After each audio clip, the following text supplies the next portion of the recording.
I talked about objectivity, I think, a little this morning or last night, I'm not really sure. I'm on page 7. Is it possible to be truly objective?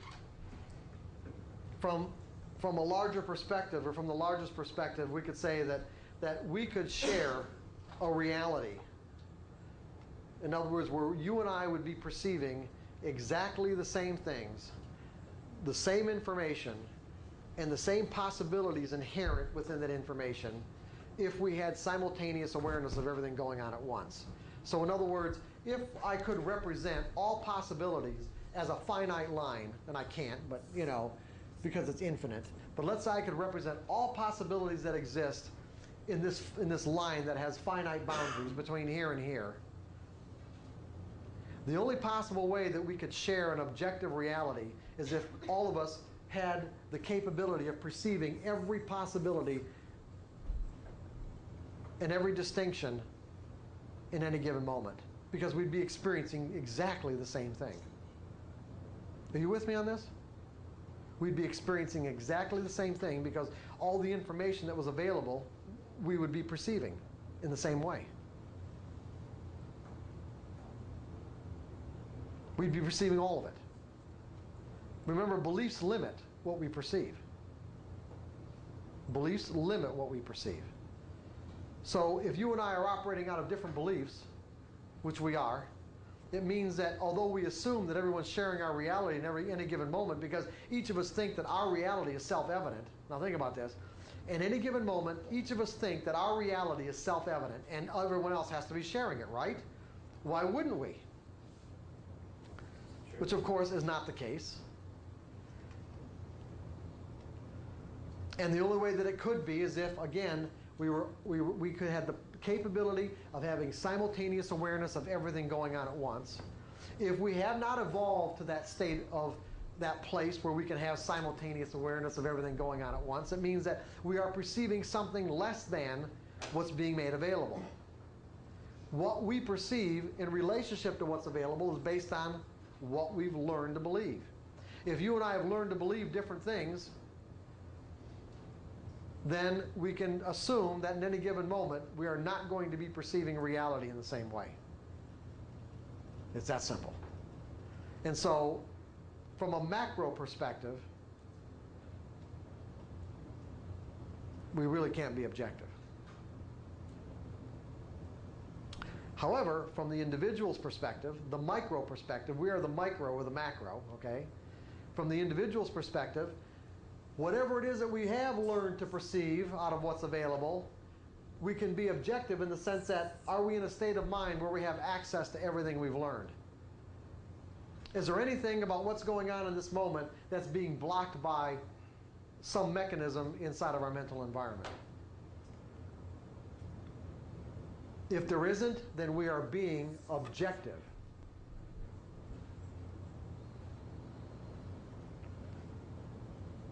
To the capability, or to the extent that we're capable of. We are being objective to the extent that we are capable of. To any degree that we are experiencing fear, it starts shutting down this perceptual process. The greater the degree of fear, the less possibilities we perceive. Until we get to the point where if we're in a state of complete terror, we may not see any other possibilities at all except what's going on in that moment. In a moment where, if you're in a state of terror, in a moment that seems to never end. It could be 5 seconds and it could seem like 5 days.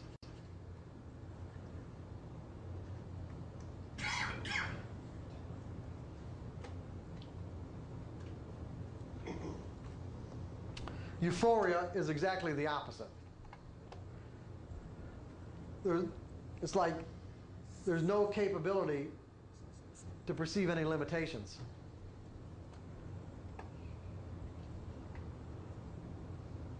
You've lost your capability to perceive any other possibilities other than, in a sense, it's not really, I don't know if it's really shut down. In a way, I guess even euphoria has kind of shut down your perceptual process in a way. I haven't really thought of it that way, but I think,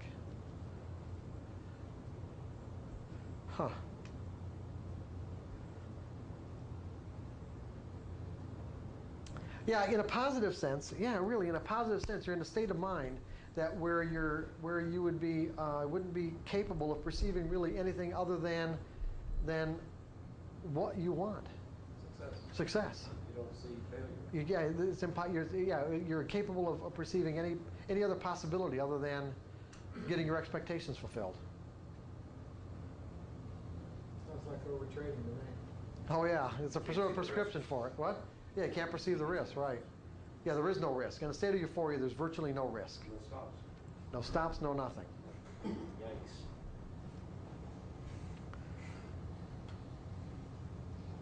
So does everybody understand the nature of objectivity and what's going on? Basically what you want to do, an objective state of mind for each of us as individuals is just making sure that we have access to everything we've learned. And our perceptual process isn't being shut down by some internal mechanism like fear. Or the potential to define and interpret information in a threatening way.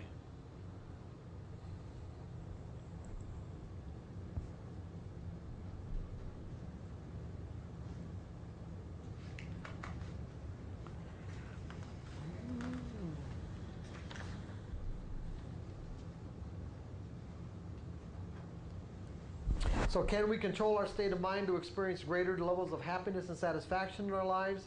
Yes, but to do so, we have to be willing to question and change our definitions to incorporate other possibilities that exist from the environment's perspective. In other words, we have to be willing to de-energize something that we've already learned. I've talked very little about this process of questioning, but it's something we're going to get into when we get into all the various techniques on how to one, identify beliefs and how to change them. A lot of it has to do really with just your willingness to question things. And what I mean by question things is most of the times people ask questions basically just wanting verification of what they already think is right and true. I mean asking a question from a sincere space of wanting an answer. Because you have to assume that if you knew the answer, you wouldn't ask the question in the first place. So to ask a sincere question, now think about this, to ask a sincere question, you have to be operating out of the assumption that you really don't know.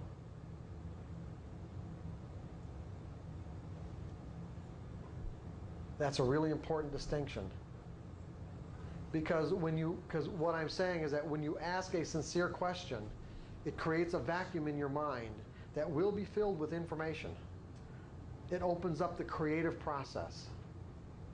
Asking a sincere question opens up the creative process. And you start getting access to what people might normally define as even inspirational information. Inspirational in a sense that is not coming from a rational thought process. It's coming from out there in the universe somewhere. It's hard to know where it's coming from. The best examples that I can give you of that is that The Disciplined Trader and Trading in the Zone were both written that way. You'll notice there aren't any footnotes in either of those books. And the reason why is because I did not refer to other people's work. I specifically stayed away from other people's work. Those books, both of them were written by simply asking questions. And the answer just got dumped into my brain. No different than someone writing a song, doing works of art. But the questions I asked were genuinely sincere questions. I really didn't have the answers. I really wanted to know. I had pieces. I had enough pieces to ask a question. And then I would just be in a situation where I was either doing some consulting or coaching work with somebody, and all of a sudden I would hear myself saying the answer to the question I asked maybe the day before or a few hours before. It's like I'm saying, oh my God, this is it. This is the answer. I've never said this before. I've never thought it before. And one of the things I did was I had this rule where I diligently wrote down. Anytime this happened, I always stopped and wrote it down, no matter where I was at. I don't care, the guy was paying me $200 or $300 an hour. I actually stopped the process, I wrote it all down, and then continued with the appointment. That always came first. I didn't charge him for the time I was writing, but the point is, it took longer. He had to stay. It might have taken me half an hour to write all this stuff out.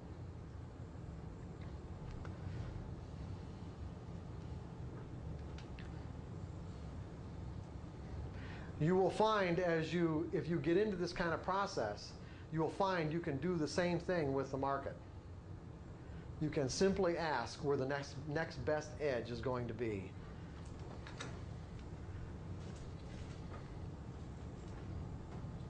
And find that the next thing on the chart that your awareness is drawn to, just, and see what happens. Back over just a second here. Oh, I heard something good there, eh, Dave? No, I'm sorry. When you're saying we're willing to question in order to change the state of mind, are you saying we're questioning the beliefs that are altering our state of mind? Is that what we're getting at here? Well, no, what you're doing is just, it could be that. It could be any number of things. What you're doing is just, you're asking a question. You're asking a question because you want information.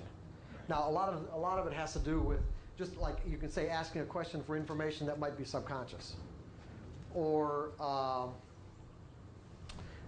questioning a particular way that, particular belief that you might have, so that you can, like I said, you can experience. If you've noticed that there are reoccurring dissatisfying experiences in your life, that's the thing that I'm talking about. You can assume that that isn't the only possibility that exists under those circumstances. Make that assumption. And then as a result of making that assumption, start asking sincere questions so that you can dismantle the closed loop. That's okay. Okay. Okay, I thought you were referring to the trading things. That's why I kind of responded the way I did. Okay. About asking where the next best edge is. No. I'll ask you later. Okay. I do that all the time, by the way. I really do. That's great. Yeah, really. It's pretty cool the way it works. It works for a lot of things. I've done it. Yeah. I've really done it from a belief standpoint, but in terms of like business and stuff, it's like, how can we grow this segment to the next level? Sure. If you ask yourself that enough times, eventually you get an answer. That's right. You really will. And where does the answer come from? It pops out of your head. That's right. Yeah, I don't know. It's like, where does it come from? It's just, it's just like it comes from wherever. Your mind starts working on it because Yeah. You told it. you put it for it. Yeah, It's we supposed do to have not the be- we do have the capability of garnering information and insight from out there somewhere that isn't inside our memory banks, okay? Not organized at the rational level of thinking. Inspiration. Yeah, exactly. But like I said, you have to ask a question from a sincere space. Power of questions. Yeah, the power of questions. It is really powerful. You have to be worded properly. You can't rely on failure. Yeah, well, the wording has a lot to do with it. I mean, what he's saying here is that because I don't know if they picked it up on the mic, but he's saying, like, why am I a failure? You can ask a question like, why am I a failure? You really can. That's not a bad question to ask. However, but what you did say about properly wording the question, the wording has really everything to do with it. It really does. How you word your questions is virtually, well, I'd say, it's really important, I guess, because the answers you're going to get are going to be within the context of how you worded it. You're going to get something that pertains to the wording as opposed to maybe something else that you might have wanted, but you didn't word it properly, based on what you wanted. Go ahead, Greg. It's kind of like if you want a better answer, ask a better question. That's right. You're very good. That's okay. If that didn't get on the tape, Greg said, if you want a better answer, ask a better question, because you will get an answer that corresponds with the question you asked.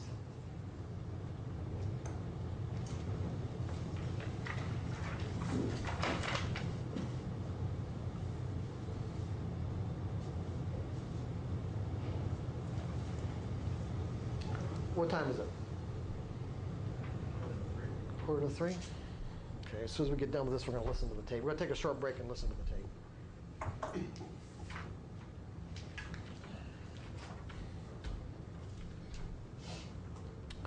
How are we doing this? We'll start from.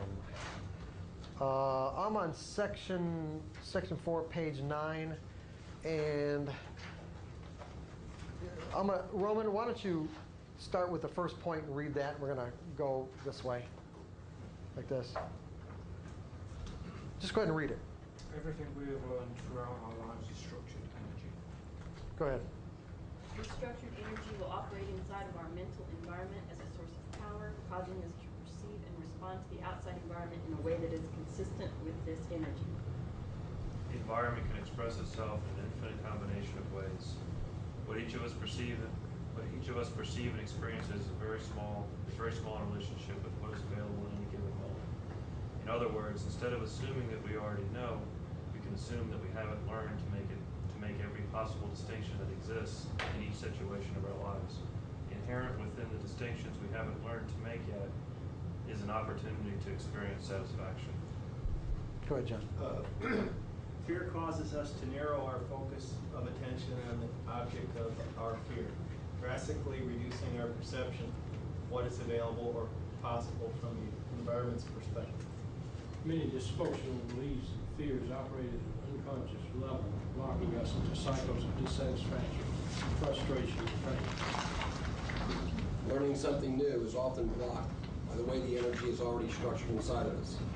In other words, once we learn a belief, it will forever shape our lives unless we unlearn it. Or I should say, to draw the energy out of it. Every advancement in human civilization, whether it be cultural, scientific, or otherwise, came from someone who challenged the status quo by questioning what he had learned. The act of questioning opens us up to perceive the existence of other possibilities. If we assume that happiness and satisfaction exist as a possibility, then it is up to each individual to find that happiness and satisfaction by discovering these possibilities.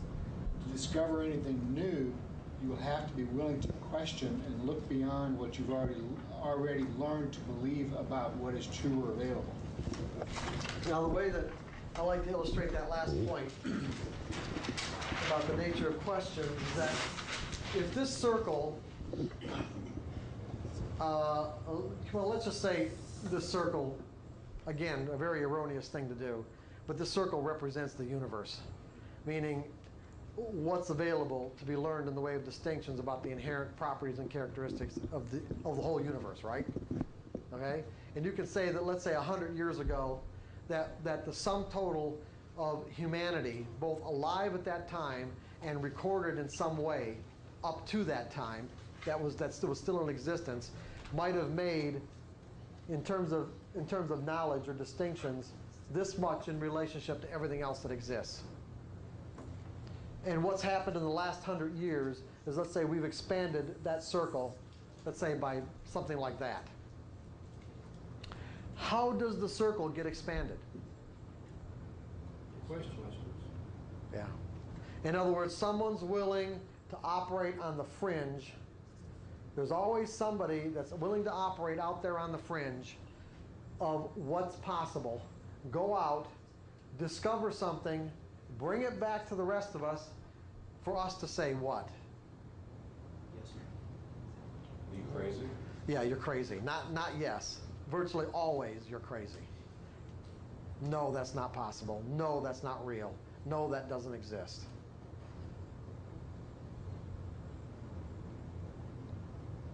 And why? Because it's just the inherent way beliefs operate, right? It's conflicting information, contradicts what we already believe to be true. Not true. But it might intrigue someone enough, another person, to go out there and come back and say, hey, this guy's right.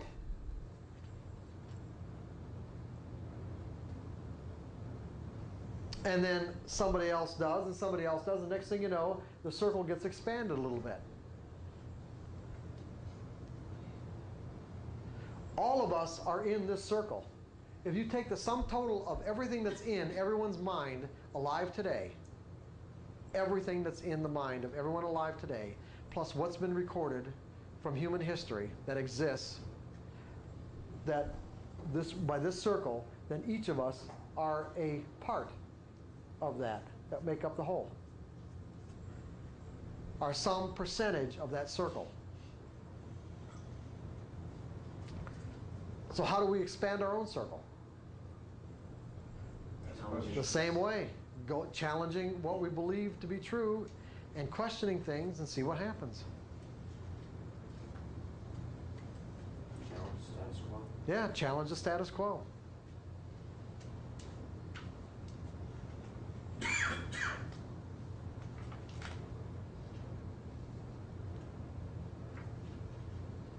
It does seem as if that's what we're supposed to do. We are evolving into something. There isn't any question about the fact that humanity is evolving. If that weren't the case, then we would still be living like most of the people probably in Afghanistan.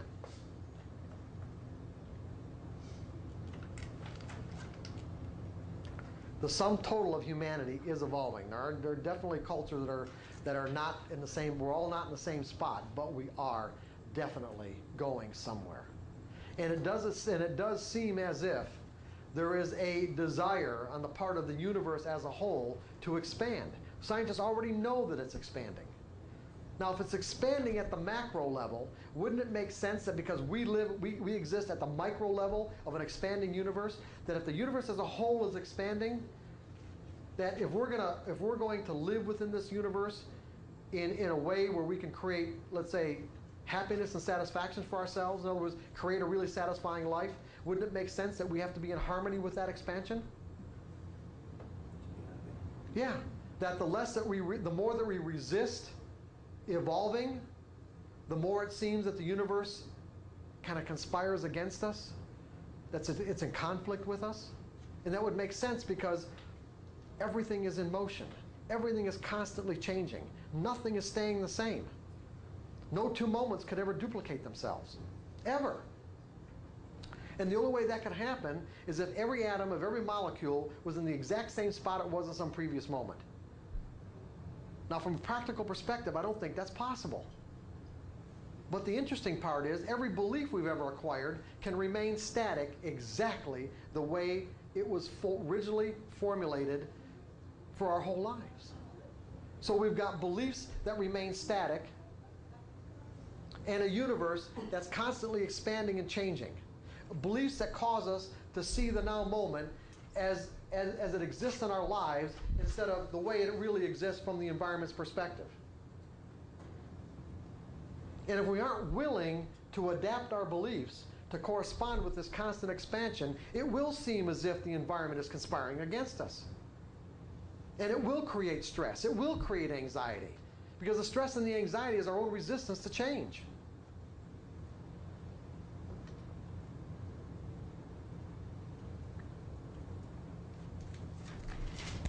So let's take about a 15-minute break and we'll listen to the tape. From the Monroe Institute in Virginia, and they've been doing work in the area of how high-frequency sounds affect states of consciousness for probably over 40 years. They've got a real distinguished staff of doctors and PhDs, mostly from like Harvard and Yale and all your Eastern Ivy League colleges. And I started using their tapes many years ago, not only for myself, but to use in my workshops because I wanted a technique that I could give people that they could use to help them neutralize their fears. There's, specifically those 4 trading fears on being wrong, losing money, missing out, and leaving money on the table. That was effective. What's that, Jake? What? I don't know. It's on any page. That was effective, but at the same time met certain criteria, and the criteria was this.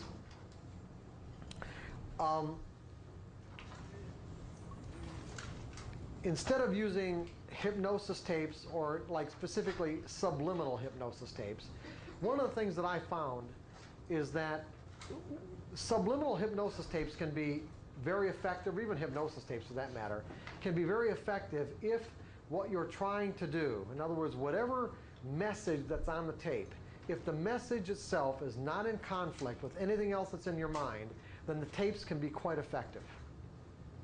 And so when you hear people talk about the power of self-hypnosis or hypnosis and how well it worked for them, chances are it was a circumstance in which whatever message they wanted to embed in their mind was not in conflict with anything else that was already in their mind. And so what you'd get is a glowing testimony or testimonial.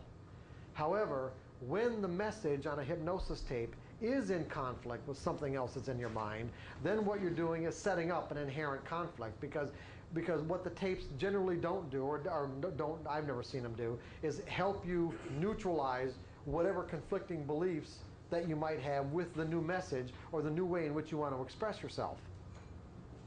So in other words, this process of change is always a two-pronged process in many cases. One, de-energizing the beliefs that let's say you've determined are dysfunctional or are not useful any longer, and at the same time energizing and installing a new belief that compels you to express yourself in a way that's consistent with your desires or goals. So you've got to do both.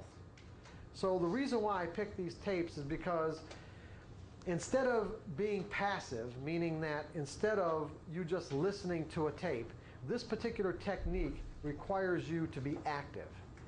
Meaning that what this tape does is it uses high frequency sounds to install what would, I guess, be commonly referred to as like an anchor inside your mind.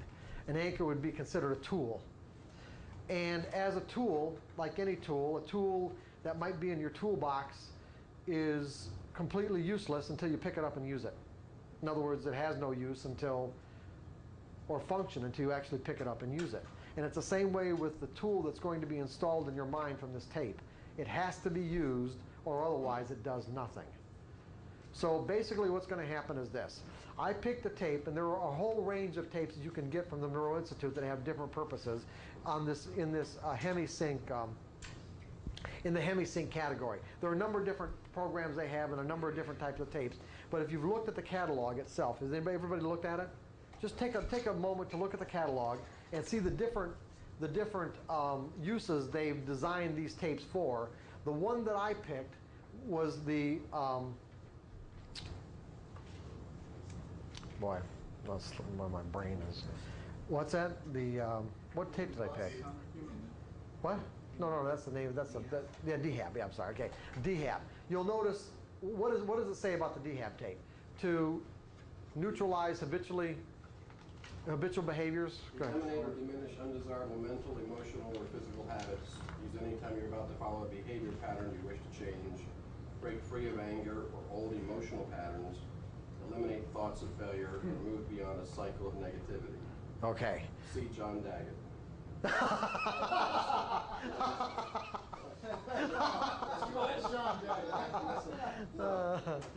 So what I've done is basically adapt this technology specifically for the purpose of helping people who come to this workshop neutralize their fear of being wrong, missing out, leaving money on the table, and being wrong.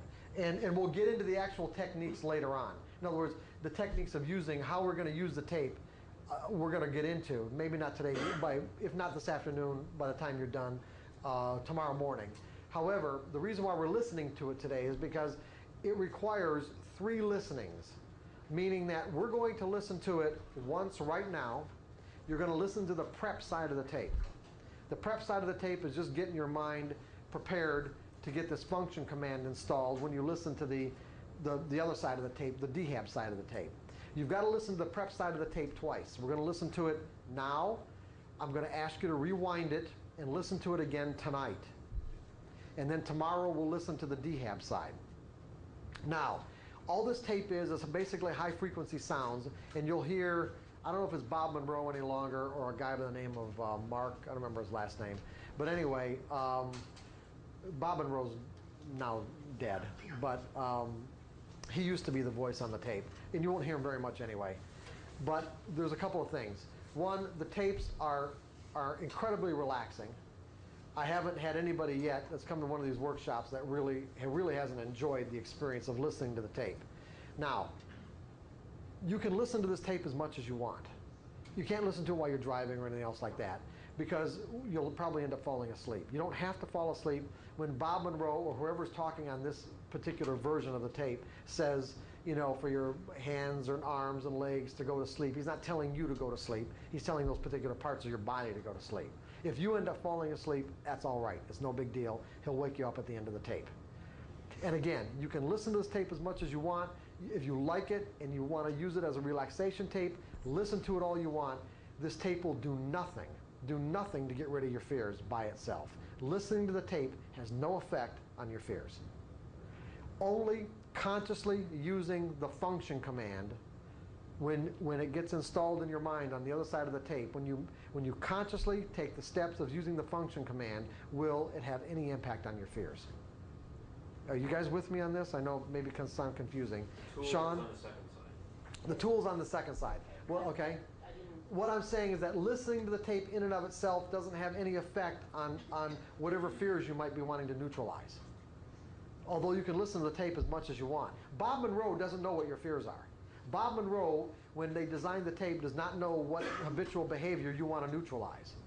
That's up to you to decide what habitual behavior you want to utilize by taking the tool out of the toolbox and using it in the appropriate moment, meaning that it requires a conscious decision on your part. That's why I picked this technology. It's not passive, it's active. You don't take a part in it, nothing happens. Are you guys with me on this? John, are you with me? All right. Okay, now, so put the tape in the machine. The prep side of the tape. Turn Dolby off if you've got it. If you've got an expensive machine and have Dolby sound reduction, turn Dolby off. When everyone gets their headphones on, I'm going to tell you when to turn it on, and everyone turn it on at the same time so we're finishing at the same time. It'll last approximately 28 or 29 minutes. Sit back in your chair and relax and enjoy the experience. Don't turn it on yet. Wait till everyone's ready. And we might want to, I don't know if we want to turn those lights down, or can we do that? Anybody bring any incense? Yeah. Sage. Is everyone ready? Everyone ready to start? Yes? Okay, turn it on. Let's go. Where it weren't. Anybody sleeping? Where? Who fell asleep? What? What? Heard some snoring. Yeah, did you? Anybody got any feedback on the tapes? Was it generally a pleasant experience for everyone?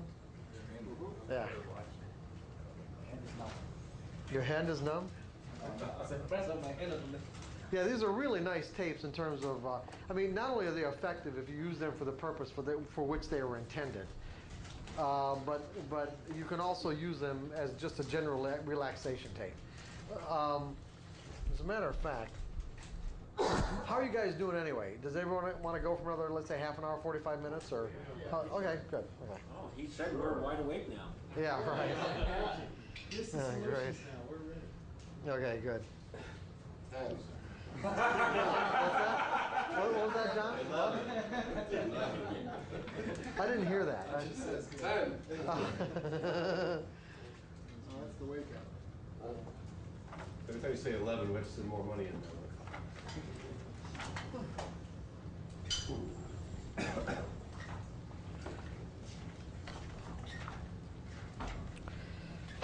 Okay, I'm in section 5, but I'm going to go right to page. I'm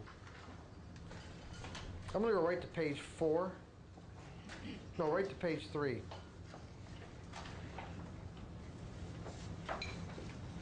Page 3 at the beginning of the book? No, page 3 in section 5. Right at the bottom of the page where it says using the Monroe tapes to neutralize your trading fears.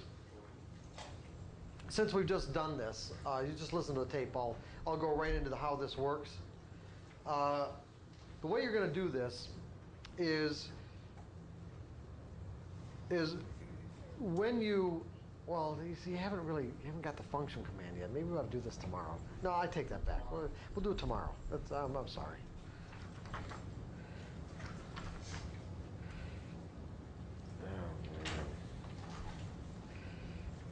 Just go to section 6.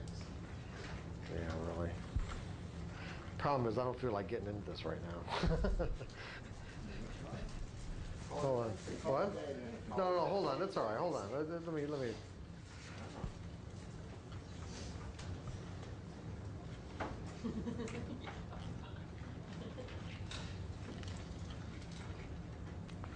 I'll make some comments about the self-hypnosis tapes. Yeah, go ahead. I've done a lot of work in that area. You have? Yeah. Okay, cool. Go ahead. Um, Take you to notice that you weren't following your normal routine? How many days, weeks, or months? I don't know, it's been a year, it's been a process, you know, where it's been a challenge to make any money. It's not the market, it's in me. Okay, so what we're going to learn, there's a particular, just a real simple meditation technique that we're going to do tomorrow. That will, if you practice this around 10 or 15 minutes a day, what it'll do, it'll help you become an objective observer to your own stream of thoughts, so that you can start to notice when you're not doing, or when you're not thinking, or when you're thinking, saying, or doing something that's inconsistent with your goal, so that you're not unconscious of this moment-to-moment endeavor for of how we're creating our lives and the choices that we're making. Because if you want to be a consistently successful trader, then what you want to do is collapse the amount of time that it takes for you to notice that you're not doing something that's consistent with your objective of becoming consistent. And hopefully, by doing this kind of exercise we're going to do tomorrow, what it'll do is it'll collapse the amount of time that it takes for you to notice that to virtually instantaneous. That you're aware, that let's say your distracting thought, because anything that you do that deviates from what your objective is a distraction, right? Well, doing is the last step. The first step is always a thought. You're going to think about it before you do it.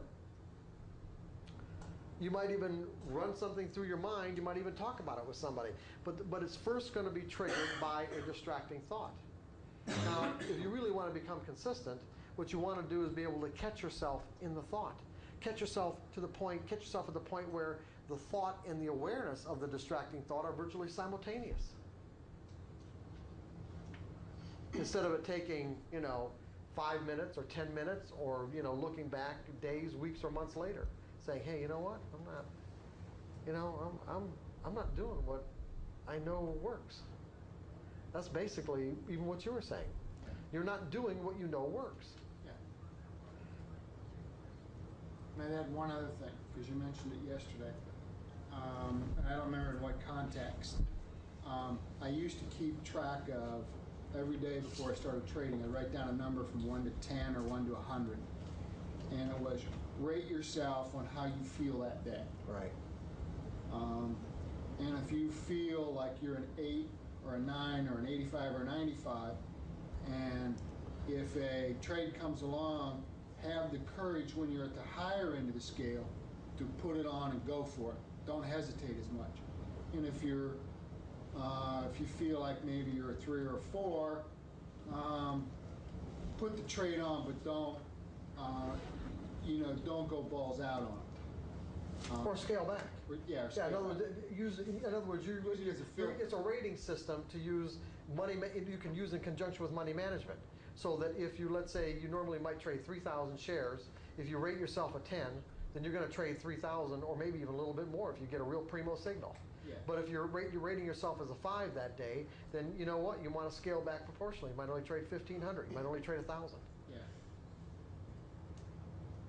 Because what it really gets down to is like at least what I had before, is that if you're not in the most ideal, if this is positive and this is negative, okay, and you're not in this most ideal state of mind to be trading, because that's what it really boils down to, and that's really essentially what you were talking about, is he was rating, he learned, or at least he involved himself in a system where he was basically gauging or rating his state of mind. In essence, his capacity to make money, or his capacity to make money in the sense of how clearly am I going to be able to perceive the market and how well am I going to execute my trades. And in advance, he's saying, you know what, I'm a 6 today. And you can learn to do this, and you can learn to be honest with yourself about it. And as a result, have your money management, in other words, the amount of size that you put on, correspond with how you're rating yourself. Yeah. In that scenario, would you also take a moment, say 45 minutes or an hour into the market, to rate what the market's doing to make sure that you're in conjunction? Oh, you could, sure. Yeah, you could let the market define itself. And not trade the open, Well, let it if go. you're a 9 and the market's a 2, And the market's a what? 2. Oh, I don't know what you mean then. I misunderstood. You mean in terms of symmetry? In other words, if you're going to rate the market in terms of symmetry? Is that what you're saying? If you're trying to determine what your strength is as of that morning, in either mental clarity, physical clarity, whatever it is, on a Right. scale of 1 to 10, Right. wouldn't it also make sense at some point after you've seen the way, not trading the open or not trading, just somewhere in that first hour, determine what your opinion of the market is that day on a scale of 1 to 10 to make sure they're in sync? Because if you're trading at a 9 but the market's reacting at a 2, Not really. I don't really. Yeah. How are you trading the market? Sometimes you're more, maybe you can put into mistaken. Sometimes I have a very strong, I feel that I know what the market is doing good. I feel Yes, confident about that. Maybe that's Is that what you're going to saying? the rating. Is that you felt confident about how the market's unfolding, and yet the market isn't unfolding that way? Is that what you're saying, or? Because look at it this way, John. Even if whatever assessment that you might have about the way the market's going to unfold, okay, whatever assessment you might have about that or what the potential is, even if the market isn't doing what you thought, isn't that significant? So when you look at it that way, it's like. and you'd see it sooner if you were trading at an 8 or 9 as compared to if you were. Exactly, okay? It's all So, rolled into it. yeah, so it's like you could say, hey, what's significant? Is the market following, the projected symmetry? And if it is, that's great. But if it isn't, that's telling you something too, isn't it? Right. And you're also going to get signals. You can also get a lot of signals out of that. You can get sometimes more signals about what it's not doing in relationship to these significant reference points or symmetry as opposed to what it is doing.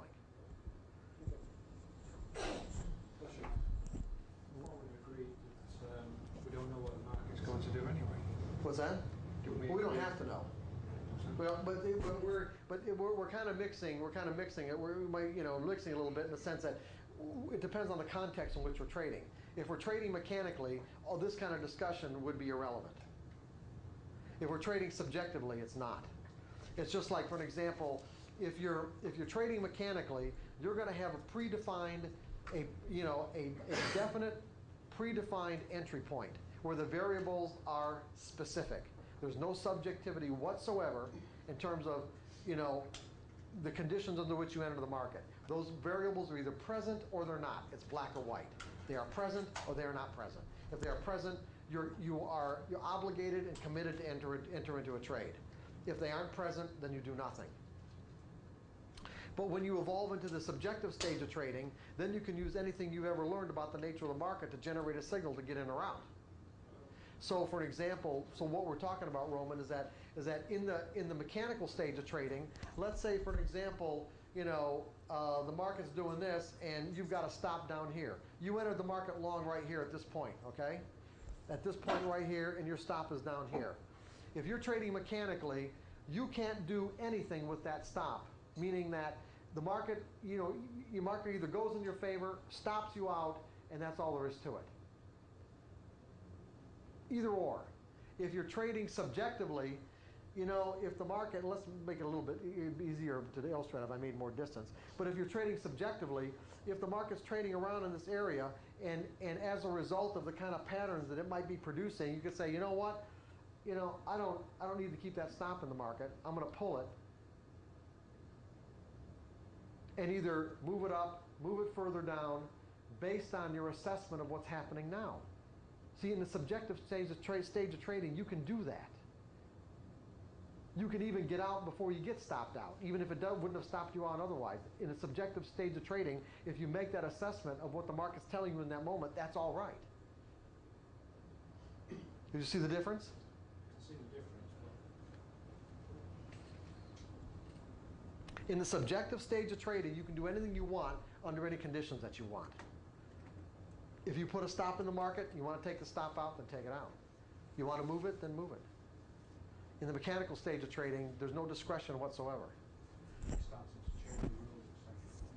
What's that? Are you then changing the rules? Yeah, you can't. Going from mechanical to subjective. In other words, you're either one stage or the other. If you're trading a mechanical stage, you can't change your rules in the middle of a sample size. You can only change your rules after the end of a sample size.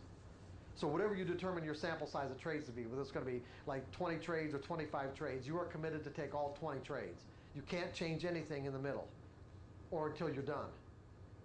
But when when you've moved into the subjective stage of trading, I'm assuming that you won't do so until you have worked through whatever resistance you may have to thinking in probabilities.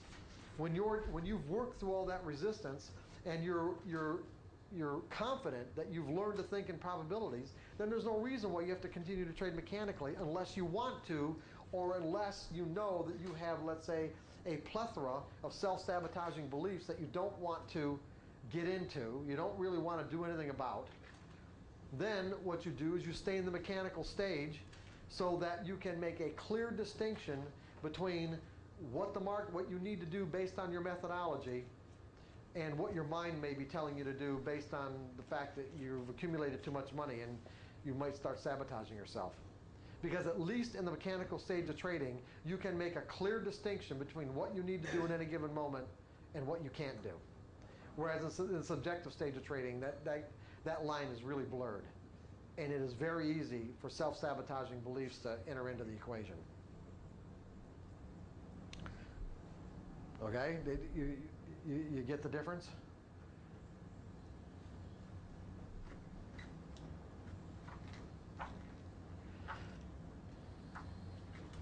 So other than that, if you guys have any questions, because I'm not going to give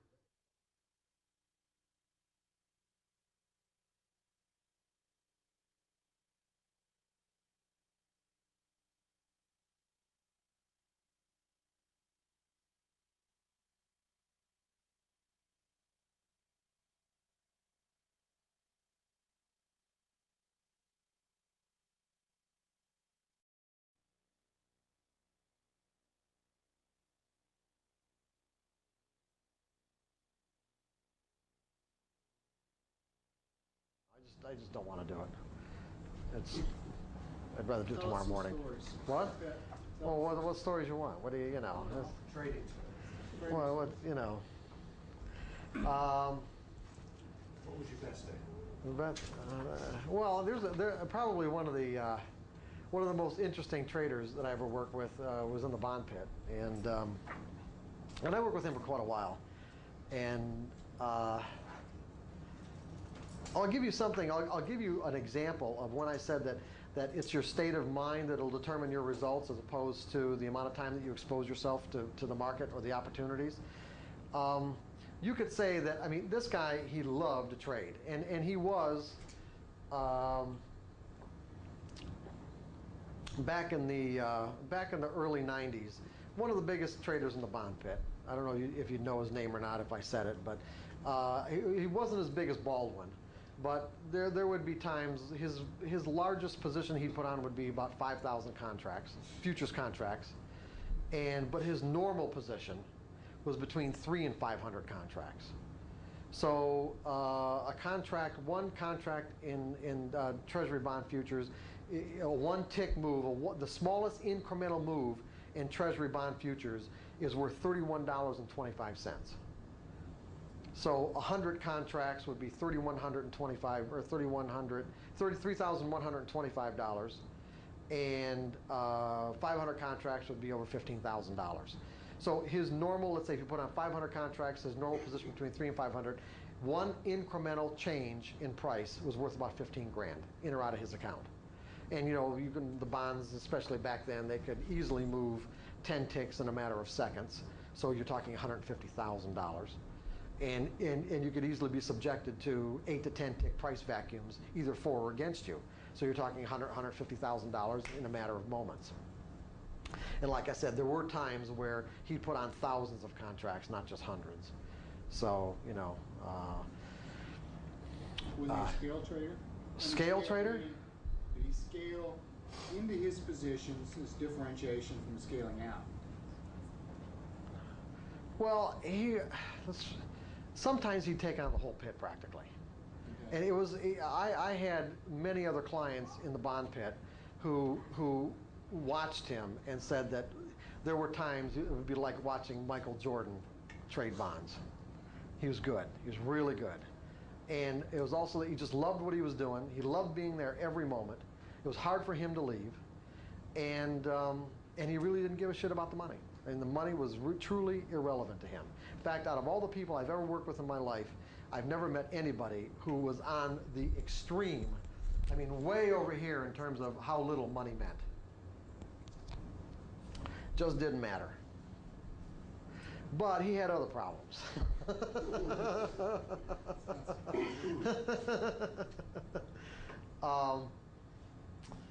When I met him, it was in May of 1992.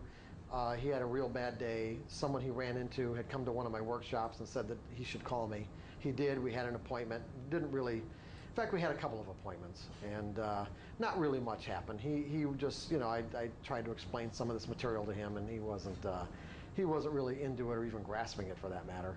So I didn't hear from him for another couple of months, and I actually didn't hear from him at all. I heard from his wife, who called me. I never even met her, and she called me, and she was hysterical because he was gonna have to mortgage the house because of a bad day that he had. And when I met him in May of that year, 1992, he had approximately $10 million flow in and out of his account from January until May. That's the kind of swings that he was on, okay? $10 million in and out like this, okay? The most he'd ever accumulated at the end of any given year was about $600,000. That's the most he's ever been able to keep up to that point anyway. So she was really hysterical and wanted to know what I was going to do to, you know, fix her husband. And I wasn't even really working with him. And so we started working together on a real consistent basis, virtually every day. And that was in July of '92. And so from July of '92 until the end of December, he had $5.5 million. And then he went on vacation with his wife. And on vacation, bought this book called The Coming Collapse of either the Bond Market or the Interest Rate Market, and bought into the concepts in the book. And from when he got back off from vacation that year, bond market was in one of the biggest rallies that it ever sustained of all time. And every day he was going in thinking the market was going to collapse based on what he read in this book. That wasn't an accident, by the way, in terms of everything else that was going on in his life. And by the middle of March of 1993, he was so desperate over the fact that he'd lost just about half of the $5.5 million. He was down to about 2.2 million. And I was telling him virtually every day, because we were talking almost every day, sometimes for an hour a day. You know, this is the way you need to think. This is what you need to do. This is how you fix the situation.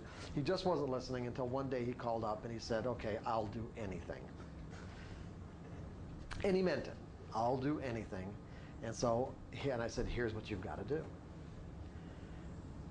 I've noticed that you're capable of staying properly focused about a half an hour a day. That's it. And so if you want to fix the problem, you only get to trade a half an hour a day." What was his first response? Well, that was really tough because he just loved doing it. And it wasn't just a matter of him loving to be in that pit because of the way of life that it provided him. It was like there's a work ethic in the futures pits. There really is. I mean, it's like where you stand in that pit is very important. There are territorial constraints and territorial, let's say, dynamics involved, because if you're not in your spot and you're not in your spot all day long, it means someone else is going to take that spot. And these guys do get into territorial wars all the time. I mean, I've worked with traders who get into these territory wars about where they want to stand, and each one of them gets there, like 10 minutes earlier every day until they're like getting there 3 or 3:30 in the morning, until one of them eventually gives up. And they go through this a lot. I mean, this is not uncommon at all. They're basically got this range war going for this one little square foot of where to stand. So there wasn't just that. It was also the work ethic. In other words, when you trade, when you have access to order flow. In other words, the kind of order flow that's coming from off the floor. A lot of that order flow is not really trading. It's virtually free money. Do you know what I mean by free money? It's riskless. That's really what most of the locals in the pit are looking for. They're looking for the riskless free money. In essence, what you're doing is that, and they're not always legal trades, by the way, because all trades are supposed to be open outcry. But if you're standing next to a floor broker that has access to order flow of both buys and sells, and there are market orders coming into the pit, and there's a spread of 1 to 2 ticks between the bids and the offers. Well, if I've got an order to buy 100 contracts at the market, and the bid is 08, and the offer is 10. Well, I'm going to be selling them. I'm going to be selling them or buying them at the bid and selling them at the offer to my buddy standing next to me. Now that's a 2-tick spread on 100 contracts. You just made 200 ticks. Was there any risk? Because he's going to take the other side of both orders. All you got to do is cart it up. His buddy's okay. Cart it up 100. Okay, you bought 100 at 8. You sold them at 10. Where's the risk? See, that's not trading. That's just basically free money. Now you got to pay a price to get into those situations. It's not as easy as you think. Because the guys that are controlling that kind of order flow, they expect favors in return. It's just not that simple. But you name it, you name it. It's an extreme environment. You name it. Anything your imagination can think of was about what it entails. But anyway, but it's not just that. It's not that. And I'm not saying even implying that he had access to a lot of those trades. He really didn't even need that because he was really just a good trader, in terms of his ability to be able to perceive, where the direction of the market was and what he needed to do. Was there a particular time that he traded? Oh, I'm going to get into that. Okay, and that's really part of the whole story. As a matter of fact, it's an important part of it. In that, like I said, he loved being down there. He loved doing what he was doing, but at the same time, his ability to remain properly focused was about a half an hour at the very outside. The rest of the day, he was just all over the place. So, and you got to keep in mind one thing: when you're trading at a level where each tick might be worth $15,000 or more, it doesn't take much to screw up. Now you're standing in a pit. You've got literally, I don't know how many guys can stand in the bond pit, over 1,000, I think. And they're all screaming. They're all in close proximity to one another. They're jostling with themselves. They're screaming in your ears. You're getting pencils poked in your body, your face, or whatever. There's all kinds of bodily smells going on. There are guys who do not want you to make money, okay, and will purposefully distract you. There's a lot of things that the order fillers do to suck people into a trade, big locals, to take the other side of a trade, where they know for a fact that that someone's going to hit the market with a huge bid or offer they're sucking you basically what they virtually know is a losing trade. So, and not only that, it's like if you're in one of these trades and there are bids and offers that you're leaning against to get in or out of a position, and let's say you're in a position and there are bids and offers available that you can hit to, let's say, get out of a trade, out of a 500 lot trade at a 2 or 3 tick profit, and then all of a sudden, just someone says, hey, and you turn your head and those bids or offers disappear. And next thing you know, there might be 2 or 3 ticks lower. Now you're looking at a scratch where you had like on a 500 lot trade, you had 1,500 ticks available to you. Now you've got 0. You're going to scratch a trade, or you're going to think you're going to get your 3 ticks back, okay? Or now it's 1 tick against you. Now you got 500 ticks against. Now you got a 500 tick loss, 1,000 tick loss, 1,500 tick loss. Yeah, okay. What are you going to do? What are you going to do? And you're thinking about, if I just hit that damn bid for the 3 tick profit. Okay, all it takes is just this, just this momentary, that's all it takes. And so his ability to stay completely focused in what he needed to do and when he needed to do it, like I said, was about a half an hour a day.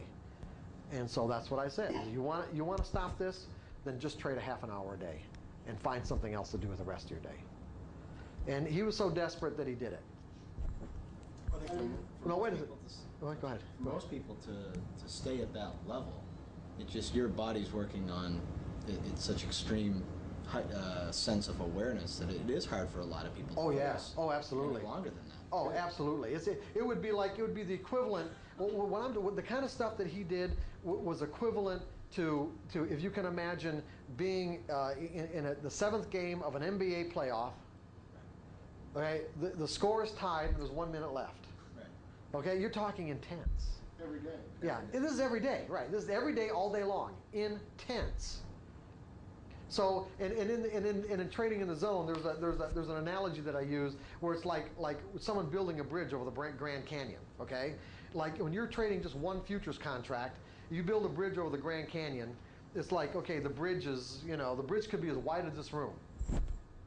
What's the possibility? What are the possibilities? I'm going to walk over this bridge and I'm going to fall off. Even if I'm staggering. Okay, it's like I got a lot of room, a big margin for error, right? Now I could fall off, and next stop is a mile down. But as you start trading in higher volume, meaning that as your contract size grows, that bridge, the equivalent of that bridge, basically narrows. Narrows to the point where you're trading 500, 1,000, 2,000 contracts. You're basically on a tightrope. Okay, now you're on a tightrope over Grand Canyon. And what does it take to knock you off? Well, if you're on the tightrope over Grand Canyon, it could take just not even a very hard breeze, but a relatively gentle breeze might cause you to lose your balance and fall off. That gentle breeze in the pit is the equivalent of one distracting thought. That's it, just one distracting thought. He went ahead and did this. And he said, well, what half an hour of the day should I trade? And I said, you'll find it won't make any difference. Pick any half an hour that you want. Because regardless of what half an hour it is, regardless of how much volume is available in that half an hour that you pick, whether it's a lot or whether it's a little, based on your ability to trade and the fact that you're trading, that you know that you only get a half an hour to do this, and you have the skills to do it, and the fact that you have maximum focus going into it, you will extract the maximum amount, whatever it is, in that half an hour. So it won't make a difference. It just won't. He didn't believe that. He really didn't. He found out that it was true. It did not make a difference. He averaged, while he did this, he averaged $180,000 a day, almost every day, for just a half an hour. Changed the whole character of the bond pit. The whole character of the bond pit, because all these other people in the bond pit who are there grinding it out all day long are watching him stroll in, stay a half an hour, and walk out with a whole boatload of money. And they're thinking, hey, what am I doing?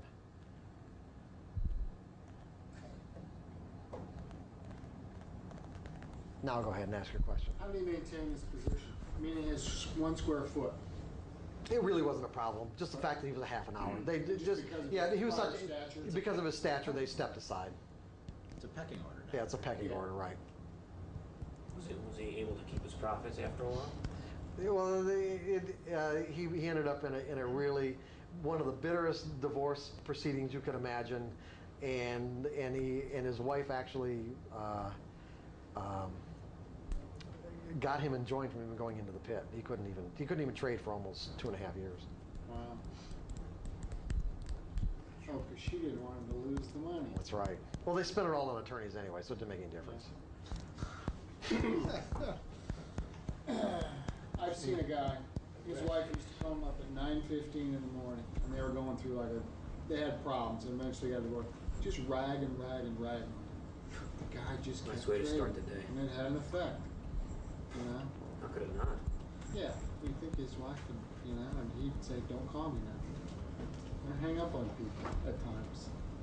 I can't talk, bye. There you They go. understand. No. I did that once. Go ahead, John. Do you ever get traders that are trading well that then come to you? No. Sure. Yeah. Yeah, I know what you're saying. Yeah, right. If A is, Wayne Dyer talks about this, A is perfect health, and B is where we live, and C is death. Most of us go see a doctor when we're at C to get back to B. Right. Very rarely are we at B happy or pleased or satisfied and take the step to get to A to a higher level. I get two kind of traders. Okay? Or I don't really do much of this anymore, but I used to get two kinds of traders. The ones who were really successful and just wanted to become more successful, and the ones who were in a state of absolute desperation. Everyone in between, pretty much no. someone's trading at the high end of that, is there more room? Oh, there's always more room, absolutely. So are you looking at their behaviors and finding out that they're successful in spite of some negatives, so if we pull the negatives out? Sure, absolutely, yeah, absolutely, absolutely. But you can't see it as a trader until someone observes the patterns. It's difficult unless you've acquired the kind of skills that, would take a long time to acquire. It's a lot easier for someone else to, to spot it.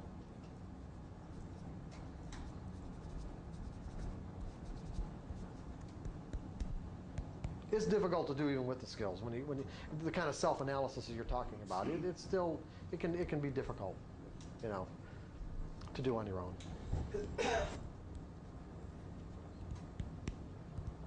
Some of the beliefs that we have are so entrenched and create such create these kind of closed loops that are really difficult to see into on our own, because our lives are in a pattern that is so self-evident that it's almost inconceivable that we could even question the pattern, because it's been a pattern that's existed all our lives. So therefore, it is a fabric of reality instead of just something that I learned and I'm perpetuating it over and over and over again.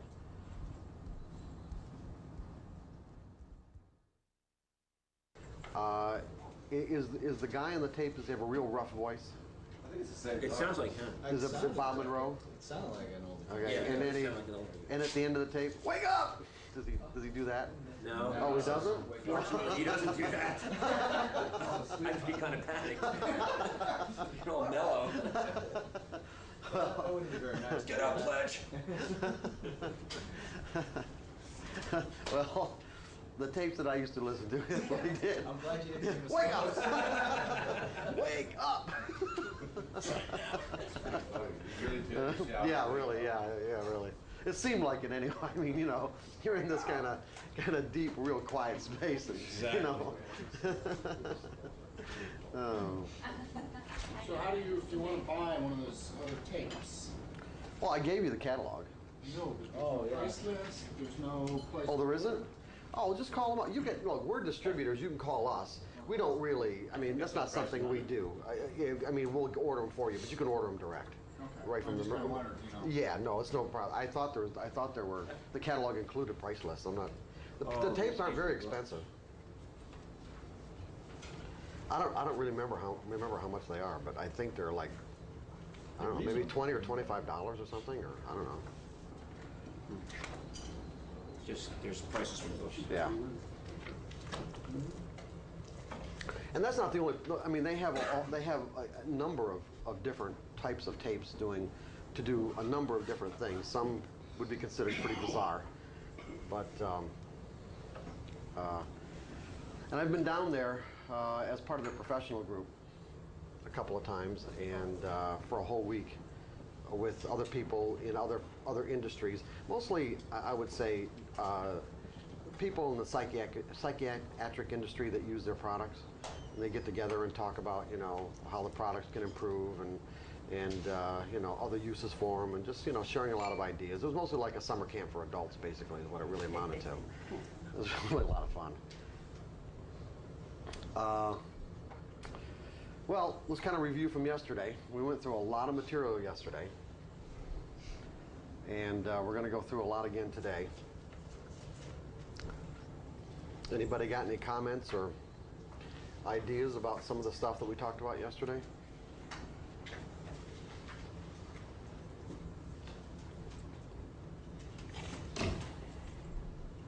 Everybody's really just just at peace with all this and ready to go, huh? Go ahead. Go ahead, John. No, I think if you, on the way home, you think outside the box. I came here with different agendas other than trading.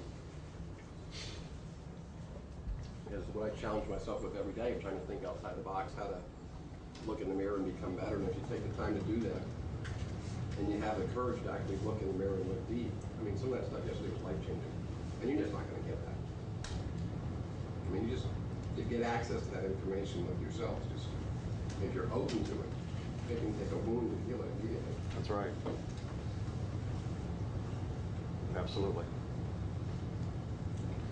I mean, we're going to get into in just a little bit what I call like a practical philosophy for change, and just a real practical way of looking at why consciously altering ourselves and changing ourselves and adapting ourselves can be so rewarding, because I think it's really one of the keys to happiness.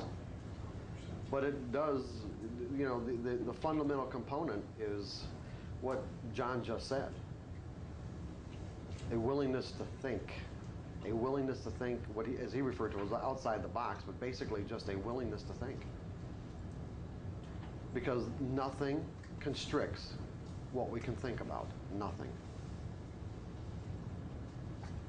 Only one thing. Let's put it this way. Nothing can limit what we can think about except for one thing. And what is that? Beliefs. What? Beliefs. Nope. Nope. Fear.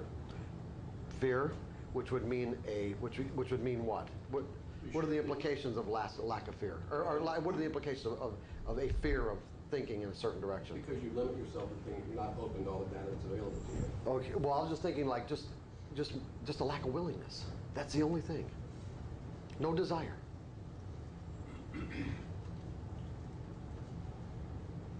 Lack of desire. Yeah. Because that's really what it takes. That's what all of this takes. It all boils down to, what do you want?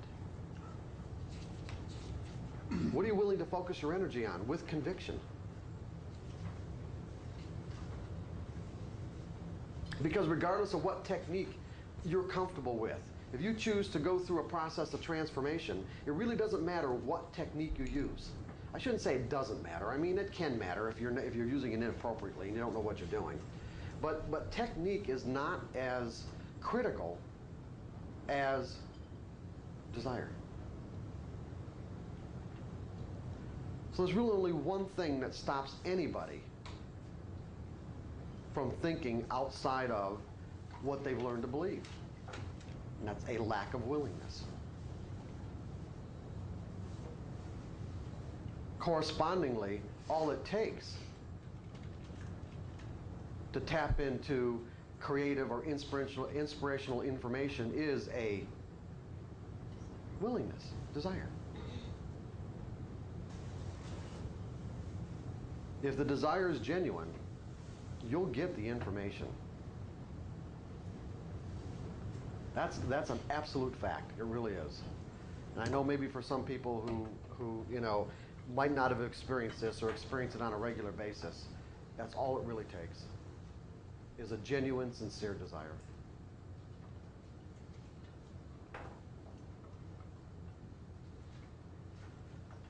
And if you try it and you don't get the information or don't get any information, then I would say that your desire was not genuine and sincere.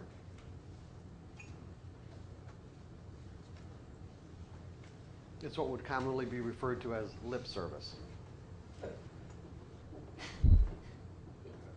You're saying the right words, but you know, the sincere energy isn't behind the words. And that's really what it takes. Along that same line though, if you've never had change in your life to where you can see an A-B situation, to actually put yourself to think that it could change is a huge gap. It really is, yes. But once you find someone that actually gets that A-B and can say, I was a different person yesterday, I had a different thought process yesterday, if that accelerates, you're going to have just a dynamic curve straight up. Oh, yeah. It's just that first huge step that makes all the other steps smaller along the way. Right. Yeah, good point, John. I would say those kind of changes, those kind of first step changes for me came in years. Years. Yeah. But you know, that was a long time ago, and didn't have access to the kind of insight material that's available today too. Or let's say it was available, but not readily accessible like today. Put it that way. Things have changed a lot in the last 20 and 30 years. They really have. I mean, when I was writing The Disciplined Trader back in, you know, starting in 1982, and you know, in dissecting the dynamics of beliefs and belief systems and things like that, I mean, at the time I thought I was really way out there and really afraid to even share the material with people because I thought they'd think I was crazy. Really, I'm serious. Especially the trading community. I see that all the time. Not all the time as much, but there's a certain degree of people I've come across over the years as traders who kind of think that this aspect of learning about yourself and thinking that that's going to help you as a trader is a little bit unmanly, I think, is the way that most people think about Oh, it. sure. And not as much now as what it used to No, be. right. I mean, but you know, but certainly back in, you know, when I was working predominantly with floor traders in Chicago, back in the '80s. I mean, you know, I would say the vast majority of floor traders looked at Mark Douglas like, whoa, whoa, you know, get away.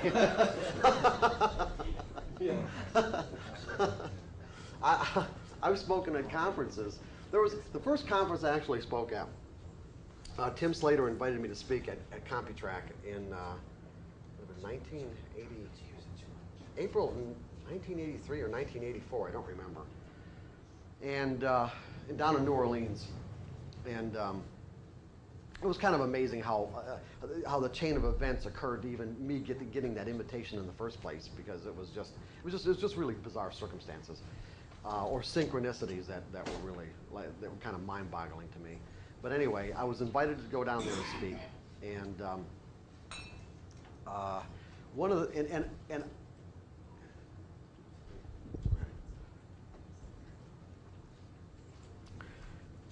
and at the time, I mean, I had no credentials at all. I had nothing. I really did. I had absolutely no credentials to be doing what I was doing.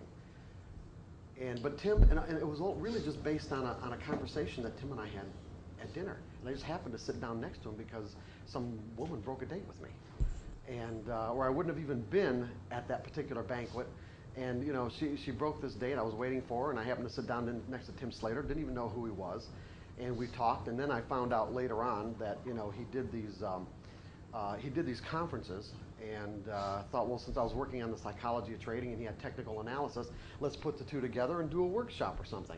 Well, when I called him up, and he said, well, yeah, I'm doing a conference, and he said, well, think about maybe adding you to the schedule. I'm thinking, oh man, So he called me back like 2 or 3 days later, and he said, okay, you're on. And from that moment on, this was like January.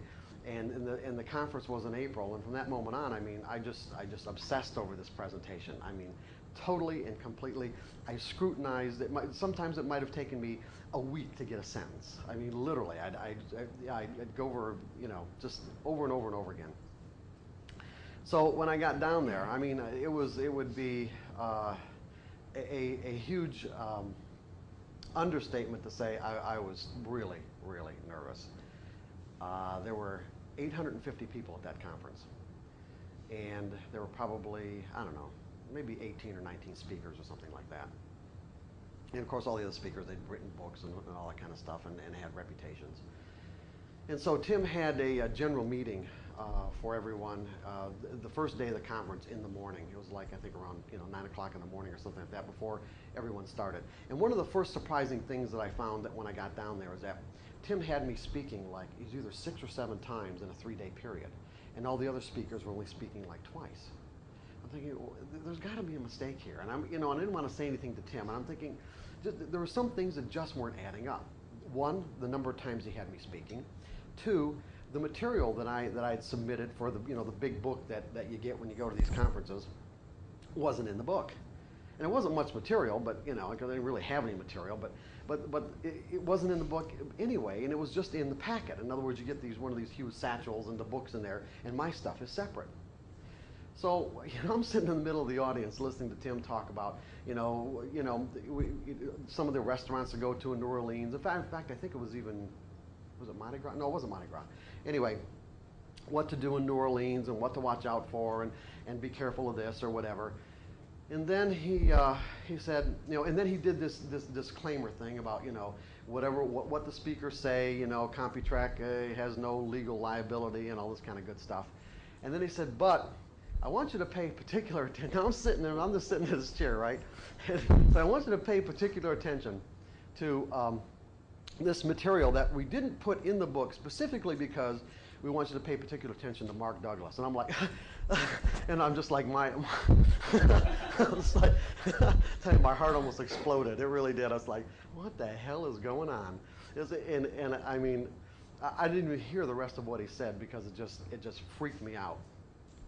So I had to speak not really too much longer after that, maybe 2 or 3 hours after that, and I'm thinking this whole time that I'm down there, or before all this, that okay, nobody knows who I am. It's like psychology of trading, not something that people are even paying much attention to.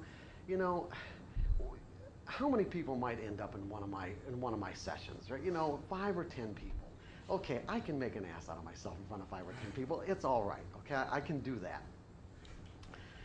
And so I'm standing in front of this door where where the sign says Mark Douglas, Psychology of Trading, and I'm talking to another one of the speakers. I don't remember his name, and he was just he was being real nice, and when I say that sweat was literally dripping off my hands, I am not exaggerating. It was dripping off my hands, and I'm even getting nervous even talking about it. I mean, it's just but the memory of going back into that experience is putting me back into that experience and that state of mind. So we're talking, and I'm watching people kind of stream into this room, and I'm getting upset. I mean, I'm watching people walk into this room. I'm standing, maybe 10 or 15 feet away from the door, and I'm thinking, why are they doing this to me? Why? No, why are they doing this to me? And I don't understand it. And I'm, I kind of glance in the room. There's like maybe 70 or 80 people in there, and I'm really pissed. I'm thinking, come on. I wouldn't go listen to me talk. Why are they going to listen to me talk?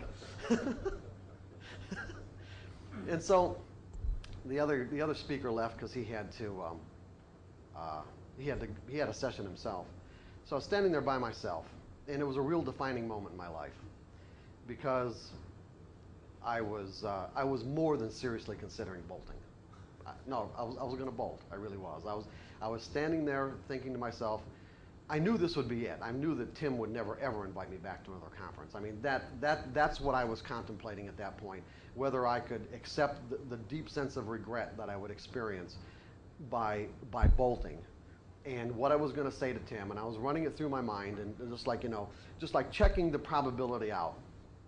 And like I said, it was I don't know if 50-50, 60-40, whatever in terms of 60 in terms of bolting. But just at this right moment, I mean, like I said, this defining moment as to whether or not I was literally going to run, this person came up to me, and someone was going to walk into the room. He walked over to me. He saw the name tag, and he says, "Oh," he said, "You're Mark Douglas, right?" And I said, "Yeah." And he said, "Well, shouldn't we get going?" And I said, "Okay." And I walked into the room, and it was really weird because once I walked into the room, and because they didn't have anybody introducing you or anything else like that. It was just, you just did it on your own. Once I walked into the room and got in front of everybody, I was fine. And not only that, I didn't even use my presentation. I just spoke spontaneously off the top of my head. And I had to, because that first presentation was a little bit shorter than the 2-hour presentation that I prepared for. Well, anyway, I did a really good job, and did such a good job that the next time that I spoke, there were like even more people in the room. And then by Saturday afternoon, this is on Friday, by Saturday afternoon, I literally almost had the whole conference in the room. They were lined up around the walls and out the door. And I mean, it's just, and there was the same people that were coming to these presentations over and over and over again. And I was just like, I was really astounded, absolutely astounded. Until Sunday morning, I was in an elevator with somebody, and then I figured out what was going on. Like, what was this phenomenon? And some guy, he looked at me and said, "Oh, you're Mark Douglas. You're the guy that's making us all feel good." Now, that was not my intent for my presentation. But I mean, that wasn't the goal of my presentation. But as it turned out, I was giving people information about the nature of trading that they never ever heard before, meaning that there isn't anything wrong with you. Because back in the early 80s, especially futures traders, everyone lied about their results. Everyone was losing, literally everyone was losing, and everyone was saying that they were winning. And so all the people that were saying to their friends, "Oh yeah, I'm doing great," but they were losing their ass, and their friends were saying, "Oh yeah, I'm doing great too," they all thought it was just them that was lying. they didn't know that everyone else was lying too. And so, and because I had worked at Merrill Lynch, and I saw how virtually everyone, and I worked at one of Merrill Lynch's biggest offices in Chicago. I had access to the printouts of their customer base, where I could say that 99% of all their customers were losing money, and I said that in the conference. I mean, I just said that to everybody. It's like I just lifted this huge weight off their shoulders to think, okay, there's nothing wrong with me, and there are specific reasons why I'm losing. And so as a result, everyone wanted to hear this presentation over and over and over again. Now, the next year when I went back, and Tim invited me back to speak, I thought, okay, this is really good. What I'll do is I'll really give them the meat, okay? I'll instead of, because that first one, I didn't really get into a lot of depth. So I said, okay, I'll really put together a presentation and give them some real substance. I would say the first presentation that I did, I had probably 300 people in the room, and I lost 200 of them in the first 20 minutes.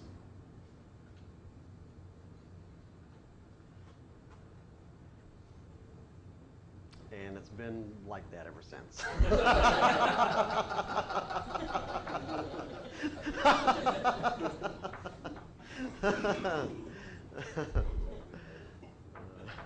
So, Dave, when you're talking about people, and I have found it really, the industry, the industry is evolving. Back in the early 80s, this message just was not very well received at all, especially if there's any depth to it. But, things are changing a lot. They really are. There was, which reminds me of the very first time I ever did a 2-day workshop. It was sometime in the late 80s, not the late 80s, maybe 1986 or 1987. I was doing 1-day workshops, but I never expanded it to a 2-day. So I'm thinking, okay, I'll expand it to 2 days. And I had probably 11 or 12 guys in the room, and they were mostly all floor traders. Actually, mostly all from the S&P pit at the Chicago Mercantile Exchange. And so it just so happened it was in October, in the weekend where you have to turn your clocks back. And I'd forgotten all about that because I was preoccupied with the workshop. And so I got there, I got to the workshop about a half an hour early. And of course nobody's there. And I think it was supposed to start at 8 or 9 o'clock. And at the time it was supposed to start, nobody's there. So it's like, and I'm thinking, oh my God, I really did it this time. Nobody's coming. Nobody's coming. Until somebody finally showed up and I figured out that I didn't do my clock, so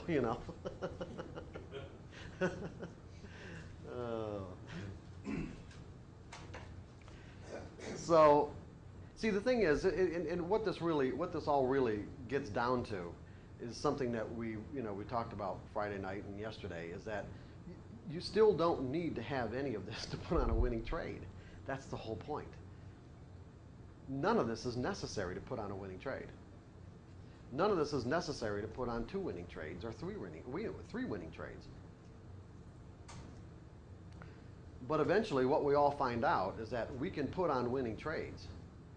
But there's a huge difference between being able to, or let's say, getting a few winning trades here and there, or even on a consistent, a fairly consistent basis. There's a huge difference between that and, of course, and what your bottom line results are when you experience huge drawdowns or a series of drawdowns as a result of mental errors. And when you become dissatisfied with that, you start looking for something to remedy the situation. And that's what takes a lot of work. Because, like we've been saying all along, it has everything to do with the way you think and in essence, the way you live your life.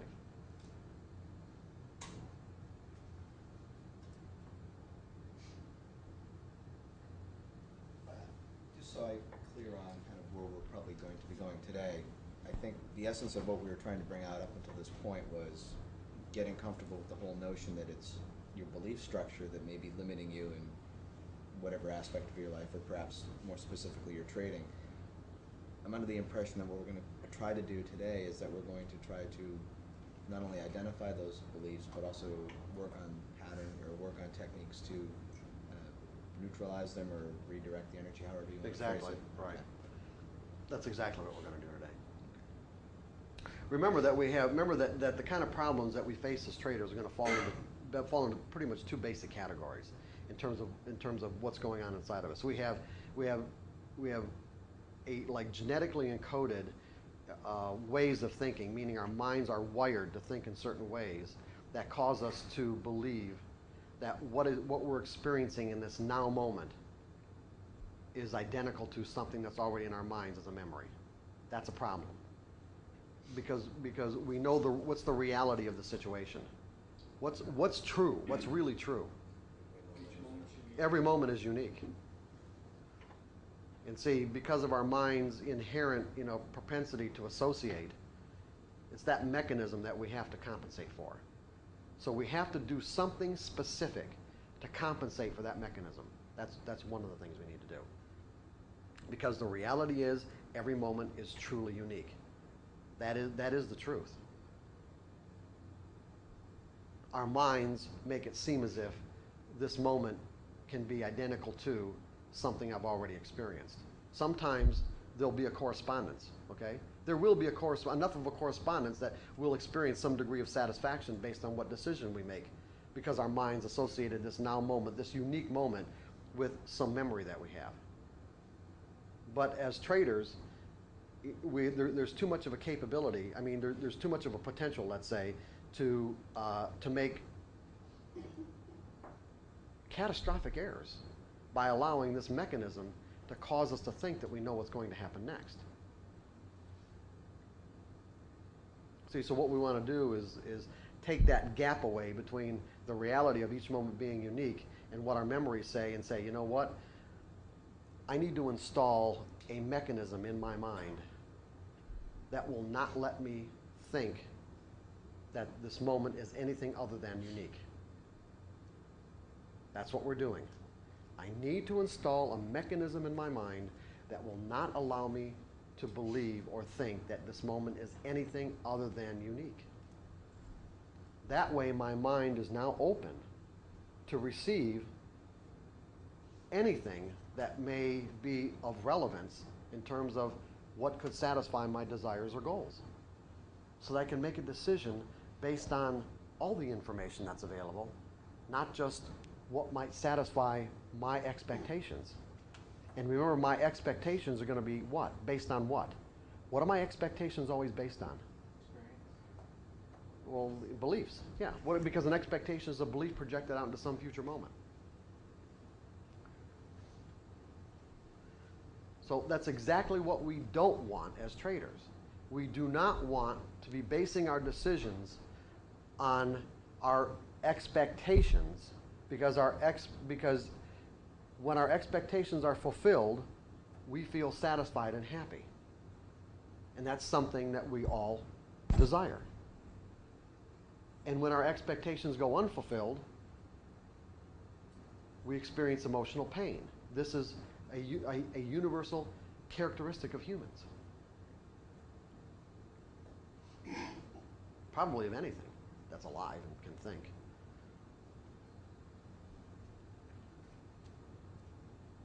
I mean, we've got cats, and when they don't get to go out, they're in emotional pain.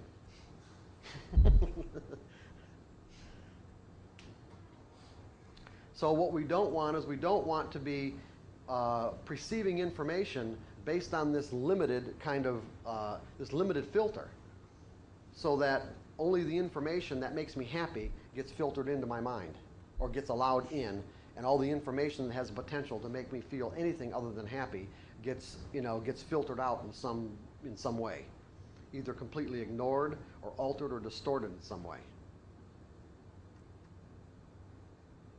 So we need that mechanism.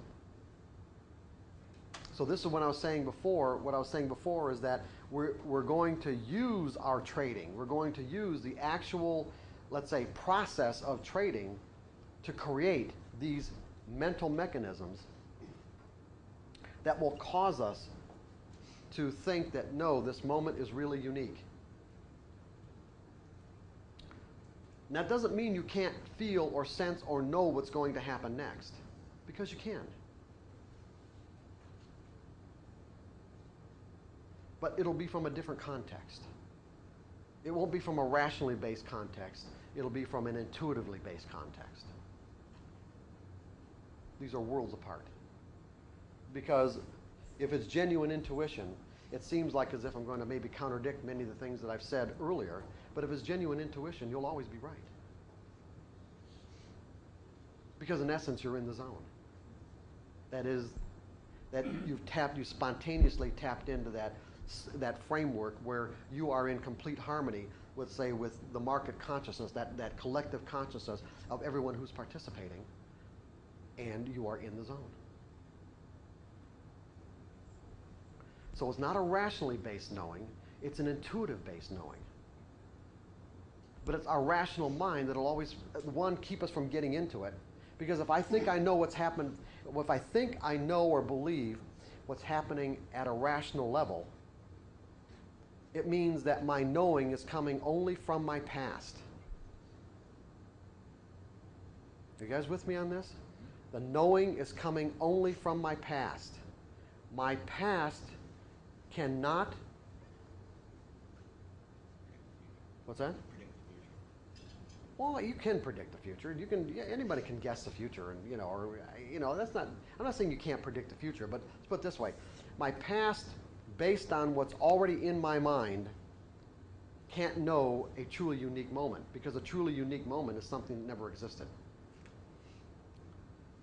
My past can only know it afterwards, or my rational mind can only know it after the fact. So how do you reconcile that with intuition? Because if your intuition is saying go, go, go, go, go, and Your intuition won't say go, go, go, go. Intuition doesn't work like that. Intuition isn't compelling in any way. Your rational mind is compelling. You feel compelled to do anything, it's coming from your rational mind. Your intuition is just spontaneous. You just find yourself doing things. Your rational mind is the one that's going to pull you out of doing it. so how do you? It's like it's doing something without weighing and judging. You see, your rational mind weighs and judges everything based on your past. When you're in that kind of a zone and acting spontaneously and intuitively, you won't be weighing or judging anything. In essence, you'll just be finding yourself doing something. It's like your rational mind will wake up and say, "Hey, what am I doing?" Mark, it's kind of abstract. Can you just show me? Can you show me a trade that's rationally based versus? It would, John. It wouldn't make any difference. Okay. You see, in terms of showing you a trade, I mean, I could pull up a whole bunch of charts. I'm just thinking. Tell me a trade that's rationally based, versus. I mean, an example. Any trade that you think, any trade that's based on a pattern that you know at a rational level, would be a rationally based trade. Meaning anything you've already learned about, and it's in your mind as a memory. Whereas something, have you ever had kind of a gut feeling about something, but didn't really have a way to judge it from a rational perspective? That's what I'm talking about. I'll give you an example. I don't even know if I have that chart with me, but there was a chart I was doing a typical pattern I'm going to show you guys later, an ABCD pattern where AB equals CD. It'd be something like. This would be like a 618 retracement, and like this. And these two lines right here, these two waves are exactly equal. And one of the reasons why I use Q charts is because I can click on this line. When I get this wave, when I get this low and this high, and this retracement right here, and I get an isolated low right here where it looks like it might start doing this, what I do is I clone this line, click on this line, I clone it, and I can actually move it here, put it on this low, and see how the market reacts coming up to point D. Okay? Well, I don't remember exactly when it was, but there was what I thought was a perfect ABCD setting up in the Dow. It was last year sometime, and it was on a 60-minute chart. And of course, the higher the time frame the chart, the more significant the move. So I put on my chart buy D. I'm supposed to sell D. Didn't even realize. Buy D, okay, that would be, okay, buy D, okay. So when the market, I actually didn't trade the day that this happened, but the market came up to D and literally just, blew right through it. It was like a 150, 200 point move. So that would be something, it's like, see, I don't look at that as being an accident that I made, that I made that kind of an error on the chart by saying buy D instead of sell D. That has happened to me, and then I spend the next week trying to quantify it. How did I do that? And I can't I don't know how it happened. So I'm in that trader's hell. Right. That you talked about. Right. We're talking about, trading intuitively, and it's really intriguing. But keep something in mind that, Sean just said, is that one of the things I'm going to suggest to you is that even when we get to the point in the workbook where we talk about it, we're talking about it now, but if you haven't trained your rational mind to trust intuitively based information, the best thing to do is just notice it and not trade intuitively, not act on it. Just notice it and write it down and pay attention to it, that every time it happens, so you can start building a backlog or repertoire of rationally based information saying, I can trust this. And there's a reason why I say that is because you can manufacture, you can get so excited about the idea that you can, have this sense of knowing of what's going to happen, that you can, at a rational level, manufacture a feeling that's very similar to that kind of intuitive sense. And the problem is that that manufactured feeling isn't intuition, and you will virtually always be wrong when you're operating out of that sense of, let's say, I call it like a hope that feels like intuition and genuine intuition. What you really have to do is get yourself to the point where you virtually have no potential to hope whatsoever. Like, why would you have to hope for anything? Once you really trust yourself, you don't have to hope for anything. So if you still have the potential to hope that the market does something for you, and that's in essence what you're saying. I'm hoping that the market does this. I'm hoping that the market does this for me. And the only reason why you could hope that the market does anything for you is because you don't feel like you have the resources to trust yourself to do it for yourself. Otherwise, hope wouldn't exist. So as long as you have that potential to manufacture that sense of hope that feels very much like intuition, where you'll find it very difficult to make the distinction between the two, the best thing to do is just not trade intuitively. In other words, don't act on it right away. Let yourself work up a nice repertoire so that you can start trusting yourself. Trusting it, put it that way. And that might take a long time. You took the example of buying pullbacks, Mm-hmm. right? You get a narrow range day or something and you're looking to buy over the top of that. And you say, okay, the rational idea is it's pulled back, we found another level of buyers at this price, and so I'm buying over that resistance prior day. That would be a rational thought, correct? Yeah. The intuitive side would be, it's pulled back 3 days, I'm gonna go bid here because my gut is, or I intuitively think, most pullbacks last 3 to 4 days, and I'm hoping that I get the bottom.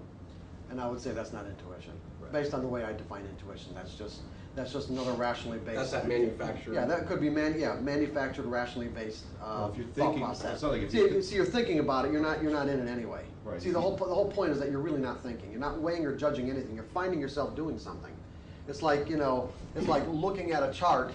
I'm looking at a chart, and I might have asked myself, 2 or 3 minutes before, where's the next best edge? And all of a sudden I get distracted. And I'm not thinking about where that next best edge is. Then all of a sudden my attention is drawn to a line that I would normally have not paid attention to because it's not part of my repertoire of what the market does. But see, intuitively based information is creative. Creative, think about the definition. Bringing forth something that didn't previously exist. I wouldn't have paid attention to that particular line or that particular level. And all of a sudden I've got my attention drawn to it, and I think, oh, okay, well, let's put an order here.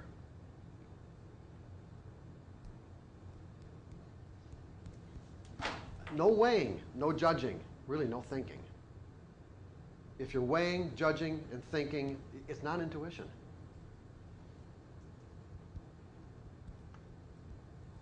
It's something that's spontaneous.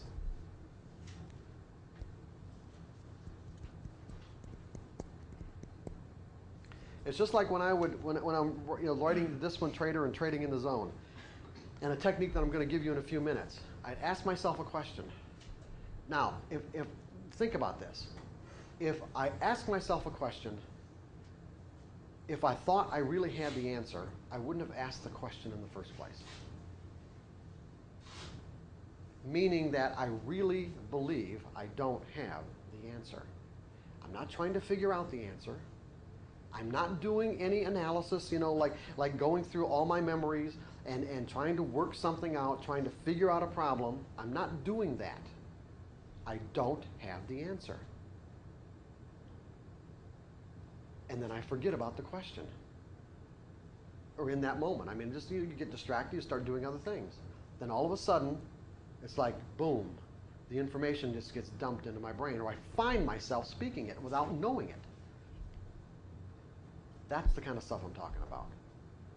I didn't think about the information that's in my brain. It's now there, and I got to write it down.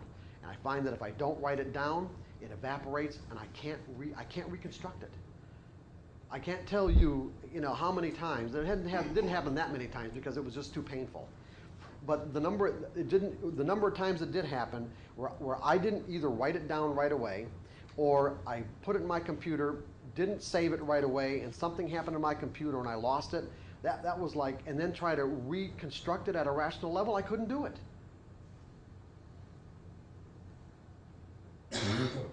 I couldn't do it because it wasn't in my brain at a rational level.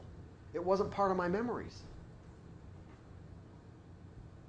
It didn't have anything to stick to because there wasn't really a framework, because it was new information, new for me.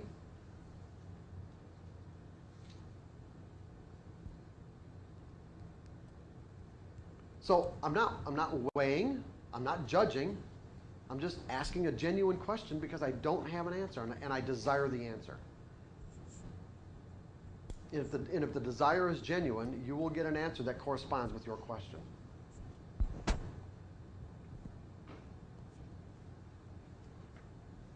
you saying that a rationally based trade is something that isn't good? No, I didn't say that at all, Jeff. Okay. No, not at all. Just want to make sure. I'm not saying any of this is good or any of this is bad.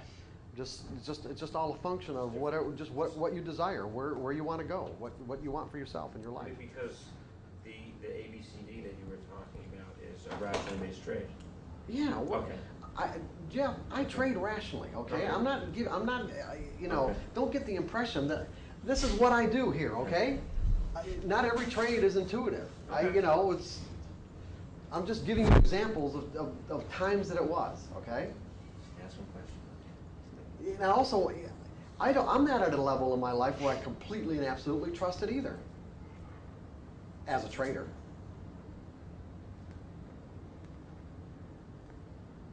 I'm still working on it. The example you gave, that was really an error in your technique. I mean, you made No. the mistake of buying instead of selling. No, I didn't. First of all, I didn't put an order in the market. Number one. All I'm saying is that I write on the chart what I'm going to do, and what I wrote on the chart was what I should have written. Was Sell D, and I didn't even notice until the next day where I actually wrote buy D. Okay. That's not intuitive thinking. That's Oh, that to me, yes, absolutely. That's not an. See, I don't look at it that way. I don't look at those kinds of errors as being errors, or I don't look at unconscious mistakes as being as not having significance. I don't look at them as sort of a random thing at all. That was let's say at a subconscious level. This information we're gonna talk about in a minute about where information can come from. 1 second, Jake. Let me do one thing. About the different levels of information, you can say that that there's the conscious, the subconscious, and I'm looking at the intuitive or spiritual. Okay, I would say that particular whatever what caused me to type buy and sell came from down here. and I didn't notice it at a conscious level until the next day. Go ahead, Jake. I was just going to say, if you have an unconscious belief that makes you trade incorrectly, how do you separate that? In other words, it's causing you to make a mistake unconsciously, right? Mm-hmm. How do you separate that from what you describe as intuition? I'm not sure. Okay, ask me the question again. Like, in other words, intuition made you right, sell, buy D. Yeah, my intuition told me to buy D. Right. Okay. What if, there's something in your brain, which was a bad belief, it caused a trading error that made you say buy here or whatever. Well, And what about and it? it didn't work. Okay, what about it? I just say, how do you separate intuition from unconscious belief? It's not aware of. That's really the question. Well, very easy. I shouldn't say very easy. It's just that the criteria is if it was the perfect thing to do, it was intuition. Anything less than that, and it was rationally based. And I'm not saying that you can't make a decision at a rational level that can't be perfect. All I'm saying is that your intuition will always, based on my definition and the way that I look at it, you can look at it and define it any way that you want. All I'm saying is that in my framework, in my context, intuition will always cause me to step into an experience in a way that's in complete harmony with the environment that I'm in that moment, based on what my desire is. Would that be a good definition of it? Do you think? Does it make sense? Basically, it's your goal. What, Roman? Basically, it's your goal. Yeah, it'll cause me to step into an experience in a way that's in perfect harmony with my desire and the environment that I'm in that moment, and the environmental forces I'm operating, let's say, in, or the environmental forces that are attendant upon that situation. Anything less than that, in terms of an outcome, would not be intuition.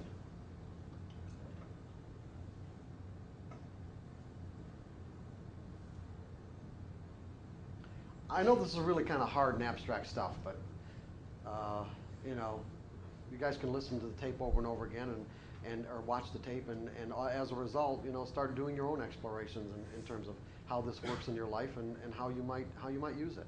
And let me say something else too. That about 5 or 6 years ago, I was invited to speak at the first annual Intuition conference that was in San Diego. And there were, about 200 or 300 people there, and people from all over the world who investigate the nature of intuition. And one of the things that I came out of that conference with was that nobody could agree on a definition of intuition. Not that there was argument. I'm not saying that people were fighting each other. They weren't. I'm just saying that all the different definitions were mind-boggling. Okay. So I'm just giving you one. I'm not saying there aren't more. Do your own investigation and go on your own path and find what works for you. But and I was amazed too at all the different ways that intuition worked in people's lives. I was stunned. So to take a phrase out of anybody read Conversation with God books by Neil Donald Walsh? Mine is not the only way, it's just another way. So I would say that.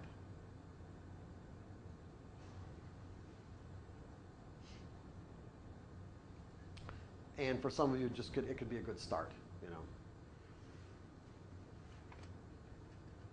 What I've found over the years is and I'm guilty of, not being consistent with it, but what I try to do is always ask, certain questions, how you can do things better, whether it be business, trading, or other parts of your life. And I definitely find that when you stay on that type of a regimen, it definitely makes a difference. Depending on what you're trying to go, maybe it's the bottom line, maybe it's a relationship, maybe whatever. What ends up happening, at least for me, is, you start noticing a change, and then you suddenly forget that regimen was what got you to that point, and you kind of stop doing it. Sure. It's so easy to fall off, but if anybody hasn't done that type of stuff, To do what? To be asking questions? just always ask yourself, Sure. Areas that you're not satisfied with, or even you are satisfied with and want to make better. It for me at least, it definitely makes a difference. which I think is the whole kind of where we are at this point in, Right. in the conference. Yeah, we are. And what Greg said yesterday too about, just writing early in the morning, it's a really good technique. Just write anything. One of the techniques I'm going to give you, we can do it right now for even identifying a belief. It's the exact same technique. Only what I do is put a time constraint on it. In other words, you've got a specific purpose. You could say, let's go here, go to page,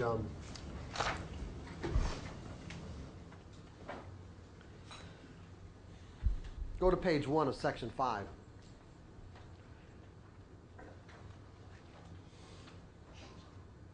One of the first things I say here is when it comes to doing mental work, your attitude is everything. Meaning whether you think you can or whether you think you can't, you'll be right. And that's really true.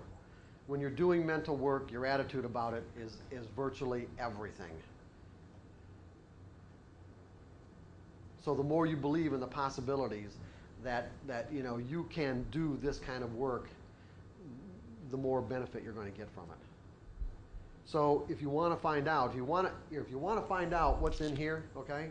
First of all, this is at the conscious level. These are the things that we have conscious access to.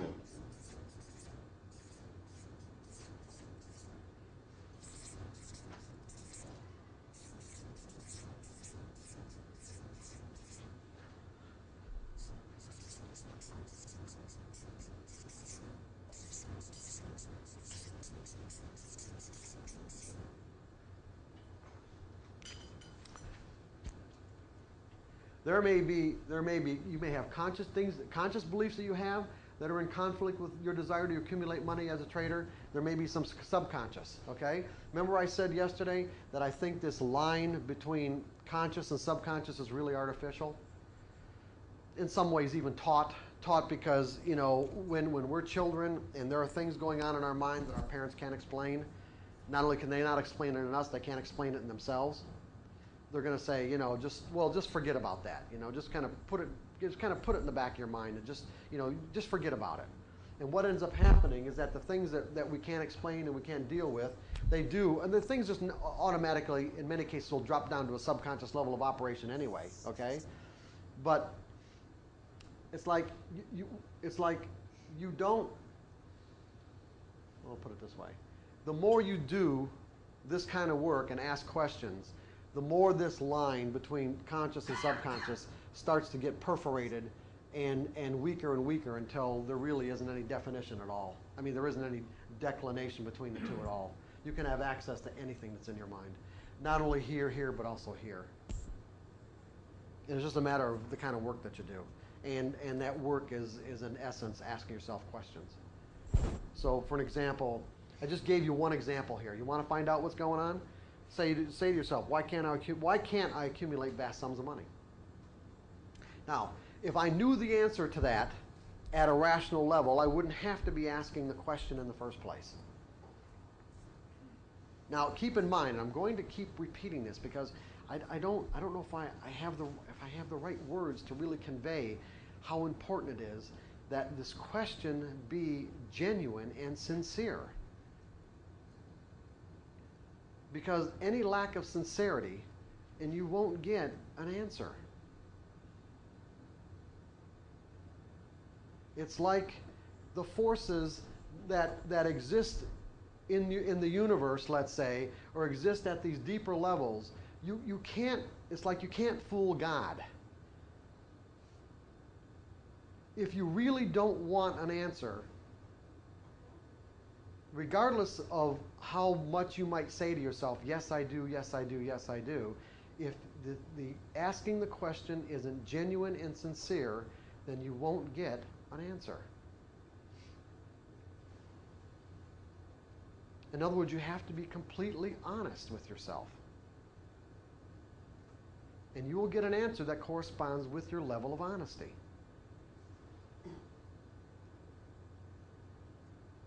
So if you're asking a question that you sense you're afraid to get an answer about, then, ask another question that you might not be so afraid about getting an answer. That you can say sincerely and genuinely that I really do want an answer. I really want to know. Then write that question at the top of a piece of paper.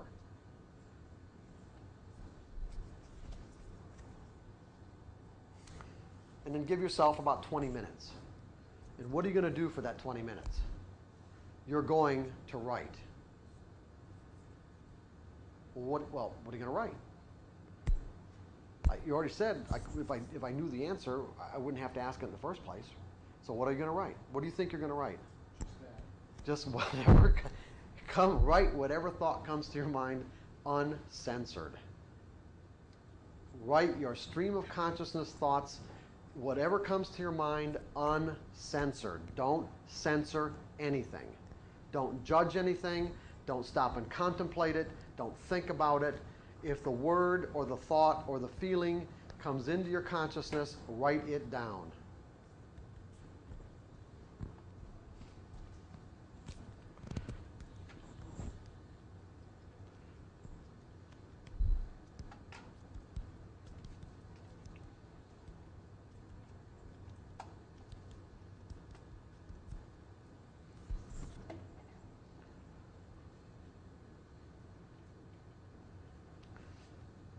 And after 20 minutes, you can go back and reread what you've written.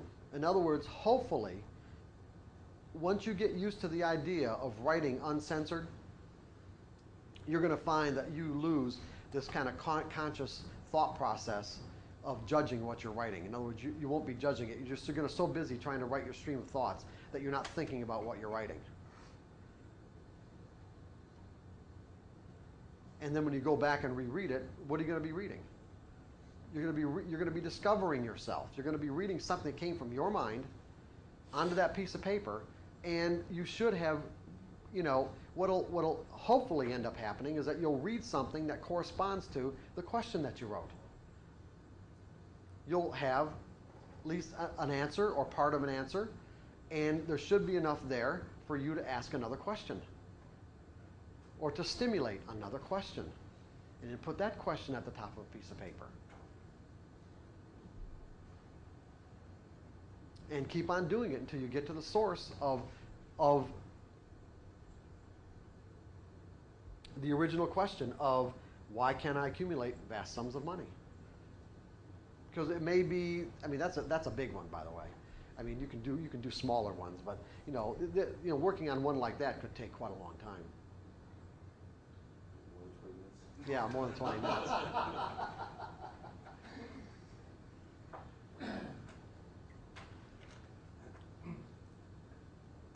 So it's like songwriting. It's the same thing. That's how I wrote I Love Rock and Roll. It wrote itself in 20 minutes. Okay, Jake, say that so people can hear it. Okay, It's you're like, kind no, I'm of saying bumbling. this whole thing is like songwriting, basically. Like, I Love Rock and Roll as an example, the biggest song I ever wrote. It was like a complete inspiration. It wrote itself. I was taking dictation. It wrote itself in 20 minutes. It's like automatic. I have no idea where it came from. Actually, I do have an idea. I was listening to the Rolling Stones. It's only rock and roll. I like it. And I had like a knee-jerk reaction to it. I said, what do you mean it's only rock and roll? I love rock and roll. Whoops. 20 minutes. Wow, cool. Done. And you're still getting, how long ago did you write that song? Over 20 years ago. And you're still getting a pretty substantial income from it, aren't you? Well, Britney Spears has covered it, so next year will be a good year. Yeah. Go ahead. And if you're posing a very deep question like this one, and you can't. As we're talking about it, I'm trying to think of, we have A, B, C, D, E here. I'm trying to think of what things could be inside me. Those are just examples, by the way. Right. Okay. But when we've been talking about asking questions, and sometimes while you're talking, I'm thinking of things. Right. And asking questions, and not coming up with even like the first thing. So you're just a technique to try to uncover that would just Stop be, 1 second. I would ask, what's stopping me from getting an answer? You said you're not coming up with the first thing, right? Then I would do the technique based on, what's stopping me from coming up with an answer? And then do that exercise for 20 minutes and write down every thought that comes to your mind.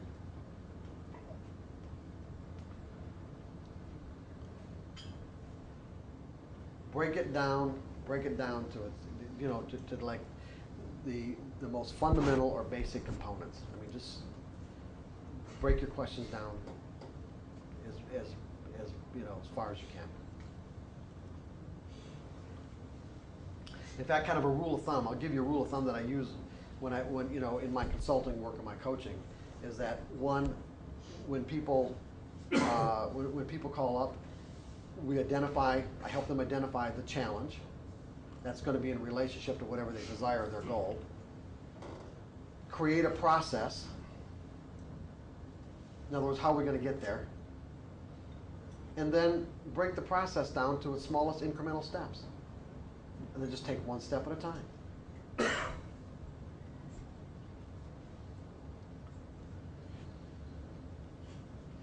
And so that particular formula you can use for any particular trading skill that you want to learn. Any trading skill at all. If you put it within the context of that formula, if you can think to yourself, you know, I'd like to be able to trade breakouts. I'm not a good breakout trader. That's something I haven't spent any time really, you know, any time teaching myself how to do. So at the time when I'm ready to, you know, to get to the point where I want to, you know, acquire this skill of being an excellent breakout trader, I will create, that's my challenge, I'll create a process, I'll break the process down to its smallest incremental steps and take one step at a time.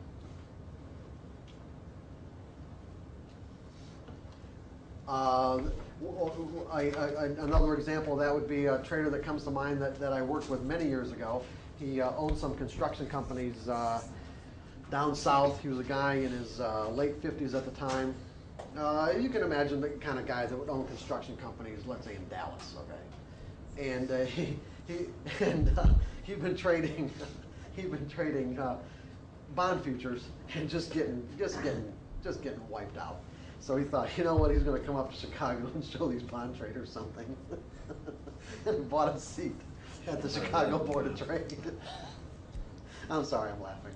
Anyway, he bought a seat at the Chicago Board of Trade and went into the pit to trade and found out that it was just a little bit more violent and athletic than what he could have imagined. But anyway,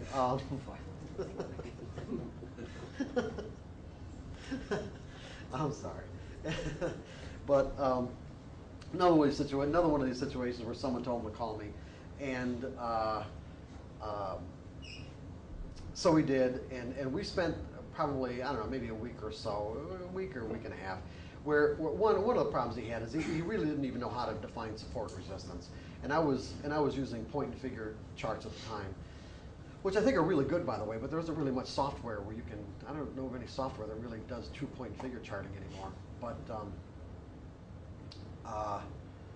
anyway, so what I did is I helped him be able to identify support and resistance within a 8 to 10 tick range, okay, in the bonds.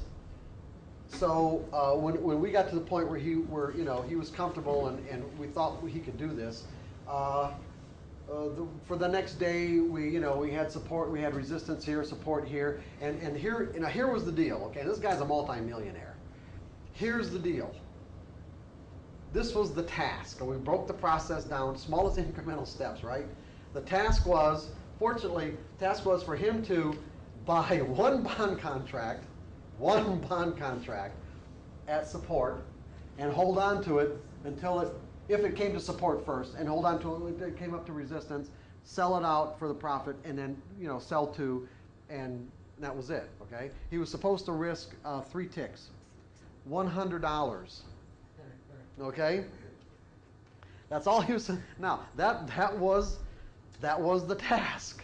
He just had to go in, and fortunately for us, in this particular exercise, the market opened up somewhere in the middle right here. And so when the market came down, was coming down to, I don't know what this price was, let's just say it was 09. The market's coming down to 09. He starts getting panicky and thinking that it's not going to get there, number one. And so he bought them at right around 11. And then when it hit 09, he's thinking it's going to keep on going, of course. He sold it out for a 2-tick loss. It bounced off 9, went back up to 19, okay? And then he did the exact same thing, came back to the office and was thoroughly exasperated and frustrated with, with what happened, right? So the next day he went down there and did the exact same thing. And and then after that, I didn't hear from him. And I didn't hear from him because he didn't want to have to account to me for the fact that he couldn't do this. Because, what are we talking about here? We're talking about $100 brisk. That was it. This is really genuinely less than chump change for this guy. So, so I didn't hear from him for about 2 weeks. And then I get a call. Well, as it turned out, after 2 or 3 weeks, maybe 3 weeks, after 2 or 3 weeks, what had happened is that he had gotten pretty good at identifying support and resistance. And he'd also gotten pretty good at buying them at 9, let's say, or selling them at 19, but he was still getting out at 10 or 11 and not holding on, for the full range. So he's only getting a 1 to 2 tick profit. And what was really exasperating for him is that in many cases, it turned out that 09 in this example was the low of the day. Or he'd look back at the end of the day and say, you know what? I bought the low of the day and only got 1 tick. I bought the high of the day and only got 1 tick. So his solution to the problem, what do you think his solution was? Oh, yeah, absolutely. Yeah, not double up, triple up. Okay, he's a 1 lot trader, and I was going to be trading 25 or 50 lots, okay? And actually, he'd made some money. He'd made some money in that 2 or 3 weeks. He'd made maybe a couple $1,000 doing this. So yeah, now the problem is, going from a 1 lot trader in the pit to doing 20 or 25 or more, you're dealing with a whole different range or a whole different set of people. And, it's just not easy to step up from 1 to 20. It's just based on the dynamics of the way the pit itself works. And I knew he was going to get his ass handed to him. There wasn't any doubt in my mind about it. I didn't say anything to him. And I said, hey, go ahead. And so it wouldn't have made any difference if I said anything to him or not. So, and that's exactly what happened. He lost all the profits he made, plus another $2,000 or $3,000, and then he said, okay, like this, okay, I'm ready, what do I need to do? Based on the formula I just gave him, what would you tell him to do? You tell me now, if you're in this situation, you're in my shoes, and he's asking me, what does he need to do to resolve this problem? What? That's right. Why can't he wants to stay in his winning trade? What's the process? We know the challenge. Create a process. Break the process down to its the smallest incremental steps. Because this is stuff you're going to need to do on your own anyway. You tell me what I told him. You tell him to do what you told him in the first place. You can't do that. Well, he's not at that point. If he hasn't done what you asked him to do. You're close, but I added one other dimension. Louis close. What other dimension, let's say, or factor or criteria did I add to originally what I told him to do that would solve this problem if he'll do it? Maybe move his stock. Sell half. The stock. Sell what? Sell half. Sell half? Well. No, we're going back to what Louis said. Go back to trading 1 contract. Oh, okay. You move the stock to a level that you're comfortable. You trade the stock as the stock moves, so you don't risk giving back everything. It's supposed to do it. That's a real tough thing to do. We're talking about a pretty small range in the first place, and a lot of the up-down movement in an 8-tick range is just going to be noise. So you'll end up getting. I don't think you could do a trailing stop in this kind of a situation. You trailing stop, you got to give the market a little bit of room. Use trailing stops when you're trading higher time frames. So that would be. I don't think that would be difficult. And I'm not a big fan of trailing stops anyway. Well, we'll tell you why later. You're going to do it 20 times. That's what ingrains well, yeah, but if you add one other factor to this, that would not. What we want to do is this. Keep in mind that what we're dealing with is mental energy.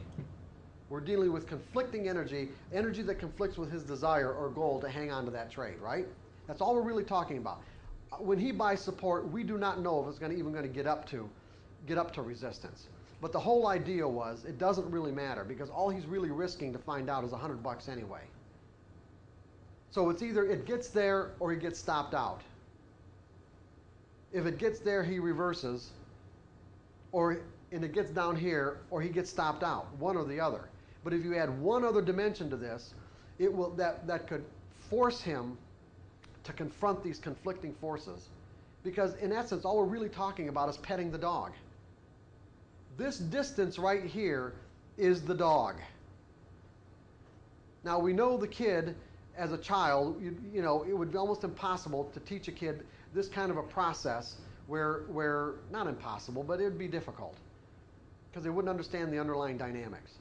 But with an adult, at least, you can say, okay, here's the situation, here's the resistance, let's say, that you want to neutralize.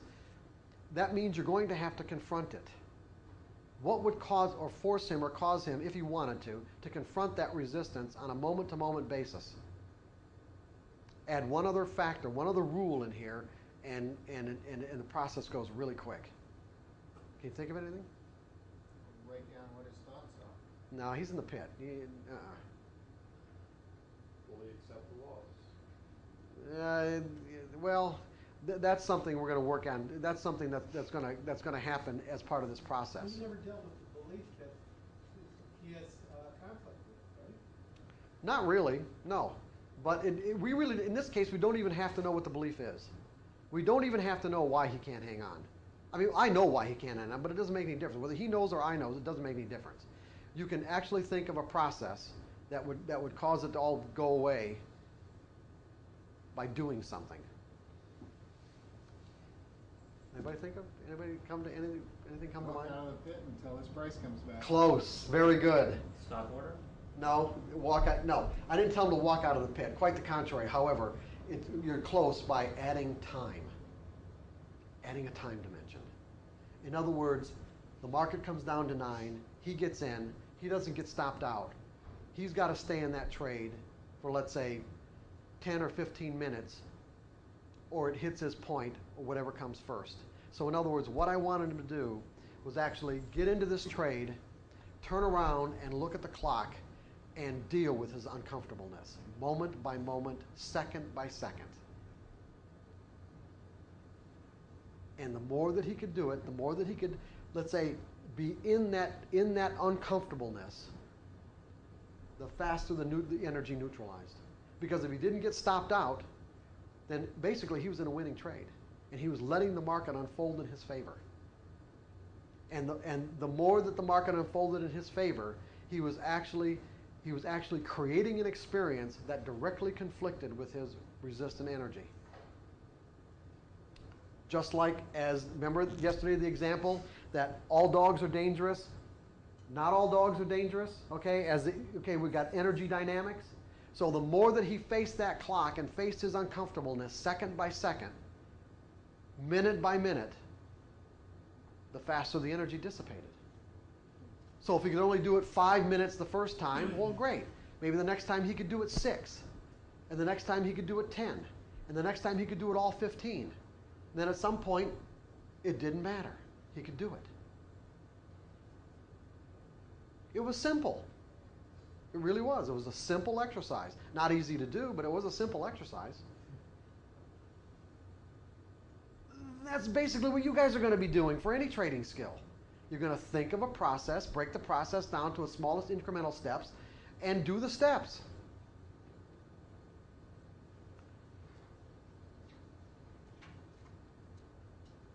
Because you don't have to know, in many cases, you do not have to know what the conflicting energy is.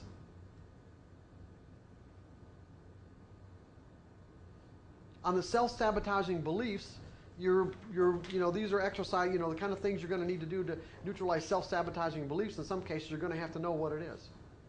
But in some of the trading skills that you need, the basic fundamental trading skills, you don't necessarily have to know. But you do have to create a process to neutralize it. And this is a perfect example of what I mean about using your trading to accumulate skills. He was trading, but he was trading for the specific purpose of being able to hang on to a winning trade. Now, if you have a problem hanging on to a winning trade, you know what? This exercise would work for you too.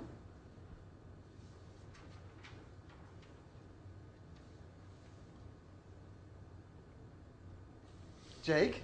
I'm gonna try. 15 minutes. The maximum is 20 minutes. Could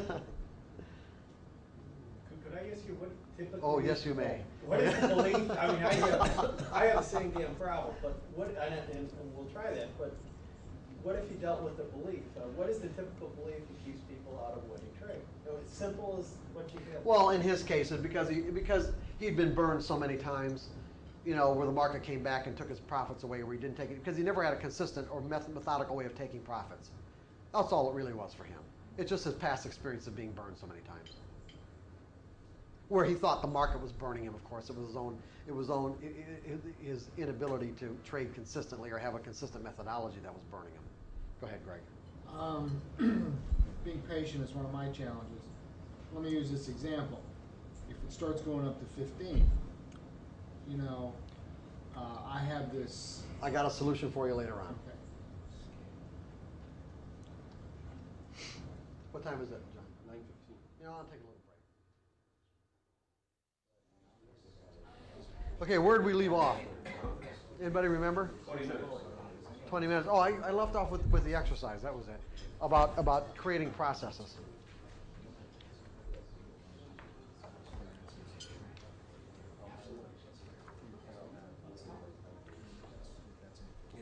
Bond trader friend. Yeah. Stay in for the second Anyway, he went on to make quite a bit of money trading bonds, and then went to Thailand in the late 80s and early 90s to trade their stock exchange, and took advantage of a lot of people down over there.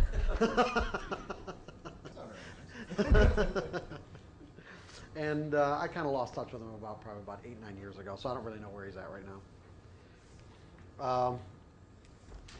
Okay, you've got information. Now, I want to precede what I'm about to tell you right now with kind of a caveat or warning. I'm just exposing you to technologies or ideas, or let's say methodologies that you can use, but I suggest that you don't, until you've acquired some sophistication in working with us in these areas and expertise, that you do this with somebody who knows what they're doing, a professional. I don't know what you're talking about. Well, I'm going to tell you, you'll see in a minute, okay? What I'm doing is, all I want to do is I want to give you an idea of what's possible and the kind of things that you can do. Again, these are things you're certainly under no obligation to do any of this stuff, but if you do decide to do it, I very strongly recommend that you do it with a professional, someone who knows what they're doing. Here's what I mean. We left off doing journal work, writing questions, getting answers, discovering yourself, and discovering things that hopefully will pique your curiosity to ask another question. You're accumulating all this information about yourself. What are you going to do with it? Where are you going to go with it? Well, there's a number of different things that you can do, a number of different techniques or technologies. There are all kinds of self-help books that you can buy. One of the things when people even ask me to suggest certain books, I'm a little reticent to do so. What I suggest that people do, instead of me recommending what book might be good for you, you find out what book is good for you by going to a pretty large self-help bookstore and finding out by just what book resonates. Okay, as you're going, as you're perusing all these books that tell you what you can do and how you can do it and everything else like that, which books resonate? Which books are you attracted to? Books in essence, because once you open yourself up, here again, this process of opening yourself up by asking questions, you will be naturally guided from this area right down here. You will be naturally guided to pick up the book that's right for you in that moment.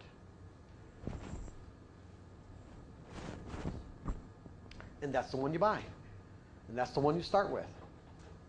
But it's how I got my first book. I met Larry Williams. I went to one of those bookstores because I was interested in trading. And Larry's book almost fell off the shelf, hit me on the head. Somebody pushed How I it. made $1 million first year of training. What I'm saying to you is that in many cases, the kind of stuff that's going to happen once you open yourself up will seem quite magical. It really will.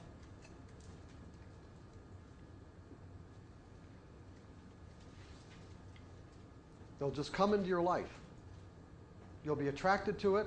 You're not thinking about, not analyzing, not judging. You just find yourself picking up this book and, oh, yeah, okay. Yeah, this looks good.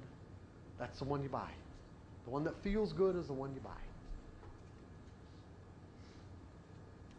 See, so for me to recommend a book, it's like I'd have to, tap into where you're at and I mean, not that I haven't done that sort of thing, but it's just that you're better off just doing it on your own. Does that make sense, everybody? So, one of the things that you can do, and this is an example of a trader that I worked with a while back, and who had a pretty abusive relationship with his father, and it hampered. He was I'm not even tell you where he traded or what the deal was, but anyway, he found a lot of the things that he had learned as a result of his relationship with his father quite troublesome, not only in his life, but of course for his trading. And what I'm going to do is I'm going to read you an exercise that I gave to him. And basically, this exercise, you can see, this is his work right here. It's about 20-some pages or more.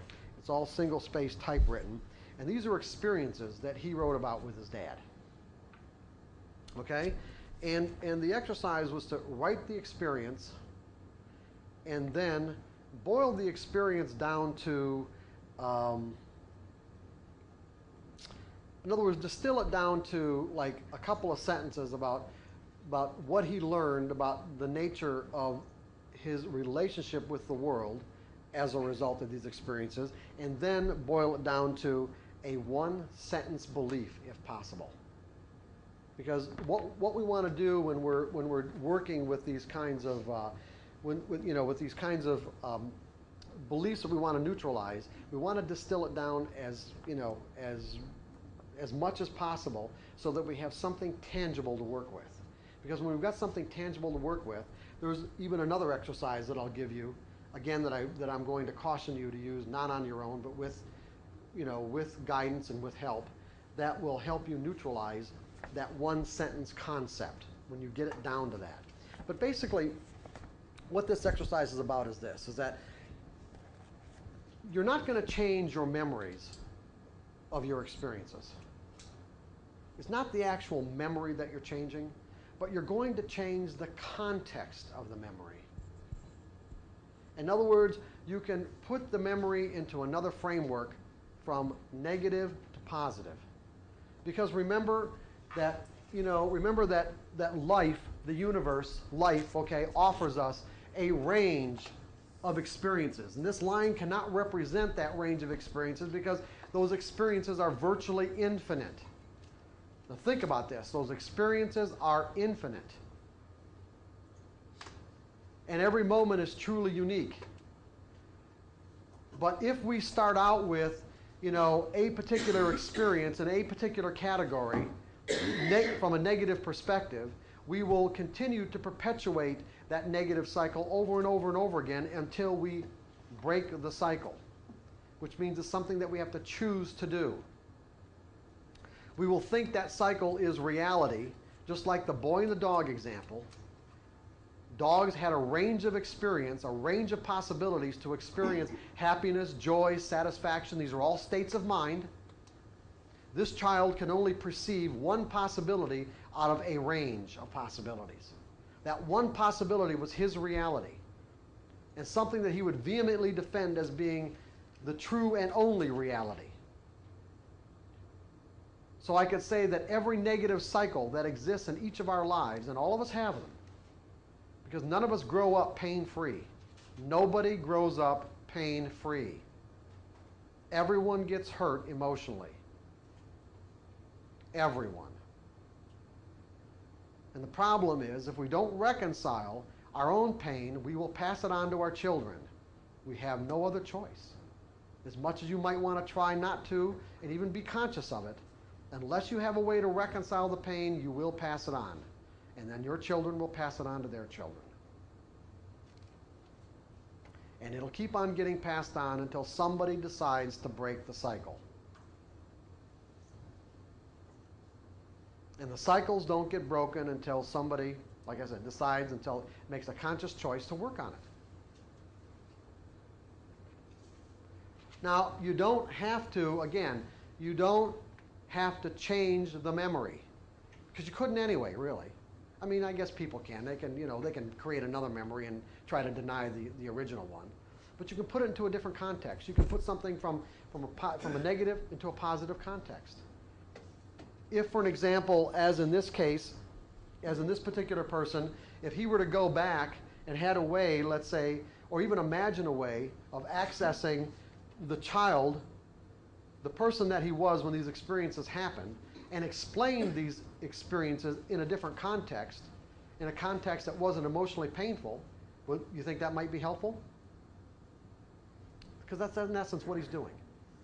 He's explaining these experiences in a context that would help this, let's say, 8 or 9-year-old create a set of memories about this, that even though the actual experience themselves didn't change, the context of the experience changed from negative to positive.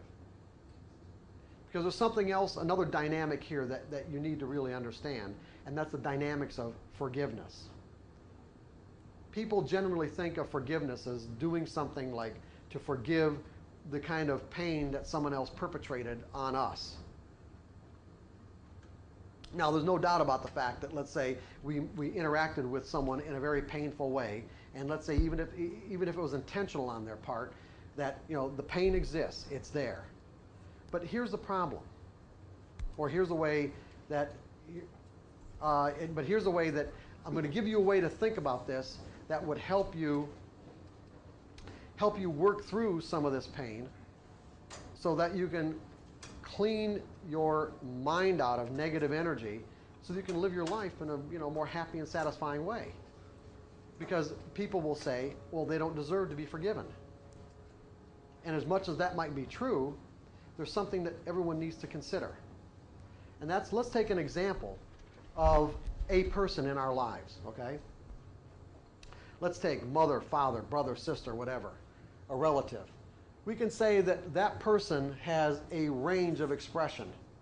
That let's say that for the sake of this argument or this discussion, that particular person exists in a finite way.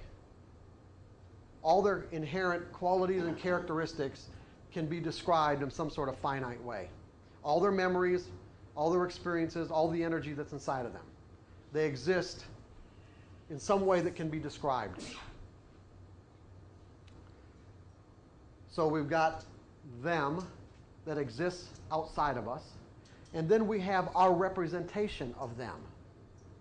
Okay, the representation of them that exists in our mind. In other words, some component part of our identity that we would describe as them. First of all, I would ask you, is our representation of them, them? Is it who they are? No. It can't be, right?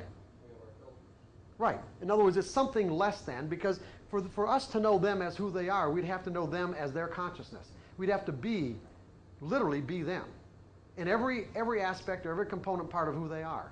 So any way that we would represent somebody else is less than who they are, and usually much less than who they are, some small part. But it is a component part of our identity, meaning that representation of that person, this unique representation, it is a unique representation of that person, exists nowhere else in the universe. Now think about that. You've got brothers and sisters or other relatives that have their own mental representation of that person that may have similarities to yours, but your representation is unique. It exists no other place in the universe other than your mind. And the problem that people have is that we have this tendency to think that our representation of another person is that person, when in fact, if it's the only representation of that person, in other words, the only place that it exists is in our mind, it's really part of our identity. It's not them, it's us.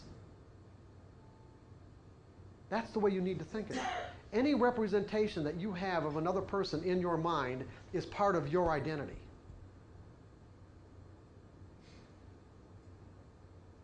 And if that representation is a negatively charged energy, then it's having a negative effect on your life.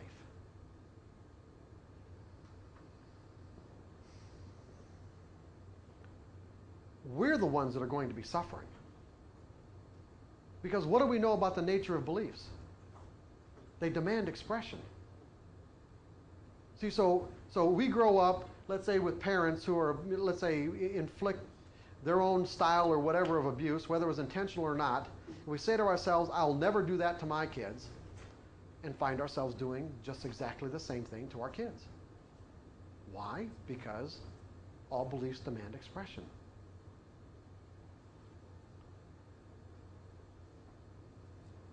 And find ourselves being, in many ways, exactly the same way.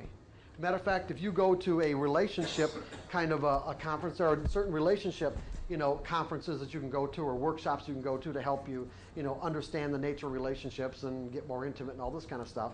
Well, there are some that you can go to that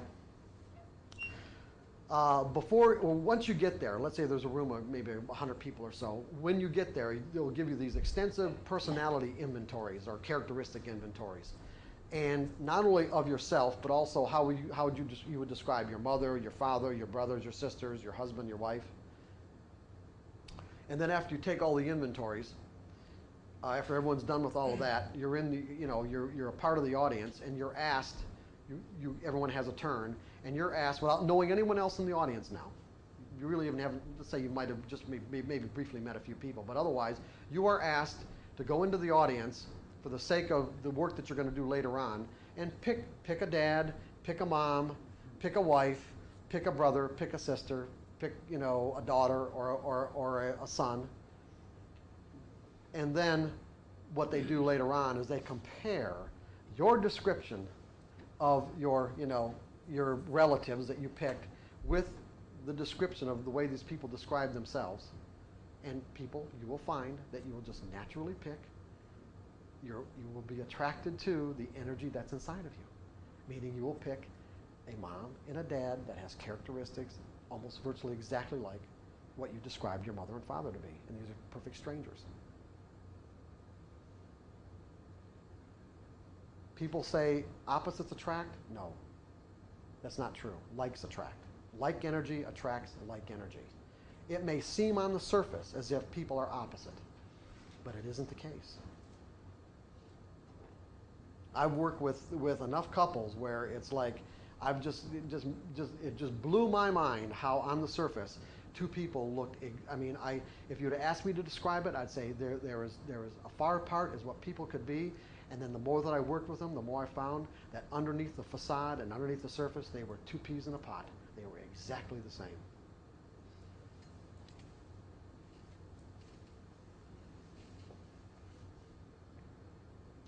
So what I'm saying is that the idea, the notion, or the concept of forgiveness is that you're not forgiving that person outside of you. It's not for their benefit. It could be. You could make it for their benefit, but I'm saying you don't have to. It's for your benefit. Because any negative energy inside of us has the potential to express itself in negative ways. Not only in the way that we see the world, not only in the way that we interact with other people, but also just the effect that it has on our own physiology.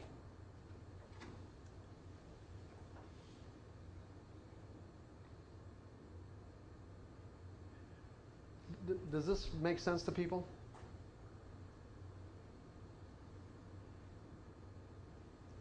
Other people are not other people. Anyone that we perceive in our environment is some limited version of who they are, which means that we can't perceive in other people what's not inside of ourselves. It's impossible. We cannot perceive in other people what's not inside of ourselves. Otherwise, that characteristic or trait that may exist in them is invisible to us until It's inside of us so that we can then, it acts as a force on our senses so that we can recognize it.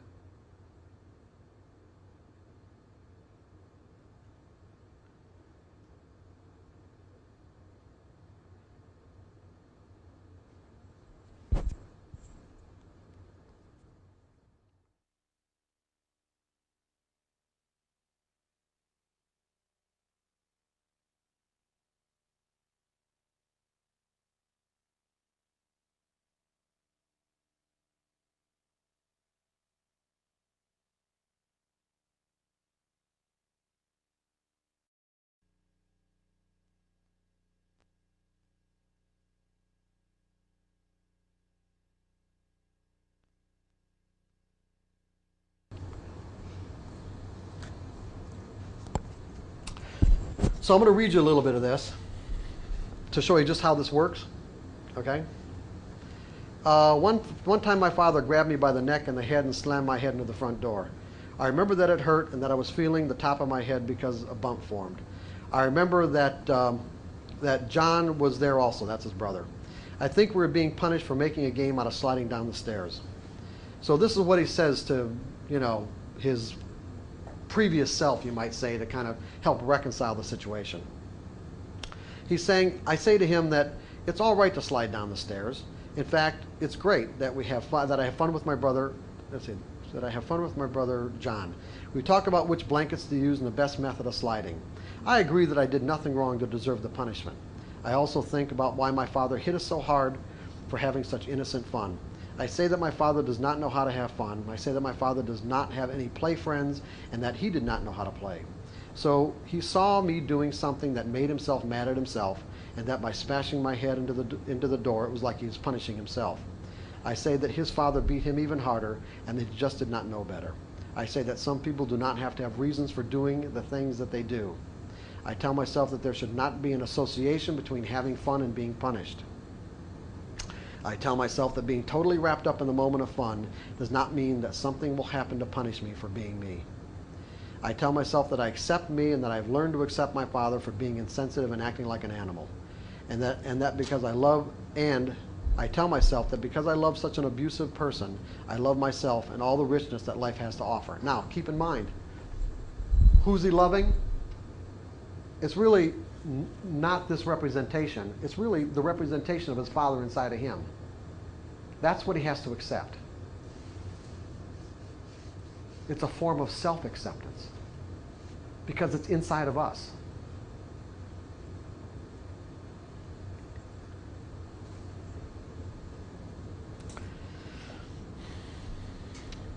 And then he's got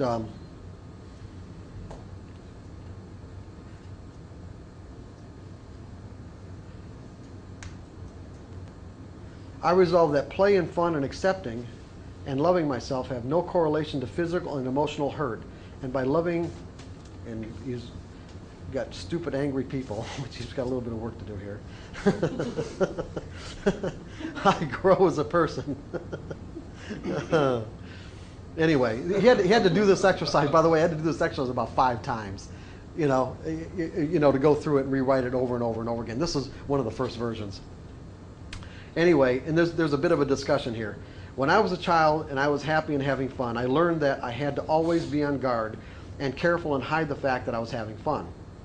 When I was having fun, I learned that I could be hurt by the seemingly randomness of my father. I learned to associate feeling good with expecting pain.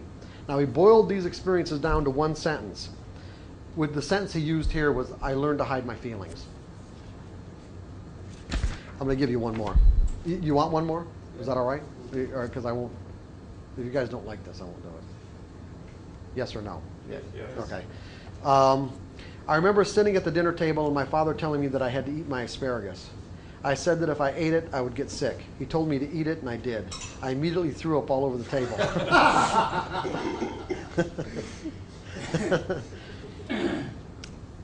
I think he hit me and sent me in my room without any more food. This is the discussion that he said to himself. I know what is best for me, I know what is best for me in this moment. My instincts are excellent. My father is not as aware. My father has the awareness of a sea slug. I did not do anything to deserve to be punished. My father's reaction to many things is like an animal, to strike out at whatever's there. I tell myself not to associate my father's angry actions with my beliefs and actions. I tell myself that there is not another son who could have been better for my father. My father beat whoever was his son, and therefore I do not feel guilty for being me. I do not feel guilty for being a son. I tell myself that my father must have a total lack of self-esteem because he hit a small child for such an insignificant thing. I tell myself that my father does not know how to relate to children, that he never learned to be a father. I tell myself that I've learned to love myself and learned self-respect so that I won't act like my father. I tell myself that I will continue not to eat things or do things that will harm me or make me sick. I tell myself to use this as an example. To tell myself to believe in myself. I explain that what a metaphor is and say that I must not swallow what others tell me, or I may be sick. So I resolve in the face of stupidity, anger, and ignorance, I love myself and have high self-esteem. I cannot feel guilty over another's attitudes and actions. Here's the discussion. I spoke my thoughts, I expressed my feelings of what I thought was best for me, and I was punished. The incident involved food. I was forced by the threat of physical punishment to do something that made me physically ill. A combination of mental stress, physical punishment, and physical illness. I was given a choice of physical pain or eating something I thought would make me sick, and when I went against my best instincts, I was still punished. There was no escape. I felt helpless, powerless. I turned inward. I learned that when I speak up, I'm slapped down. And then the one sentence belief is I learned to act against my instincts. Now, I don't have to read the rest of these. Just by reading the beliefs, you can kind of extrapolate what was going on. I learned to create an expectation of pain. I learned to punish myself. I learned to pretend to act against my feelings. I learned to be erratic, getting like his dad. I learned to be inadequate. I learned to be insensitive to others. I felt guilty and embarrassed about not having enough money. I learned to carry my fear with me everywhere. I learned to bury my feelings. Eventually, I replaced them with things. My thoughts didn't count. I learned to sublimate my feelings. I learned how to lose respect for myself. I learned to distrust. I learned to hate. I learned violent thoughts. I learned not to be intimate. I learned the dark side. I learned to lie. Now, what are you going to do with this? Anybody got any ideas? Yeah, how are you going to do that? Forgive yourself. What? Forgive yourself. That, you know what Greg is saying is actually quite good, because what did we say yesterday about the power of making up your mind? You can do anything. That's right. You can do anything. Actually, when you really get right down to it, you could really wipe away all the negative energy associated with these experiences by making up your mind with enough force and conviction. It'll move all that energy out. That's not something that most people are willing to do for a lot of different reasons. There are a lot of other beliefs that come into play. Beliefs about right and wrong, and in other words, there's all kinds of judgments that come into play that would keep people from doing something like this. And typically, when they are ready to do something like this is when they start getting involved with, usually some sort of spirituality or religious beliefs that are consistent with, let's say, their desire, and how to put this into a context that it makes sense for them. And one of the only ways that you can really do that is through a lot of times spiritual beliefs. Otherwise, it just doesn't make sense. But with enough conviction, you can move this energy out. Without enough conviction, you'll go through exercises. One of the exercises would be something like this. This is an exercise for collapsing painful experiences. You'll get it on the tape. You don't have to write it down. I don't really want you using this exercise by yourself anyway when you get right down to it. In most workshops, I stopped even giving people this exercise. But I'm going to do it for the sake of this tape, and just with the caveat that just do this with professionals. So you take an experience like this, okay, and then the exercise would be write 20 times. I resolve that the experiences I've written about on this paper no longer have any power in my life. then write 20 times, I resolve that these, it's not in your workbook, Greg. I resolve that these experiences no longer make me feel guilty, powerless, or unworthy of success. Then write another 20 times. I resolve that it is time for the effects of these experiences to vanish from my life, both inside of me and outside of me. And then take the piece of paper that you wrote the experiences on. I am now burning these experiences as a symbol of my willingness to let go of the effects. As I watch these experiences turn to ashes, the energy they contained inside of me is also collapsing into ashes. And then pick a new set of beliefs that correspond to the way you really want to feel, and say, I'm now installing these new beliefs in my mental environment as a new way of expressing myself. Sean, you're kind of looking at me like, does this make sense to you? Yeah, I was just wondering, what's going through my mind is, when you're working with a professional, what is the outcome that you need to have someone with you? What is so powerful about that was what I was thinking. Oh, this is a good question. I'm glad you asked it, because I found that when I did these workshops and gave people this exercise and I got some feedback, some people didn't really understand how to distill these experiences down into one sentence beliefs, and what they were trying to collapse. I thought might create additional difficulties for them.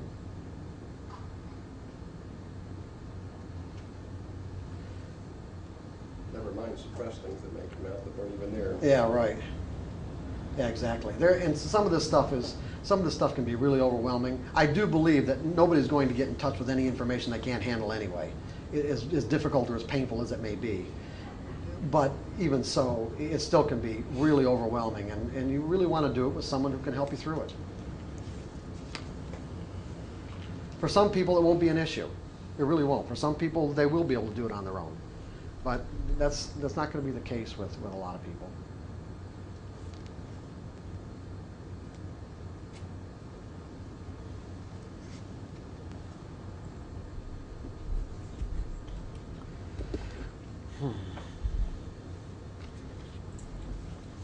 Another technique that's in the workbook that you can use for identifying beliefs is just follow your emotions back to something. In other words, if you're feeling a negative emotion about something, you're angry about something, just ask yourself a question, follow it back.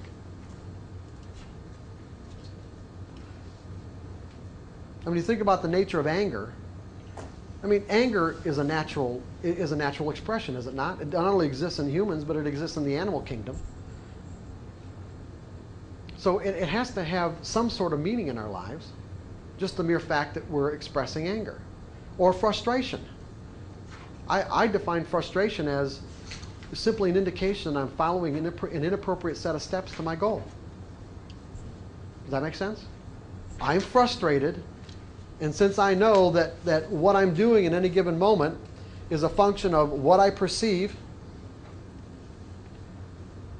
in other words, the information I perceive in relationship to what's being offered, what I expect, what I decide to do, and the actions I take, if I'm not getting an outcome that I find satisfying and I'm feeling frustrated, well, that's just telling me I'm following an inappropriate set of steps to my goal.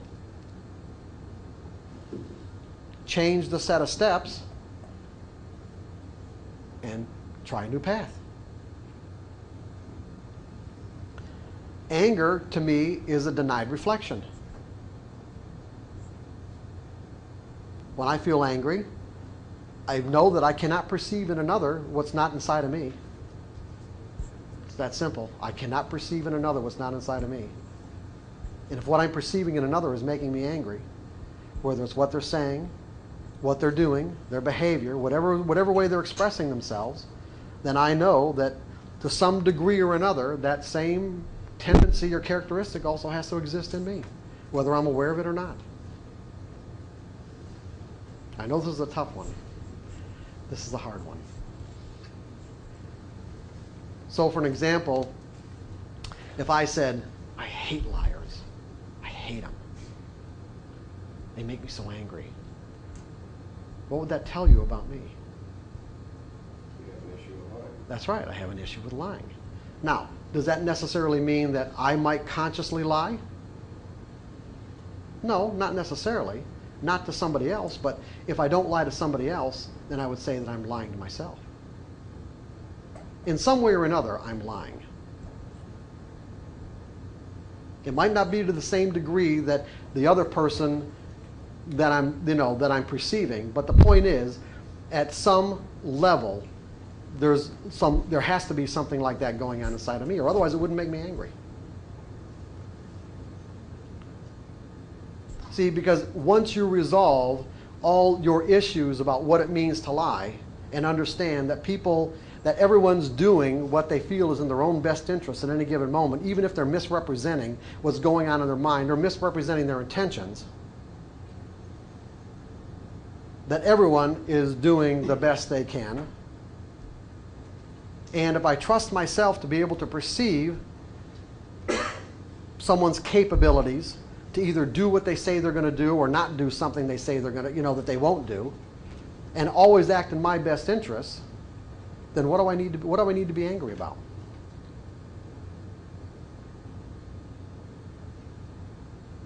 In other words, once all those issues are resolved inside of me, then it doesn't make me angry outside of me.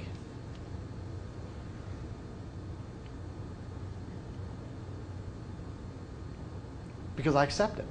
It's fine. They can be who they are. And if that's their capability to misrepresent things, then that's just who they are, and that's fine. I just take that into consideration when I interact with them.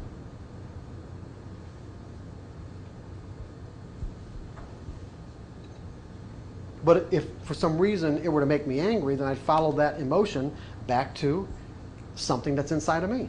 Otherwise, I wouldn't be able to perceive it. Because what is anger? Okay? What is it? It's a self-defense mechanism, is it not? Anger is a self-defense mechanism. I can't feel angry unless I feel threatened. Don't tell me that. I don't want to hear that. No, you. You. You're this, you're that, you're.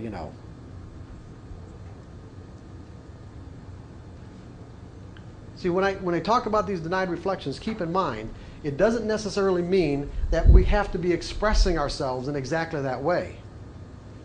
But it has to reflect something in our mental environment, that is composed of the same kind of energy.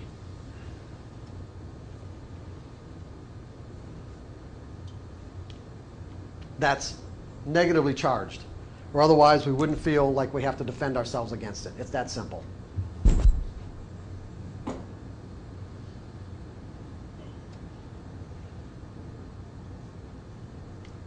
And the reason why we defend ourselves against it is because we don't want to feel that negative energy. We don't want to feel bad.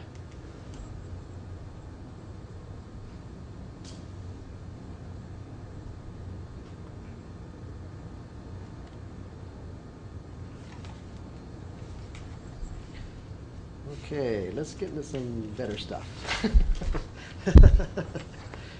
Techniques for neutralizing a belief. We've already talked about focus intent. And this relates to self-discipline. By the way, who's our guest here? What's that? Vincent? Yeah, you're going to help me with the cue charts, right? In case I have a problem. Aren't you glad you showed up, Vincent? Poor Vincent. I mean, you've missed like the whole day and a half of underlying material that would, help you put this into a context that, yeah, interesting, right? I feel like I've got to apologize. I'm sorry. Oh my. Anyway, okay, self-discipline. Most people think of self-discipline as actually a technique for changing. Okay? Most people think of self-discipline as a personality characteristic. In other words, oh, he's so disciplined. And the reason why people think of discipline as a personality characteristic is simply because they are doing something that so effortlessly that we find difficult. Are you guys with me on this? Someone else is doing something effortlessly that we find difficult, and so therefore it seems as if they're so disciplined. But that really isn't the case. That doesn't mean that they don't have the capability of being disciplined. But what I mean by it isn't the case is that when someone can do something, express themselves in some sort of effortless manner, what is that indicative of? What would that be indicative of? Not self-discipline, but what? Their beliefs. Their beliefs. Yeah, they're just expressing themselves in a way that's natural to them. That's simply natural. Would you also say that they're in harmony with that whole process? They're just doing it as a natural extension of themselves? Exactly right. And so self-discipline is one of the more powerful techniques. Remember, what is the most powerful technique for change that I've given you so far? What's the most powerful technique? Asking a question. Well, yeah, asking a question that gives you the information. What's the most powerful technique for change? Taking the energy out of the belief. Taking the energy, desire, okay? Focused intent, desire, conviction. That is the making up your mind, what it means to make up your mind. When you guys watch this tape later on from yesterday, because we talked quite a bit about what it means to make up your mind. When you make up your mind without any conflict, you're completely resolved about what you want, you can move an enormous amount of energy. That is the most powerful technique. I'll give you an example from my personal life. Probably the best example I could give you from my personal life. And that's, I grew up, when I was a child, I had an allergy called rose fever. Just like hay fever, only you get it in the spring. So usually around the first week in May of every year, from the time that I could remember, I would get, this allergy would come on, and my eyes would puff up, and I'd be constantly congested, my nose would be running, I'd be sneezing. Sometimes I'd even miss like days of school because I'd wake up, my eyes were so puffed up I couldn't even open them. Now, I went through this all my life, just something I accepted. It'd be May, June, and sometime in August when people started getting hay fever, the rose fever would subside. So I was taking, in the late 70s, I was taking this class kind of in self-awareness. And I was in commercial casualty insurance at the time, and the class was after work. And in one of the classes, in one of the weeks, the instructor was talking about conditioned response, how whatever stimulus or experience, whatever forces cause you to, let's say, react in a certain way under certain circumstances, the actual stimulus can be gone, but you're going to continue to act that same way even though the stimulus doesn't exist any longer. Like I said, psychologists call that conditioned response. Anyway, so the next week, I walk into the class, and I was late, and I had my briefcase, and I had a box of Kleenex because the rose fever had started. And so the instructor, I walked in and said, well, Mark, what's going on? And I said, well, I explained, with the box of Kleenex, the congestion and everything else. And she looked at me, and she said, do you think that just might be a conditioned response? And you know what? I know, because it's hard for me to get back to that state of mind that I was back, because it was like 25 years ago or 20-some years ago. It's like, for some reason, her words hit me like a ton of bricks. I just knew that whatever reasons that I had, or whatever conditions existed when I was a child, when I got that allergy, no longer existed. They were long gone. And the only reason why I was suffering every year is because it was the first week in May, and that's when it was supposed to start. I just knew that. There wasn't any doubt in my mind about it. I just knew it was just the kind of thing, it's the first week in May, I'm supposed to get rose fever now, and so therefore I get it. When I went home that night, and this I do have a vivid recollection of, when I went home that night, I was so angry with myself. I can't, the anger was really intense. I was angry because of all the suffering that I'd done up to that point in my life, almost 30 years of suffering that I knew that just was completely unnecessary. And what I did is I focused that energy and I directed it and said to myself, when I wake up, this is it. It's over with. It's done. I am not going to experience the effects of this any longer. And when I woke up, it was gone. And I have not experienced the effects of it since.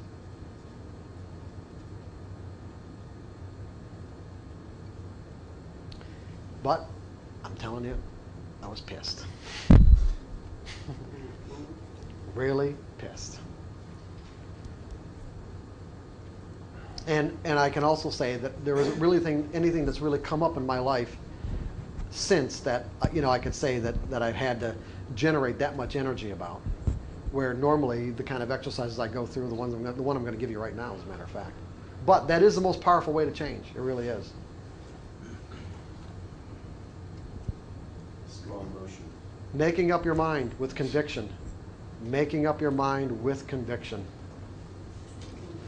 See, yeah, it's the conviction part. See, people think that change is a function of time. Time has absolutely nothing to do with it. Time doesn't exist in our mind anyway. Close your eyes or go into an environment where you have absolutely no sensory stimulus whatsoever, where you can't even feel or hear your heartbeat. Go into a non-sensory environment. You can't see anything. You can't hear anything. You've got no way to measure anything, not even your heartbeat, and you will not be able to tell the difference between 1 second or 1 week. There's no way for you to know.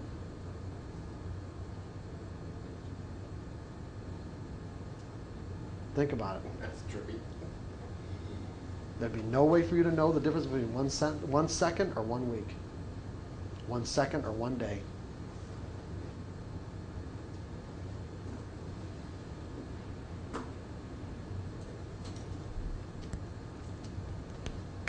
All I'm saying is that time doesn't exist. And the other way to really know that is that all you've got to do is tap yourself into something that you forgot 10 or 20 years ago.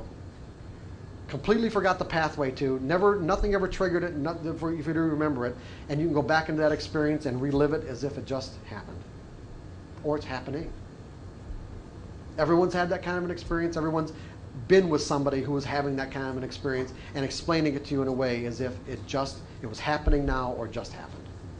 Same intensity, same memories, vividness, everything.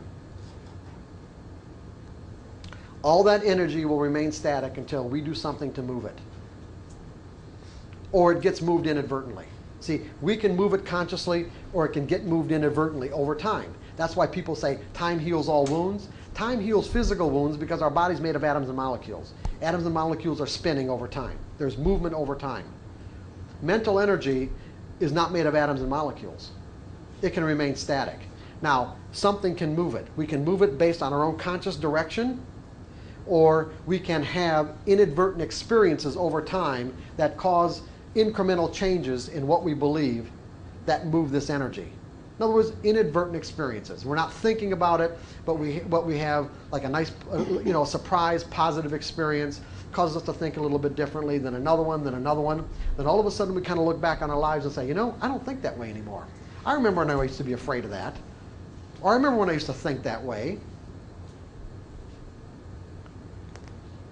So it makes it seem as if change is a function of time. It really isn't. It's just a function of movement of some sort. And the movement can take place instantaneously or through a process. In other words, if you can direct enough force in some way, you will get movement.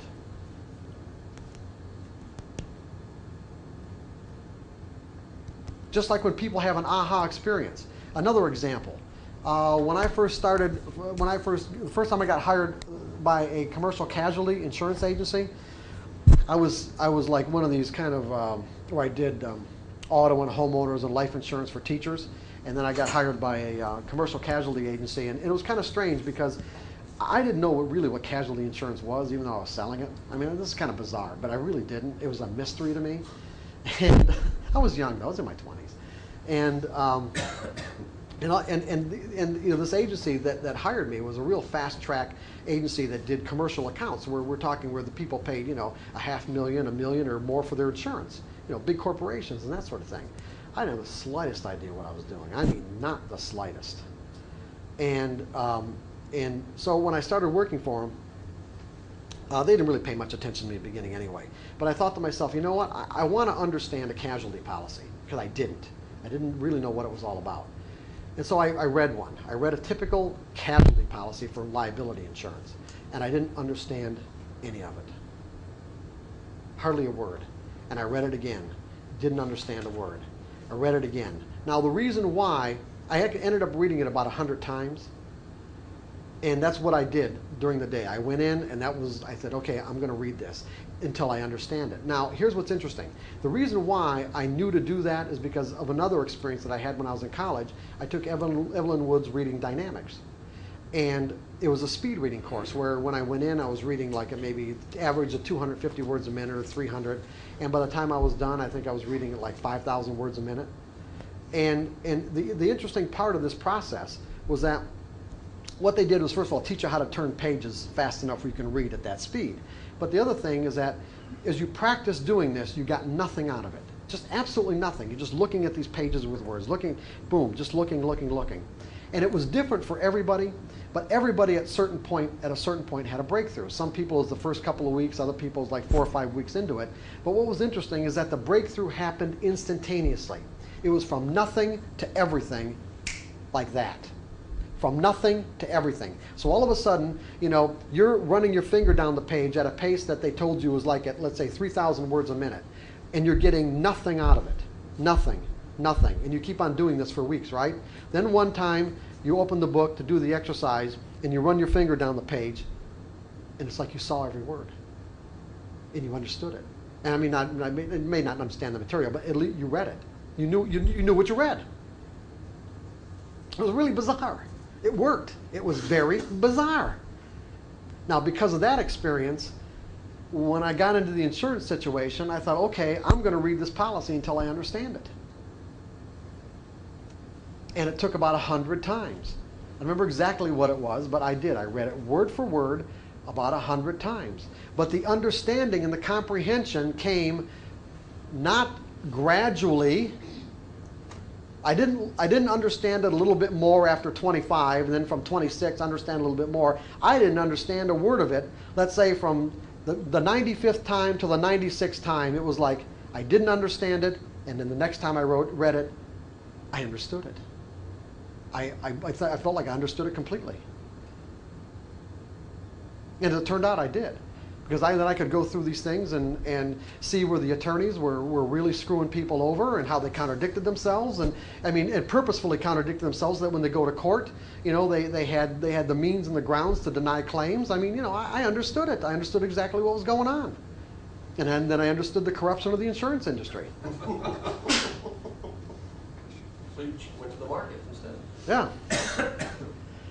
All I'm saying is that these kinds of changes usually happen instantaneously, not over time. So as a result now, even now in my life, when I get a book that I'm really attracted to, that I know that there's insight in, that I haven't integrated that insight into my mental system in a way that I'm satisfied with, if I have to read a book 50 times, I'll read it 50 times. And there are many books that I've read that many times.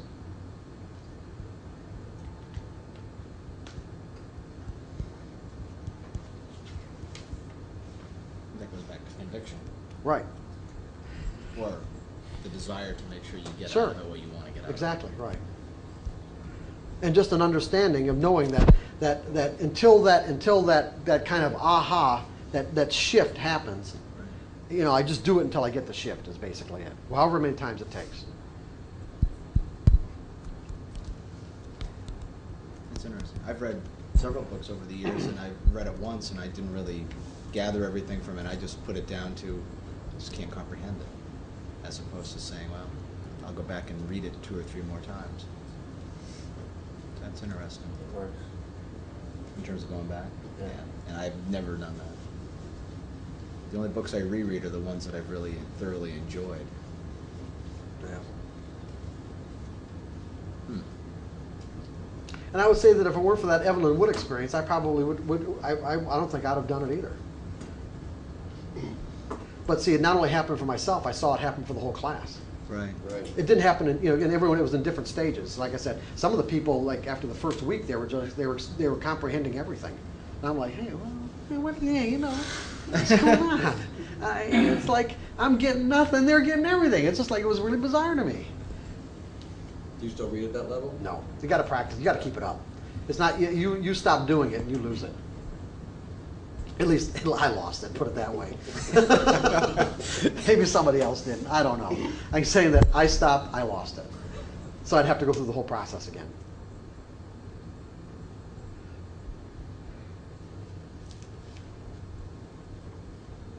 So, in the absence of extreme conviction, we'll use self-discipline. Okay? And self-discipline is simply a technique. I define self-discipline as simply a technique to stay focused on the object of your goal or intent when that intent is in conflict with something else inside of you. Does that make sense to everybody? It's just a process of continually refocusing. In other words, making another choice, making a choice, being conscious and making a choice that's consistent with your goal. The example that I like to do is just one I wrote in Trading in the Zone about when I decided to become a runner. It was like it was in the late 70s and up to that point in my life wasn't going exactly the way I envisioned it when I was a kid, and I can look back on it now and say I probably would have been assessed as being clinically depressed. And although I didn't think so at the time, if you just said, "Mark, you don't look happy," I'm happy. I'm happy. I'm a happy guy, But I wasn't. I was really depressed. But anyway, something just triggered about I wanted to become a runner. I didn't know why. I just did. And it was a pretty strong desire. And so what I did is I went out and ran. Hey, I found out I couldn't even run a couple of blocks. Now, and this is coming from, my late teens, and, in high school I played hockey and football, and in college I did some sports. I mean, not a whole lot, but I was real athletic, and the fact that I couldn't run more than a couple of blocks I found very disheartening, extremely discouraging. I thought it was really bizarre, and as a result, I didn't run again for a while. I didn't even try. And then maybe 2 or 3 months later, however long it was, I tried again. Got the same experience, although I had enough, let's say, conviction to do it a couple of more times to find out that your body really, really adapts quickly, and that you get, better results. That the more, in other words, like I couldn't, maybe the first couple of times I only ran a couple of blocks, but then I found I could run 3 blocks and 4 blocks. I thought, hey, okay. So I went out and bought a set of, running shoes and a stopwatch, and got pretty encouraged about the whole thing, and set a goal for myself that I wanted to run 5 miles by the end of the summer. And I set up a 5-mile track where I lived, it broke it off into like quarter-mile increments, and that seemed insurmountable to me at the time. At the time I couldn't even run a quarter of a mile, so the idea of running 5 miles really did seem like it was impossible. But anyway, here's what I found, is that, after I bought the running shoes and did the whole bit, I found that every time I decided that I wanted to run, my mind would get flooded with all these conflicting and competing thoughts. Mostly what I did was watch TV, and that was the big one. The big one was, well, there's a good program on, I'll go after the program, and of course I never went. Or I had, it's cold, it looks like it's going to rain, nobody else I know does this, and just anything. I would say that in the beginning, I was only able or only managed to get through my conflicting thoughts about a third of the time. That every time I said to myself, I want to go out and run, 2/3 of the time I didn't do it. And I'm not even saying I said that to myself every day. So that was a problem. But I did but by getting out enough and improving myself enough and getting enthused about the fact that, let's say I'm now able to run a mile, I'm getting close to running a mile, I found that I was running into another problem. And that's my enthusiasm for how much I'd already done would not take me to the 5 miles. I mean, as inconsistent as that might sound, I'd be so pleased with the fact that let's say I'd run 1.5 miles or I'd run 2 miles. What would compel me to run 5? So I knew that I needed another rule, and I called it the 5-mile rule. The 5-mile rule was, if I managed to get my shoes on and get through my competing and conflicting thoughts, that I always had to run 1 step further than the time before. And I had a journal. I mean, I still have that journal, where the date, how the time, in other words, the amount of time that I ran, how far I ran, and usually some notes about what was going on. And I never broke the 5-mile rule. I really didn't. If once I got out, I always at least ran 1 step further. Many times it was more than 1 step, but I never let myself run less than 1 step, no matter what.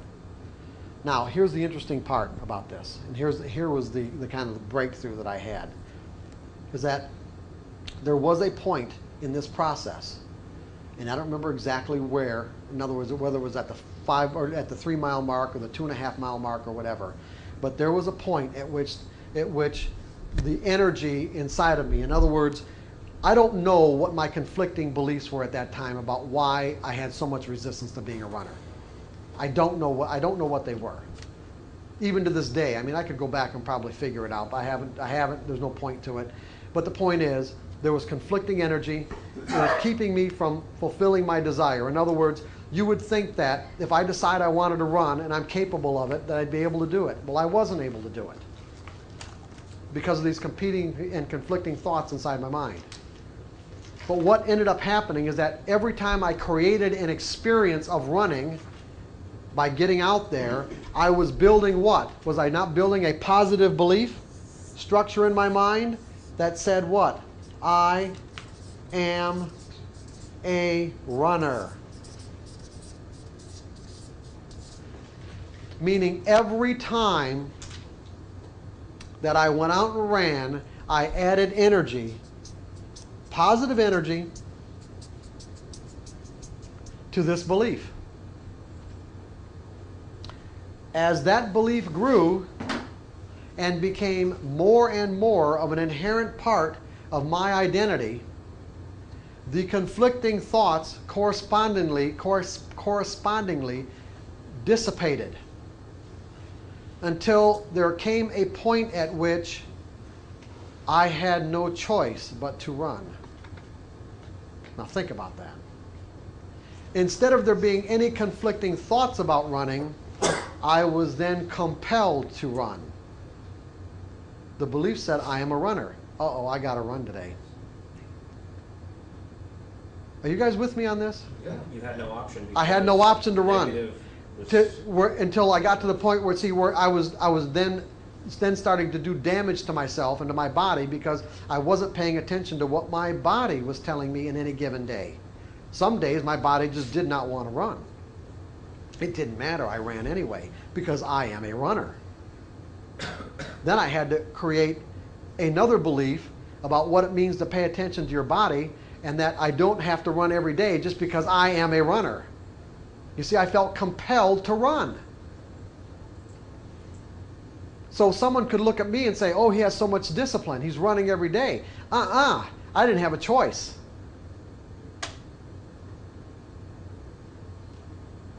Now, does everyone understand what I just said?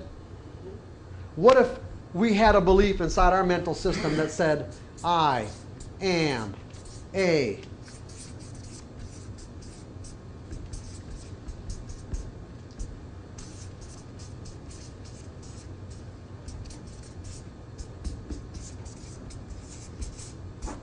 What if there was a strong belief inside your mental environment that said, I am a consistently successful trader? And all the principles that made up that definition of what it means to be consistently successful. What then? You would have no choice but to be consistent because it's a function of your identity. It is who you are. In other words, once you integrate those principles into your mental system in a way that's consistent with this definition, this will be your results because you can't be any other way.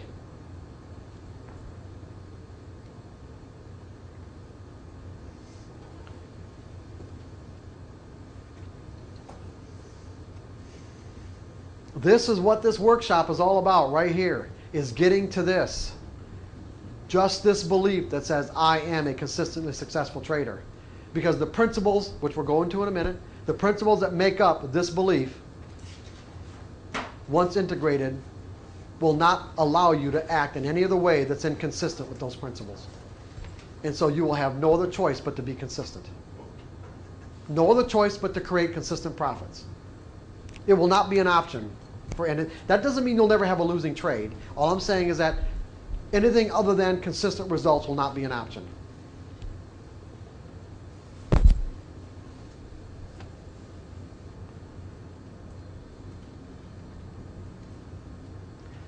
guys with me on this? Ready?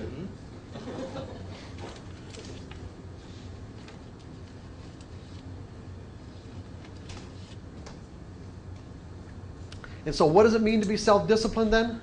What is discipline? How did I describe discipline? It's just a process, right? It's just a technique. It's a technique to refocus. In other words, in any particular exercise that you may adopt or devise for yourself to install the principles of what it means to be a consistently successful trader, whatever conflicting energy that may be inside of you that distracts you from the way you need to be focused, all you need to do is simply make another choice. Become aware of what you're thinking, what you're saying, and what you're doing, and I'll give you an exercise to help you do that. But as your awareness grows, then what you do is you stop yourself in the middle of a thought and say, you know what? This thought leads to this when this is my objective. My objective is consistency. Therefore, I'm going to redirect my thoughts, and this is what I'm going to do the best I can. And even if you don't do it very good, that's all right, because the next time it comes around, you're just going to do it as best you can again until all the conflicting energy is gone. And then it's simply acting in this way is effortless.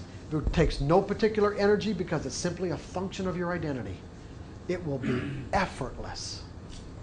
Even if you're trading mechanically or subjectively, it will be effortless, which is the way trading should be anyway. It should be really an effortless endeavor. Except for the amount of energy it takes to work your mouse.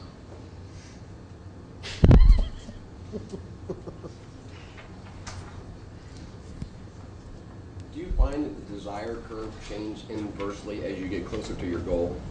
Well, it can. I mean, it can. That's why. As the conflict becomes less, getting there, the desire doesn't have as much energy because you're not fighting such a negative belief pattern. Well, that's why I set up the 5 mile rule. That is exactly why I set that 5 mile rule up, because I recognized that while I was in the middle of it, because I'm thinking, you know what? I'm so enthused with my results at this point when I hadn't reached my goal yet, that I'm thinking, well, what's going to get me to my goal? Because I know I'm going to quit.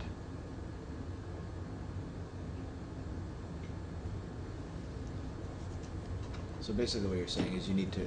I'm not set a saying higher you need to target. do anything. I'm not saying you need to do anything. All I'm saying is that Cognizant.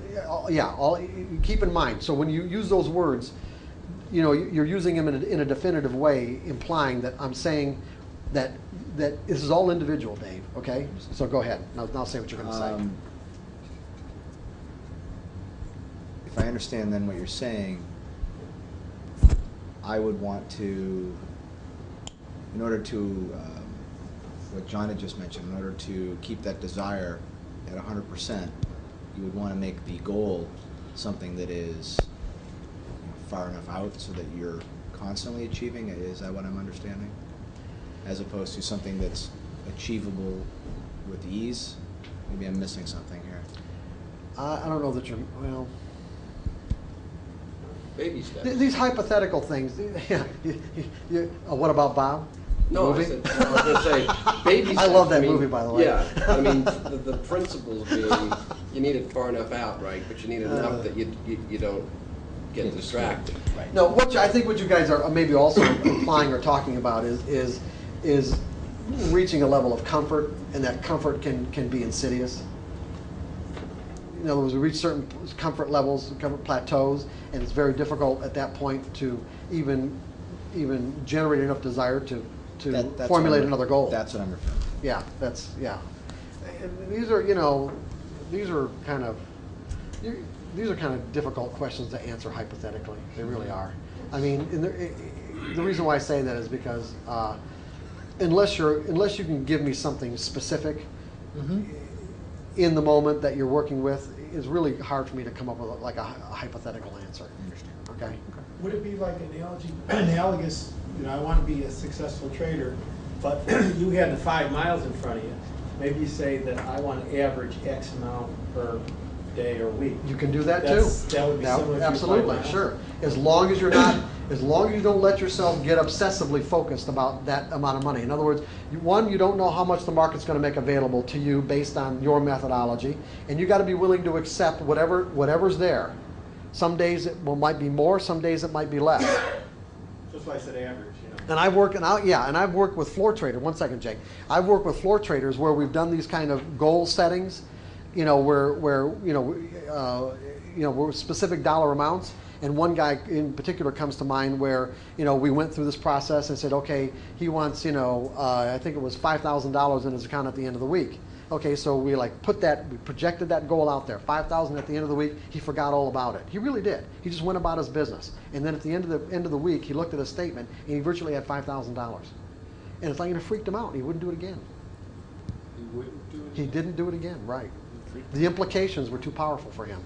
He didn't want to know that he had that much power to control his life and the destiny of his life and what his outcomes were. It's empowering. It was empowering, but too empowering for him at the moment. Yeah, what I was thinking is, you're saying that to install the belief, I am a consistent, successful trader, not make it a goal though, aren't you?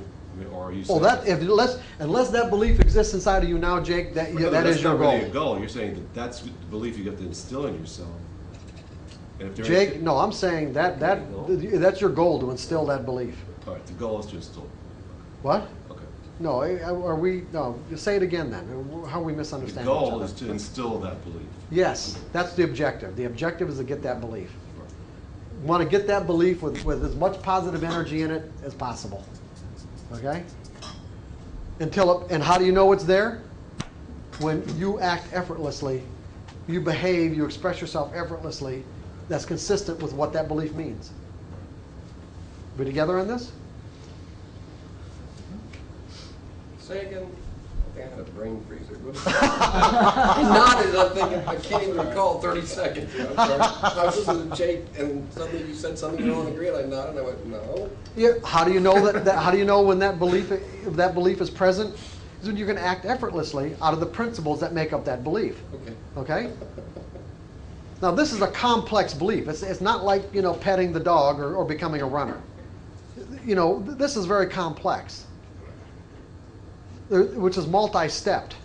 In many cases, I mean, and maybe not as many steps for some people as others, but the point is, there's a lot of steps involved here. There's a lot of principles that make up this belief to be consistently successful. But the point is that when it is installed at a functional level, you will simply express yourself in this way as a natural function of your identity. You won't be able to do anything different because it won't let you. So how we install it? Jake, come on, that's what we're doing right now. Okay, we're getting there, okay? Take a What? 5-minute break for restroom. Yeah, we're going to take a break anyway. You're right. I'm glad you did, because I was going to take a break anyway. Jake, come on, you're all right. I'm telling you, patience is one of my features. That's right, I know. That's why I'm holding this off, Jake. Did you know that? Yeah. So I have to feel the discomfort. That's right. I'm doing.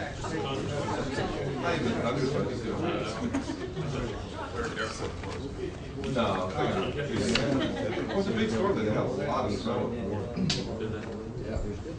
Are we ready back here? Are we all set?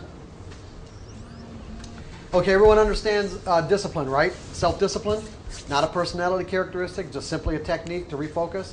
Now, the whole idea is that you know, you want to get to a point where you can pay attention to what you're thinking or what you're saying or what you're doing, like to become an objective observer to your own life process, you might say. So for an example, when I told you that, that, you know, many times when I'd ask myself a question about, you know, when I was writing The Disciplined Trader in particular, you know, like the answers might come, you know, hours later, days later, or whatever. I mean, I just, you know, they just came when they did. And, you know, but in many cases, these answers were coming while I was in a situation with like another trader, where I was acting in the capacity of a coach, and I heard myself, or in essence, listening to myself say this answer that you know, I didn't know at a rational level. Now, unless I was paying attention to myself, I might not have even noticed. What I'm saying is that I had become like an objective observer to my own stream of thoughts. And that's what you also need to do. You also need to learn how to do that, so that as you're listening to yourself, as you're listening to your own self-talk inside your mind, you can redirect your focus of attention onto the object of your goal when you find that you're experiencing conflicting and competing thoughts. So I'm going to give you a technique to learn how to do that. And this technique is simply to learn how to become an objective observer. That's all. And we're going to do this in a minute. And by the way, for the video guys, when we do this, you can shut the camera off, because we're going to be doing this about maybe 7 or 8 minutes. But you can leave it on if you want. It doesn't matter, but we'll end up cutting it out probably. But Is the technique written out? no, it's not. It just says the accounting exercise. That's where we're at right now. We're on page 3 of section 5. We're at the counting exercise. That's what I'm giving you. I'm sorry, I should have pointed that out. It's like it's called. It would almost be like in my previous workbook, I called it the coach and quarterback technique. It would be like, you know, the coach and the quarterback, in years ago anyway, used to formulate game plans together in a football game. It probably isn't like that now. Probably it's the coach, the offensive coordinators and all. It's very sophisticated now. But back, you know, probably 20, 30 years ago, it was a function of the coach and the quarterback. They get together, formulate a game plan, and the coach is standing on the sidelines. The quarterback is in the game, supposedly to execute the plan, right? Well, let's say the quarterback gets emotionally involved in a game that can be particularly destructive, in that, let's say he gets sacked a few times, and as a result of things that are going on, he gets completely distracted from the actual plan as it was agreed to by he and the coach, right? The coach, on the other hand, is standing on the sidelines watching him. Well, the quarterback himself is oblivious to the fact. He's so caught up in his emotions at that moment that he's virtually oblivious to the fact that he's not following the plan anymore. Coach, on the other hand, is looking from an objective perspective and sees, hey, okay, he's screwing up. So what he does, he grabs the guy by the collar and says, hey, you know, get your mind right or you're going to be out of this game, right? Okay? We as traders don't have the luxury of having somebody in our minds, you know, as an objective observer saying, okay, you know, you're not focused in a way that's consistent with your objective. You've got to make another decision, make another choice, think something else, make a choice to think something else, think something that's consistent with what you want. We've got to learn to do it ourselves. And so this exercise will help you learn to do it yourself. And when we do it, it's very simple. The objective is simple. I'm saying the task is absolutely, it couldn't be simpler. The task will be this. I'll sit down and do it with you. I'm going to say, take a deep breath, let it out, close your eyes, breathe normally, and all I'm instructing you to do, or you're instructing yourself to do, is count your breath. So that when you inhale, say 1, and when you exhale, say and when you inhale, say 2, and when you exhale, say and when you inhale, say 3, and when you exhale, say and then back to 1. So you're going to go 1 and 2 and 3 and 4 and 1 and 2 and 3 and 4. And we're going to do this probably for 6 or 7 minutes. I would suggest that you do this for about 10 to 15 minutes a day. At least 10 minutes a day, preferably 15 minutes a day. Now, there are going to be some inherent problems.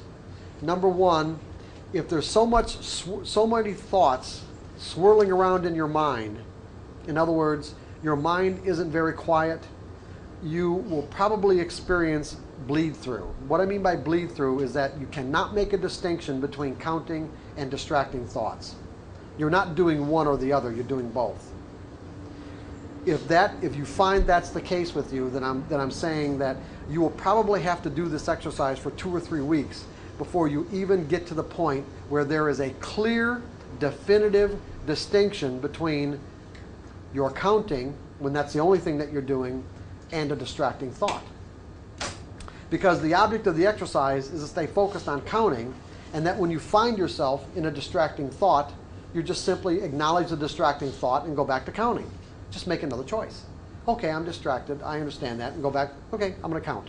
Oh, I'm distracted again. Oh, I'm going to count. I'm distracted again, start counting again. I'm distracted again, start counting again.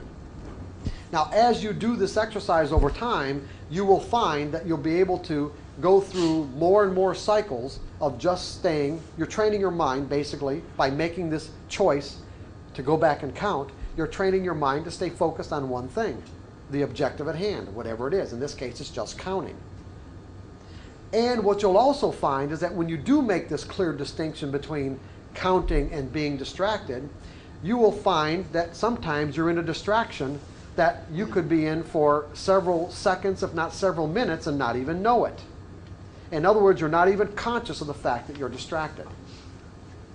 Then all of a sudden, your mind kind of wakes up and say, oh, I haven't been counting. Now, how long was it? Was it a second? Was it a minute? Virtually impossible to know.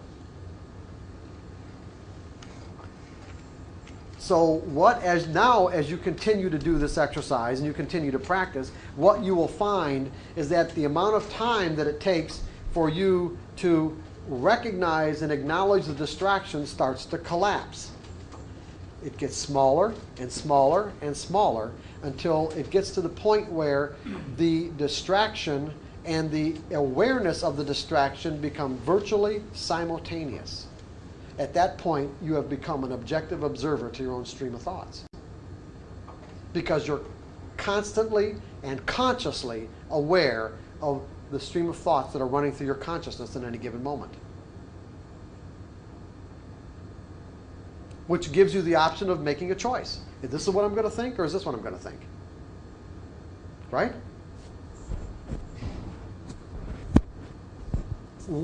The best way to catch a trading error is your thought first, right?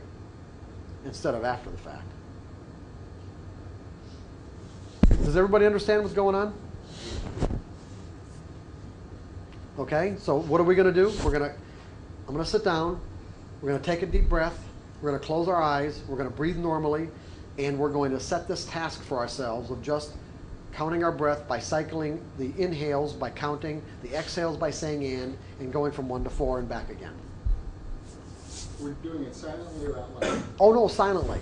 You can visualize the number, or you can say the number to yourself, whatever. That doesn't make any difference. What makes it but the object is just keep your thoughts focused on counting. And when you find, if you do make a clear distinction between counting and distraction, then whenever you notice you're distracted, just simply acknowledge it and start counting again. Make another choice. Okay, again, does everyone understand what we're doing? Okay, let's do it.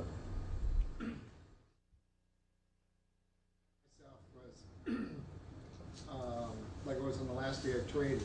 You got 3 positions, 5 minutes to the close, and you're watching each one go bing, bing, bing, bing, bing, bing. And it was like the focus and the concentration was just there as I'm counting. You know. So it was a good experience. I mean, yeah, you did real well, is what you're saying. Yeah, okay. Yeah. Because it's something you're used to doing anyway. Yeah. Yeah. How'd you do, Jake? Good. Yeah? Towards the end, I started losing a little bit. Getting impatient, wondering when I was going to wake you up? Huh? I really like really fall asleep too. Well, actually, Can everyone see the benefit of doing this? Do you need any further explanation about this? I think I know what the benefit is, but I'm trying to see how it would translate into when you're trading or doing any other task for that matter. You're trying to get yourself to be objectively focused on one thing, in this case the breathing, correct, and the count. Mm-hmm. So let's say after 2 or 3 weeks you've become pretty proficient at it. What do you do then? What is that? Oh, you'll You're find just saying that you'll find it allow you- automatically. You'll find it You'll just automatically. flow Yeah. through the rest of your Oh yeah, life. I see absolutely. what You you're see, you're becoming more aware, and in the exercise itself, you're forcing yourself to stay focused. But what I'm saying is that what ends up happening is that as you're just going through your daily life, you're just finding yourself paying attention to what you're thinking. I see. So when you're trading, it's going to translate into you notice that you're not focused properly to accomplish what you intend to accomplish as a trader. Because ultimately I said what? Your results are a function of what? Remember what I said that was? What are your results a function of? I don't mean ultimately this right here, but remember, your results are a function of what? Beliefs, desire. What? Desire. No. No. Give yourself money? Yeah, well, yeah, but even more so. Remember there was a statement I made yesterday. Your results are a function of your state of mind. State of mind.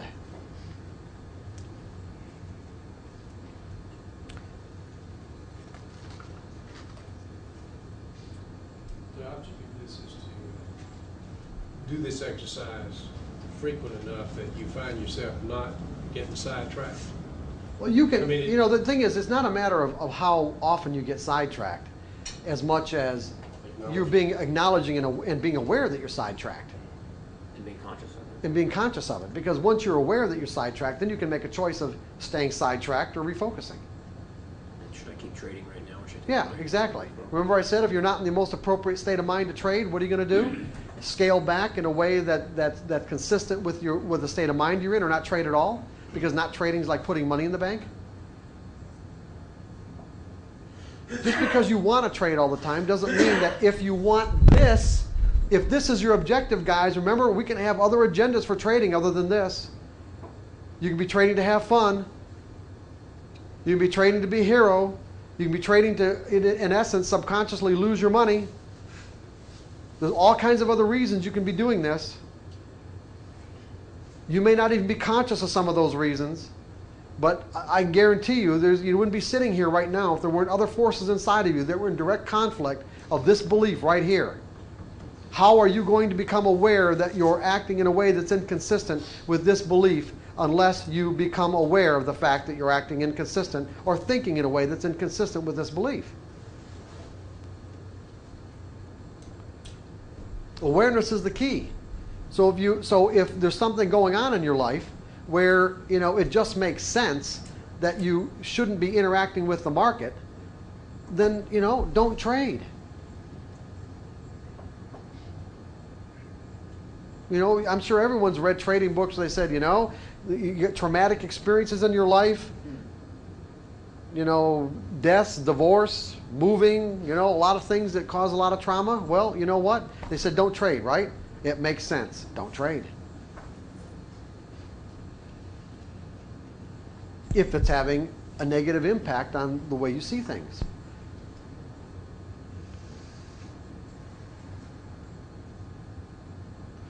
Now, those are the big things, okay? Those are the things that are easy, okay? The things that aren't so easy are the subtle little things.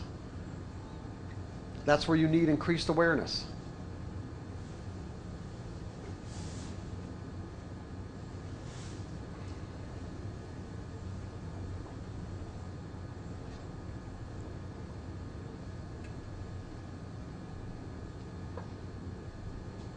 Because, remember, you don't need to do any of this to put on a winning trade.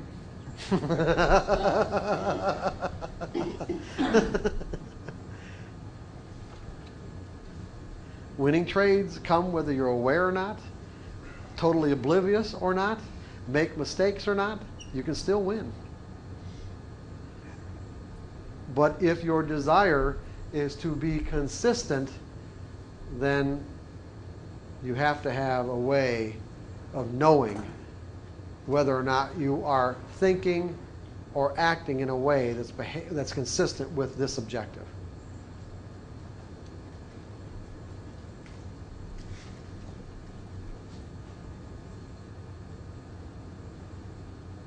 And you can see the implications of doing this kind of work there can be some pretty profound implications in our lives, which is why so few people ever get to the point where they break through that threshold of consistency.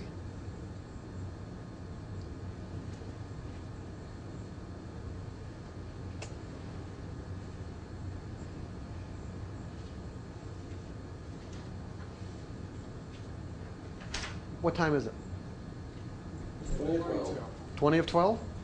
Probably just enough time. Greg, you wanted some things, you want to share some things with us? That enough time, just Greg can do that before lunch and we'll break for lunch. Yeah, that's fine. I guess I just wanted to acknowledge the power of this I am and whatever follows. I made mention yesterday, I was a marginal trader. I was probably breaking even, losing. I don't really exactly remember. But there's power to this I am. I made mention that I went to this meditation type class or whatever. It was a session, over 6 weeks or whatever it was. And one of the things, in addition to meditation, was you had to identify I am blank. And it's whatever, and you had to, whatever the blank was, you had to identify it in the positive frame and it was basically part of who you are. There was, some mothers there, so it's like I'm a good, loving mother. My own, I will share my own, and I'm going to share them twofold because that's how I have them in me. And, I think this made me the 200,000 in 6 months. And I know that I need to get back to... Well, first of all, they don't know that, so why don't you state that? State where you were and where you ended up being. In other words, you just assumed we knew that. No, he I mentioned mentioned that yesterday. Oh, okay. I'm Yeah, I sorry. mentioned that yesterday. Okay. That's Sorry. why. I was just... I'm sorry, I forgot. I would find myself, driving down the highway, and I would go through my I ams, so you can do it there. And what you find yourself doing is, you may come up with one of them that it's like I want to argue with him, as I want to put it, because this is the way I used to say it, is I'm a consistently profitable trader. And I can see now where maybe successful is better because successful encompasses a bigger, because profit is one of the functions of success, and there are other pieces to success. So if you find yourself saying this and arguing with yourself, well, no, I'm really not. I didn't make money this week or last month. That's fine. Argue with yourself, and maybe he can put it a little differently. But the point is, we'll then get to the point where what are you successful about? Maybe you're back to your questions. And then answer those. And it had an effect on me. So if I could ask, when I get to my trading ones, I just want to, the ones I'm leaving out, I have my own little list I wrote here on the train, or I should say on the plane on the way out. If I could have someone, maybe after they've heard mine, maybe we can go through and check them off, because I want to find the ones that I'm missing. But these are mine, and I'm going to start with my personal ones first, and then get into my trading. And it's going to start, my personal one's going to start with I am, and then all these adjectives, and then I'm going to say the nouns, the 4 nouns at the end. And then I'm going to do my trading ones, and I always say them a little differently because I don't know why, I just do. It's I am an adjective trader, I am an adjective trader, I'm a blank trader, I'm a blank trader, I'm a blank trader. So here I go. I am Greg. I am a warm, loving, caring, happy, positive, optimistic, opportunistic, grounded, centered, balanced, extremely wealthy, healthy, wise, easily releasing, physically strong, awesome trader, husband, father, friend. I am lightning fast on the keyboard trader. I do perfect keyboard work. I'm a consistently profitable trader. I'm an intuitive trader. I'm a quality trader. I'm a skillful trader. I'm grounded, centered, and balanced trader. I'm an opportunistic trader. I'm a positive trader.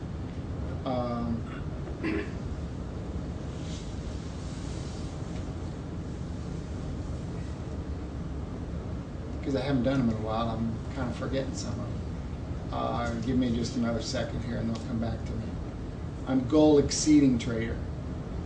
I think I already said this. I'm calm and relaxed, grounded, centered, and balanced trader. I'm concentrating trader. And now I'm kind of blanking. I'm looking at big one I'm missing, and this is probably affecting my trading lately. I am a flexible trader, meaning I'm not seeing necessarily the turns. Or I'm seeing, okay, it's time to short, and no, it's not. It's all it is, a little pull in, and they're going out still. I'm an adaptable trader.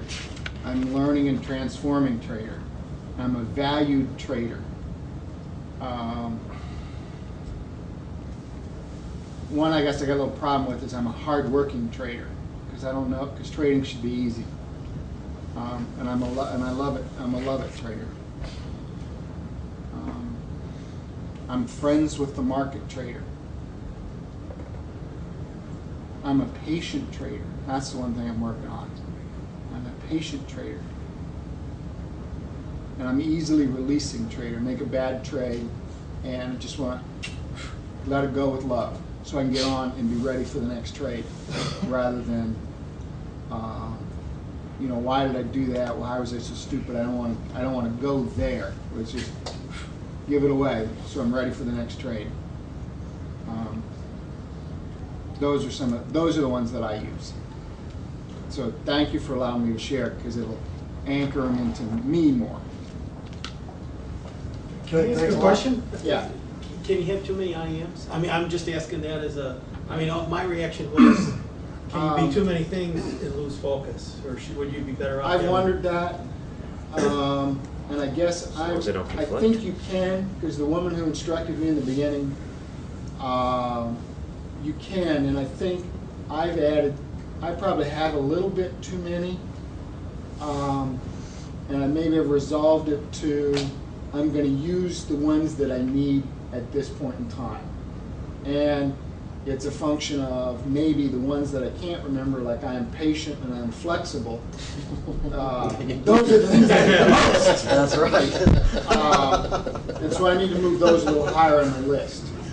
And maybe initially you'd want to keep it to 3 or 4 key ones. I'm going to give you 7, by the way. Oh, okay. You say that that's what you go ahead. I'm sorry, Greg, but yeah. And I think I've gotten away from these lately, and so I'm dedicated to putting myself back in my circle, my IMs and my trading, and just be there, make it happen. So I've got another one for you, but it's not an IM. One that Okay. popped into my brain as you were talking. All right. Market loves giving me money. Yeah. Market loves giving me money.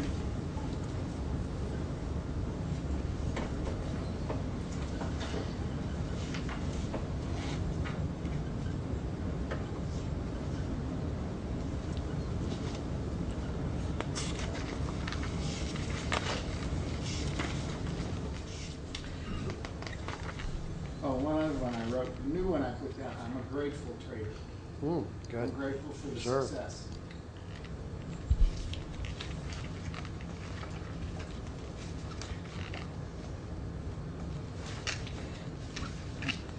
What time is it, Michelle?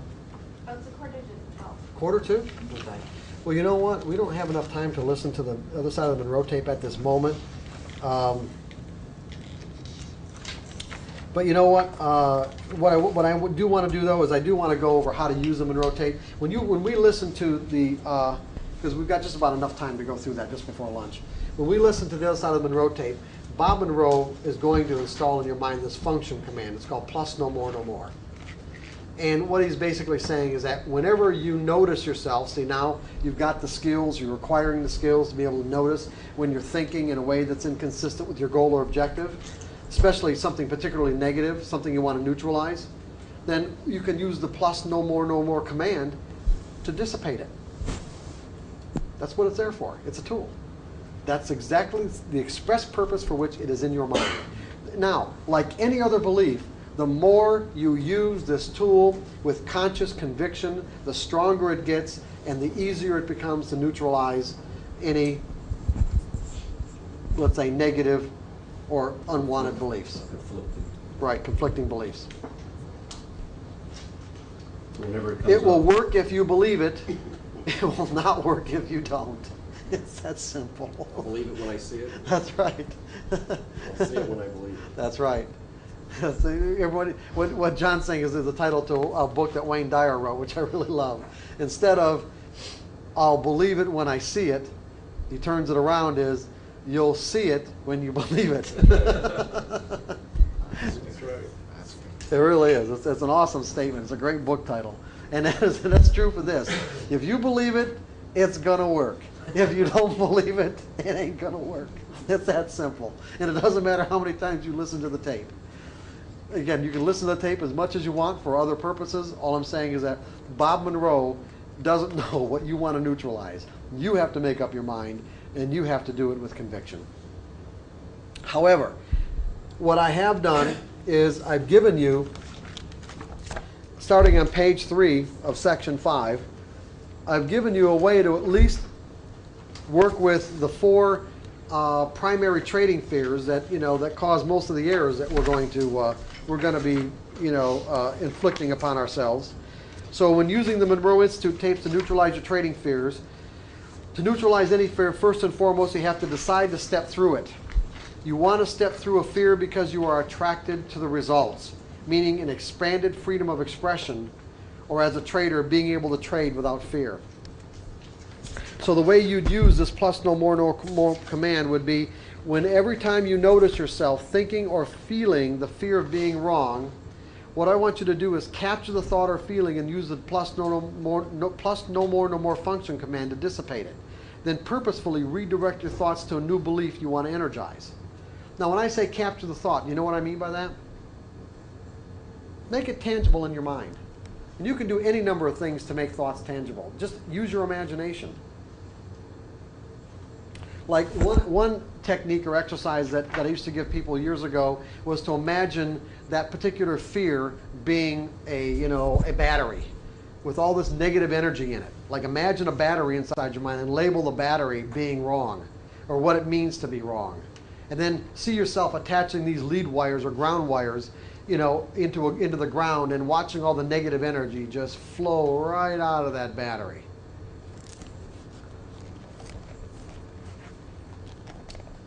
While you're saying plus no more. But most also, what is just as important as going through this exercise of using plus no more is to also redirect your thoughts to what you want to believe. What do you want to believe? I want to believe my success will come from a string of trades. Not this next trade, but a string of trades. Because if I've got an edge, that edge is going to play itself out in my favor over a string of trades. Or trading is not a right or wrong game. I'm committed to staying focused on the skills I'm attempting to acquire. Or I don't need to be right on this next trade. I don't need to know what's going to happen next to make money. Those are all positive beliefs that can replace trading out of thinking that it's a right or wrong game or has anything to do with being right or wrong. It's just a probability game. Dave, go back to that bottom fellow. If you didn't follow your rules, you consider that wrong, right? Let's say you didn't follow, you want to follow resistance and support, you didn't follow it. That would be wrong, though, right? That would be okay to say you're wrong because you didn't. You just. Well, John, I don't see. The thing is like I don't know if that serves you. Okay, you can do whatever you want. To me, if it depends on the context of the word wrong. For most people, the context of the word wrong is that it's extremely negative. Now, and the problem is that if it causes you to experience a negative state of mind, that's something you're going to want to avoid. And as a result of wanting to avoid it, you may not be completely honest with yourself. And so therefore, if you can take even that out of a wrong context, it's just something that's there. It's just something you did. It's just, it's just like looking at the nature of mistakes. Mistakes don't have to be mistakes in the negative context in which we're taught. Mistakes just point the way to what we need to learn. So if you didn't follow your rules when you're doing that bond exercise, what is that saying? It's just saying, okay, I'll just do better the next time. Instead of saying I'm wrong, this is wrong, I'll just do better the next time. Just the same thing you'd tell a kid or something that was, Do the same thing to yourself. Give yourself the same break, okay?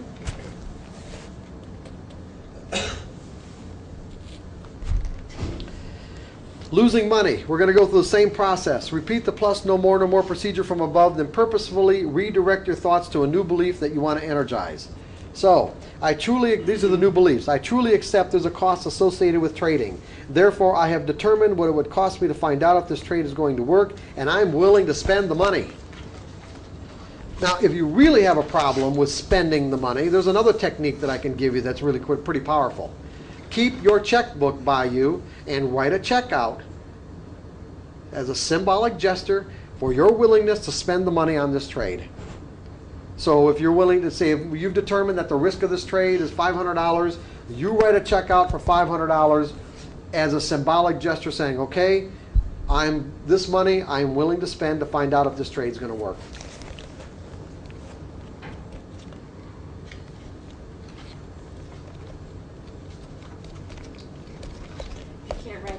You can't write that check. You're having, what is that telling you? Okay? Now, what's important here is to participate, right? So if you can't write the check, then what are you going to do? What? Oh, okay, maybe not take the trade. There is something, that's the last resort, not taking the trade. What's that? Lower the numbers. Lower the numbers. Lower the number of the shares. You don't necessarily want to trade what you have determined the actual risk is of the trade. In other words, whatever that dollar value of the distance is, you don't want to move the distance just to accommodate the fact you can't write the check out. Trade smaller. If you're only trading one contract, you've got to That's a problem. trade. That's one contract. If you're trading futures, you're a one contract trader. That's a problem. Yeah, wheat. Yeah. Go to corn and wheat. Right. Mini contracts in corn and wheat. Yeah, mini wheat, $12.50 a penny, and the range is only 2 cents a day. So it's like Scale out. yeah, and scale out, right? Or trailing stop. Here we go.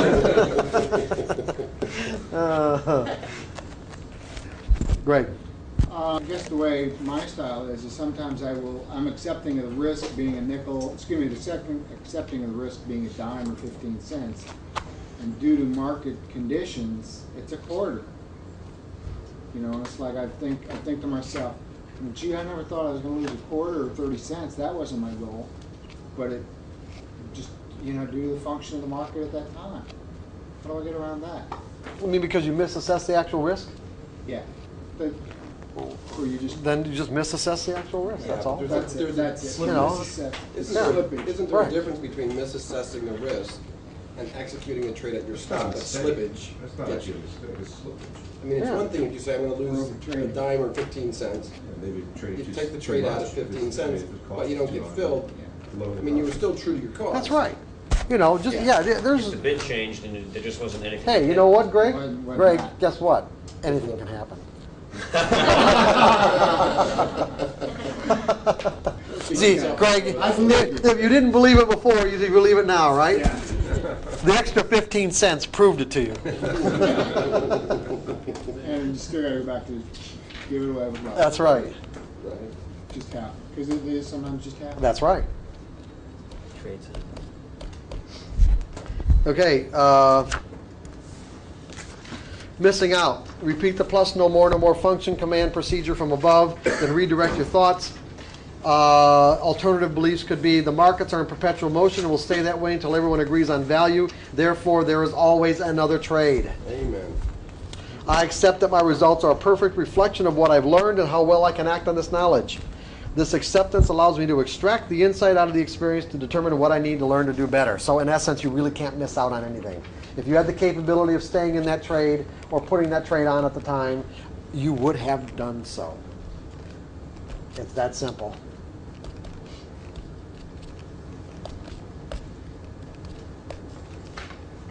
If you allow yourself to get, to tap into whatever it means, let's say the negative connotation of what it means to miss out, then you're not helping yourself. I used to I don't know, this goes back to number 2. I think it was number 2 here. Yeah. And I don't know if this would be, I always thought it was useful, but maybe in the context we're talking about, maybe the way it was worded wouldn't be. But I used to work with a trader who was a good trader, very carefree, good attitude and whatnot. And whenever he lost money on a trade, if it was like, let's say the bid fell away really hard as opposed to just losing 5 or 10 cents, the first words out of his mouth would be like, geez, man, I didn't think that was going to happen. And it just seemed like a very calming way for him to, and he'd be right on to the next That would be trade. good for Greg. You see, that would be perfect for him. I didn't think that was going to happen. Yeah. Write it down. Yeah. But he'd say it in a very jovial way. Mhm. Like, geez, didn't think that was going to happen. How can you use this skill, you know, if you're not taking your trades consistently, right? How would you incorporate it? I'm not. I'm not sure if that really fits with this as well. Well, I'm not really fits with what. If you're not taking your trades consistently, so you're getting a signal and you take it sometimes you don't. Do it whenever you're in the moment, whenever that is. Whether you're taking your trades consistently or not, it's really not a function of using this. Right. Whenever you're in the moment, that you feel these fears of missing out, being wrong, or losing money, not going or leave in. money on the table, then you use your function command. Whenever that is.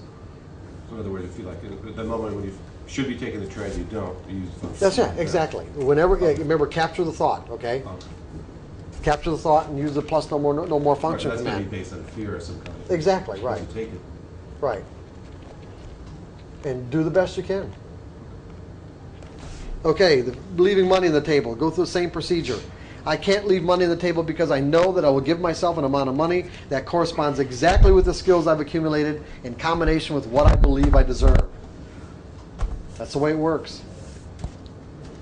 So I resolved to find out what I need to reconcile to deserve more money.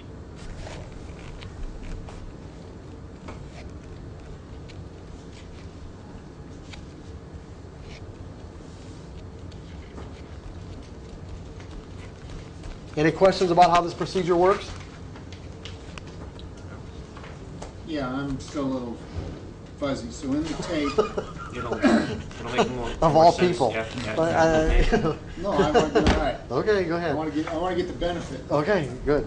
So in the tape, as he's going through this, these negative thoughts may come to us. In the tape? Not in This the has tape. nothing to do with the tape. No, but as we, what does No, it? oh no, The it doesn't function. have, this has nothing to do with the tape whatsoever. No, when we listen No, to the other that's side of the fine. tape, the Right. tape is gonna sound exactly like the first side. It's not gonna be any different, except the difference is, the only difference is that he will install this function command, which is gonna be just a few phrases. Oh, okay. It's just a tool, and this tool's in your mind that's Right. waiting for you to use it at a conscious level. Okay. If you don't use it, it just dissipates, basically. Right, Okay? Okay, so like I said, Bob Monroe doesn't know what you want to do. He's just giving Right. you a tool to use in a way at your discretion. Okay, I didn't Okay. understand that. Oh, okay, Obviously. good. Okay, yeah, okay, good. I'm glad you asked, because maybe Yeah. other people didn't either. How often do you listen to the tape? As often as you want. Does it install it farther? No, Just make it more no. cognizant? It'll just, like I said before, listening to the tape won't do anything to help you neutralize your fears or any unwanted beliefs. It's using the tool that will do it. Will it make the tool stronger for you to use or better able to use it? That's what I was getting. I would say no. I would say using the tool is the only thing that's going to make it stronger.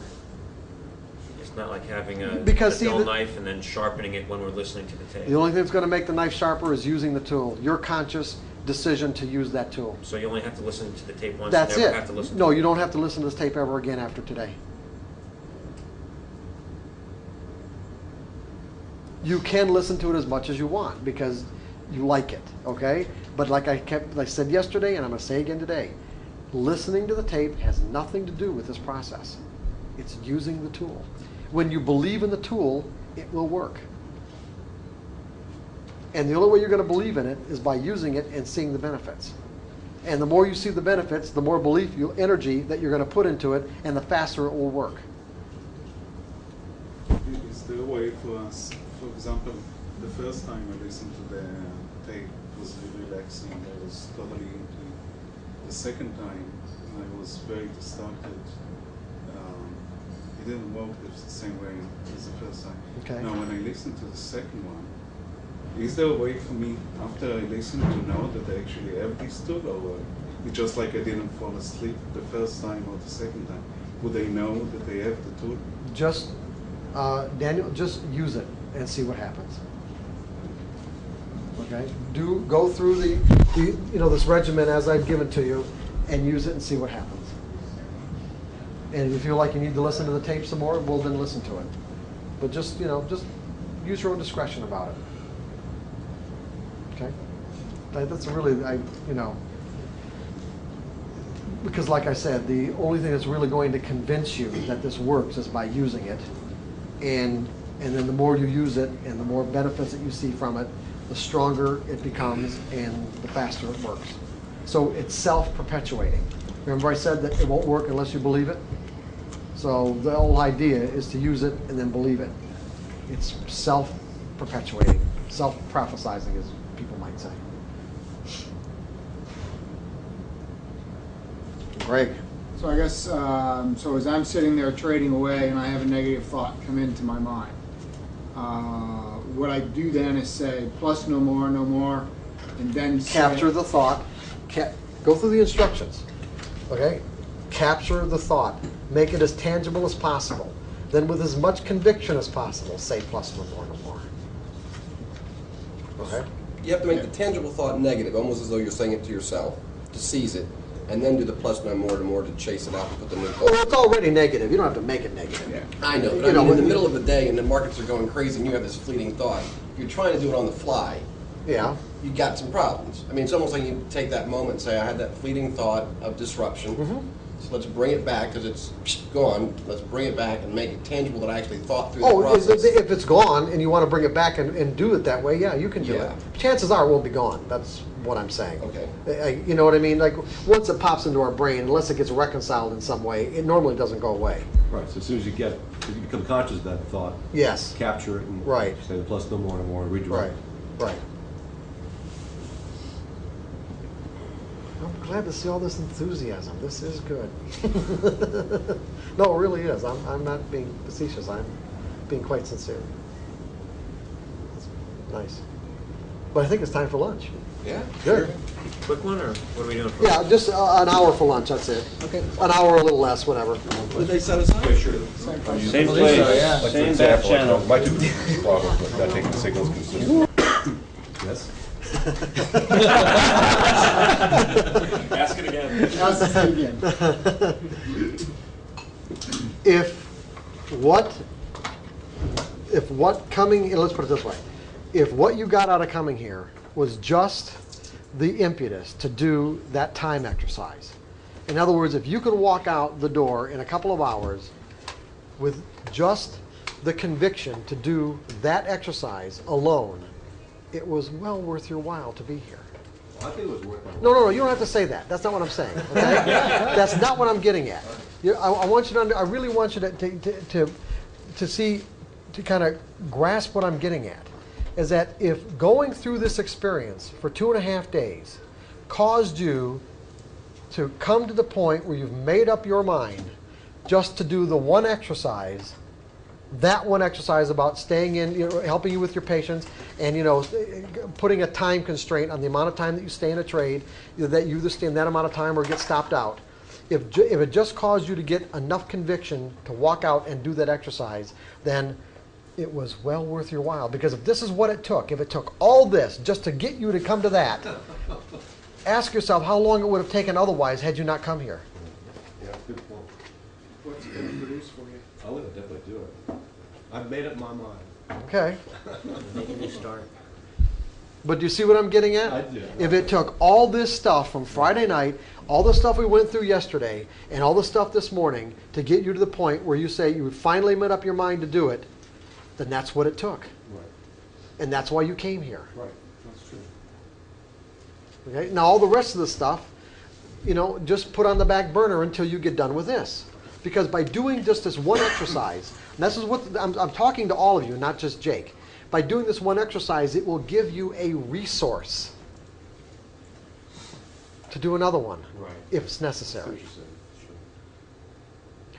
sure. And see, one of the reasons why people focus in on all of it, in other words, like, okay, well, what about this? And what about this? And what about this? Like you kind of have this tendency to do, Right. okay? In a way, what you're really doing is kind of sabotaging the whole process by focusing on trying to grasp all of it. You won't do any of it.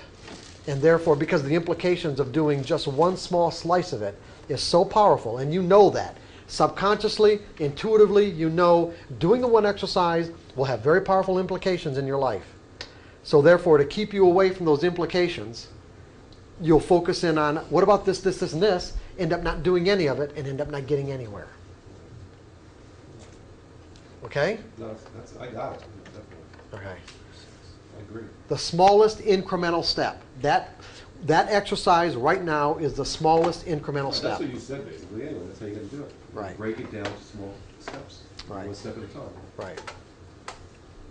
Go ahead, Greg. I guess I'm a little bit more of an intuitive trader, but I'm working on my patience, which the exercise has great implications for me. How do I just gotta shut while I'm doing these exercises, just kind of turn my intuition off? Yeah, your intuition doesn't really have anything to do with this exercise, you might say. The intuition would have to do with how you set up the exercise. If you get an intuitive impulse about how to set this up, or how to set it up directly for you, like if you were to ask the question, how do I need to set this up, let the question go and wait for an answer, that would be using your intuition as part of this process. Okay. The process itself is somewhat mechanical because what you're doing is going through a set of steps to neutralize any resisting or conflicting thoughts. Yeah, I guess because like one of the things that I have developed is if I start feeling comfortable that I can hold this for an hour or two or three or a day, it's an immediate cell signal. It's feeling that comfort. That's it. It's an immediate. I'll just hit the bid or get out. Yeah. And that's worked for me. Well, the other thing too is what we're about to get into is scaling out. Scaling Oh, I out do will that. also. Do you do that? Absolutely. Oh, okay. That's not an issue. That's part of your No, regimen? that's- Yeah, yeah. okay. Well, then what do you have a problem with on the last portion of of your position? Letting it ride, letting the last. Yeah. Yeah. Do you have points you project out in the future that where it might get to? Sometimes. Well, they And I can't be feel bad when sometimes. it gets there. Well, what do you mean to feel bad? Well, it's like the other day. I was like, "Damn it! I knew it was going up. I knew it was going to go to 19. All I had to do was just sit on my hands." And With not- part of your position, you've already got most of it off. Generally, yeah. No, well, not generally. I mean, that's the Yes. whole point. You've I got have a small you've piece got to of it. have a regimen where you've already booked a substantial amount of profits from the move. Right. You've got a small portion left. Yes. That small portion should be virtually meaningless. Meaningless. Now think about it. You've already booked a bunch of profit.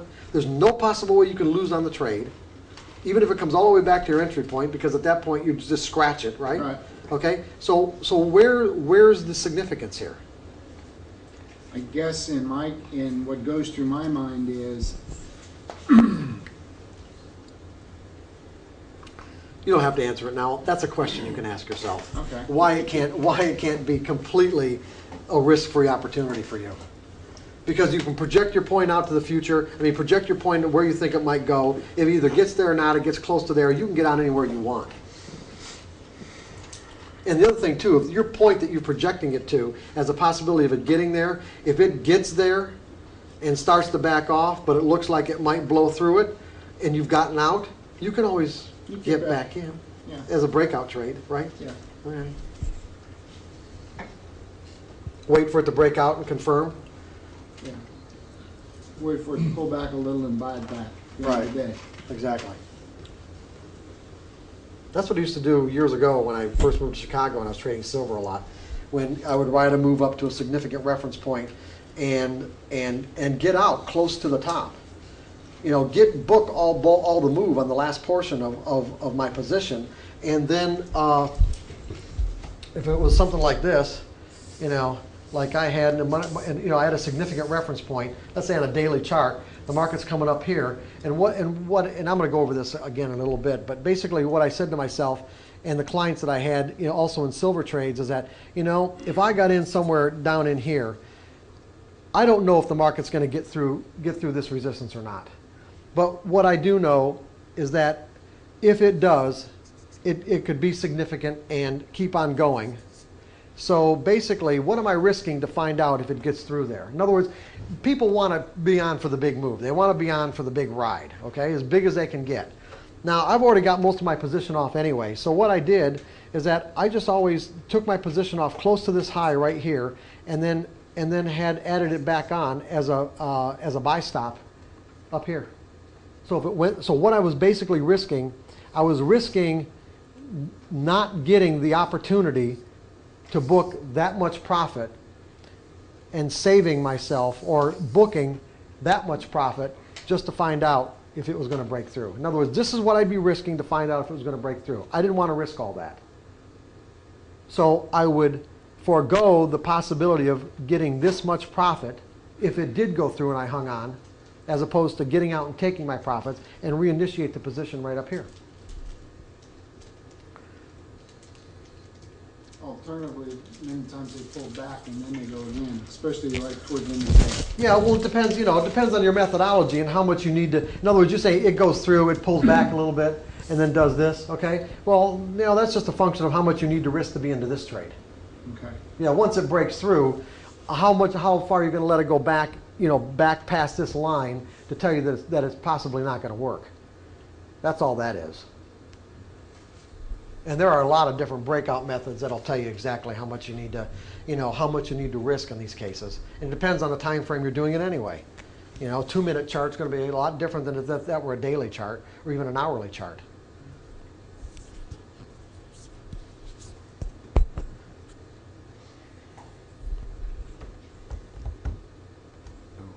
Okay, the part that I'm just going to briefly go over this because I've already really covered a lot of it,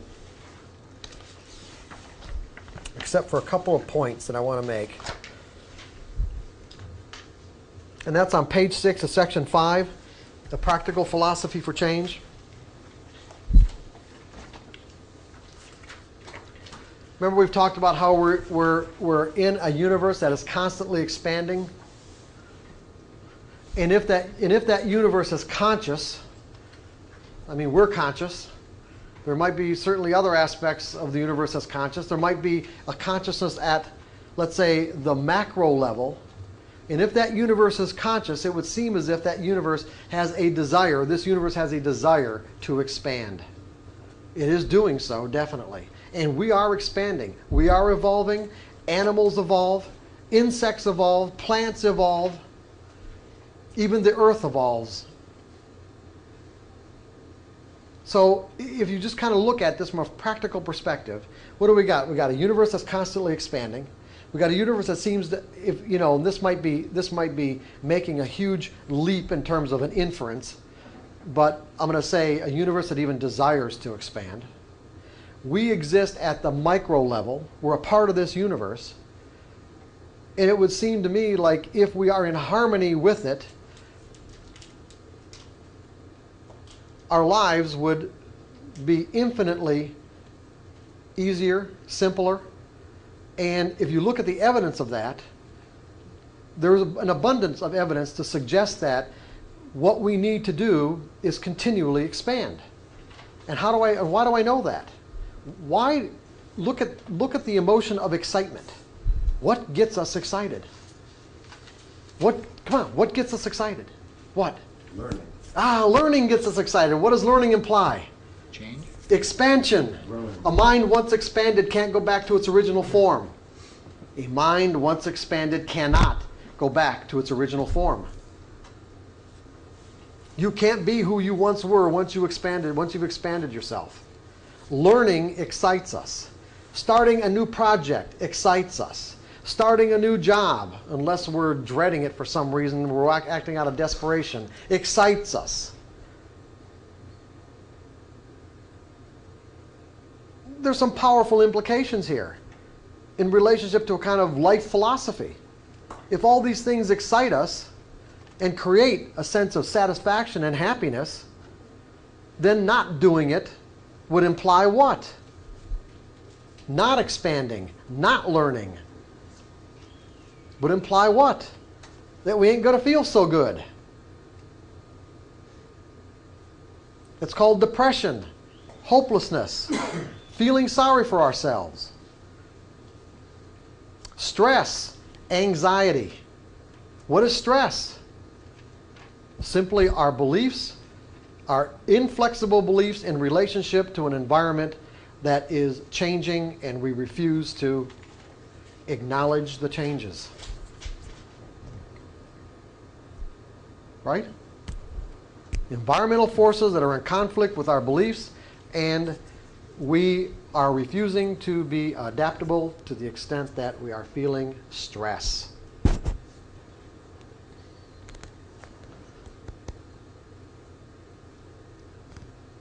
Now, at the same time, look at it like this. We have one external source of information. I say one, meaning all the forces in the universe that exist outside of ourselves is an external force generating information about its nature and characteristics. But we have three internal sources of information.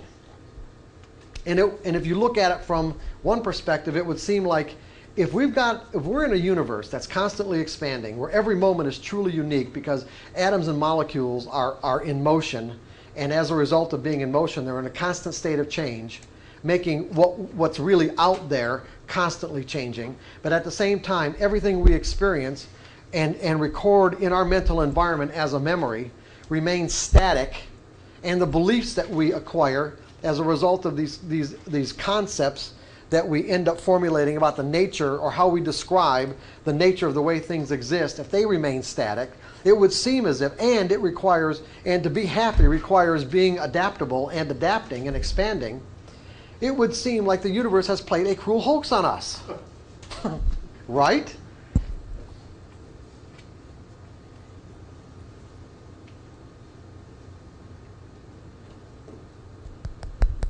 Except for what? Is there a compensating factor? Is there something that assures us that we can change and adapt?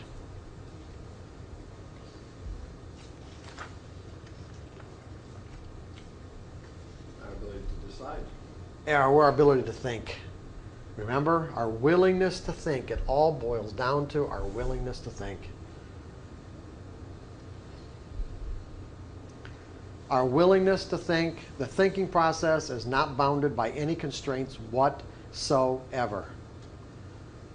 It's only our lack of willingness that keeps us from asking a question. You can ask a question about anything. If the question's honest and sincere, you will get an answer. I thoroughly, 100%, unequivocally believe, ask and ye shall receive.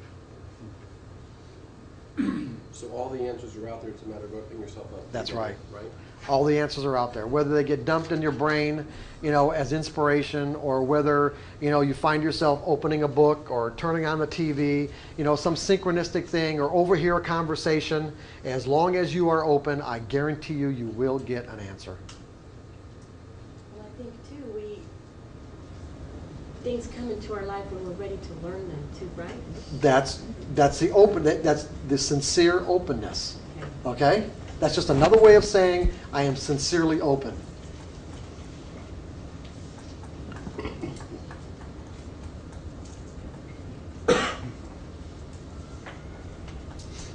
Because this part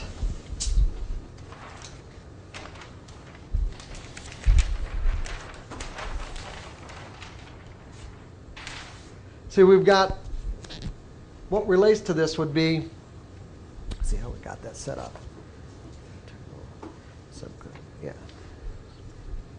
Yeah, we've got beliefs and memories.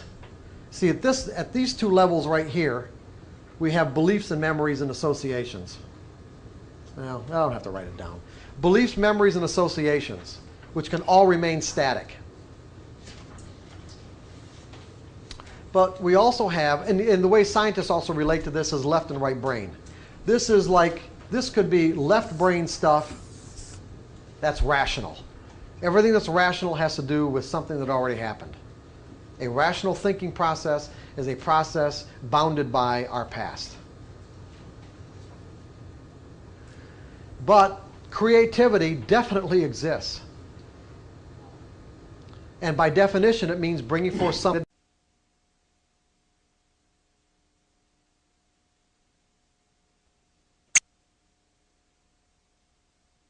Be used to trust the intuitive level more, meaning you may enter the trade based on some intuitive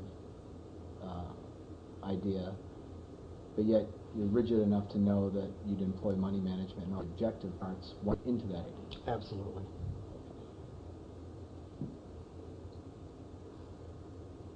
So that could be a way for you to trust that intuitive aha. Absolutely. Okay. That's a good point, Could too. you repeat that? I kind of got it. What I was basically getting at, I just basically had, it just occurred to me when we were talking about this. There's many times, and I think it probably more center related to this as to when I'm trading.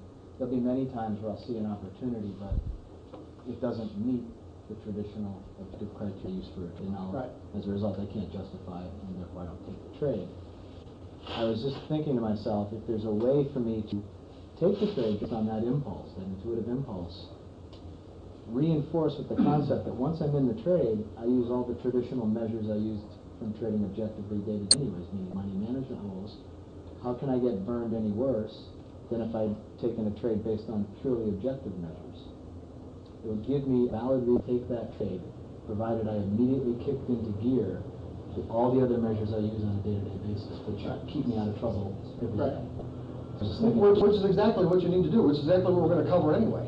When you said we're getting ahead of ourselves, you're kind of right, because that's how you counteract euphoria.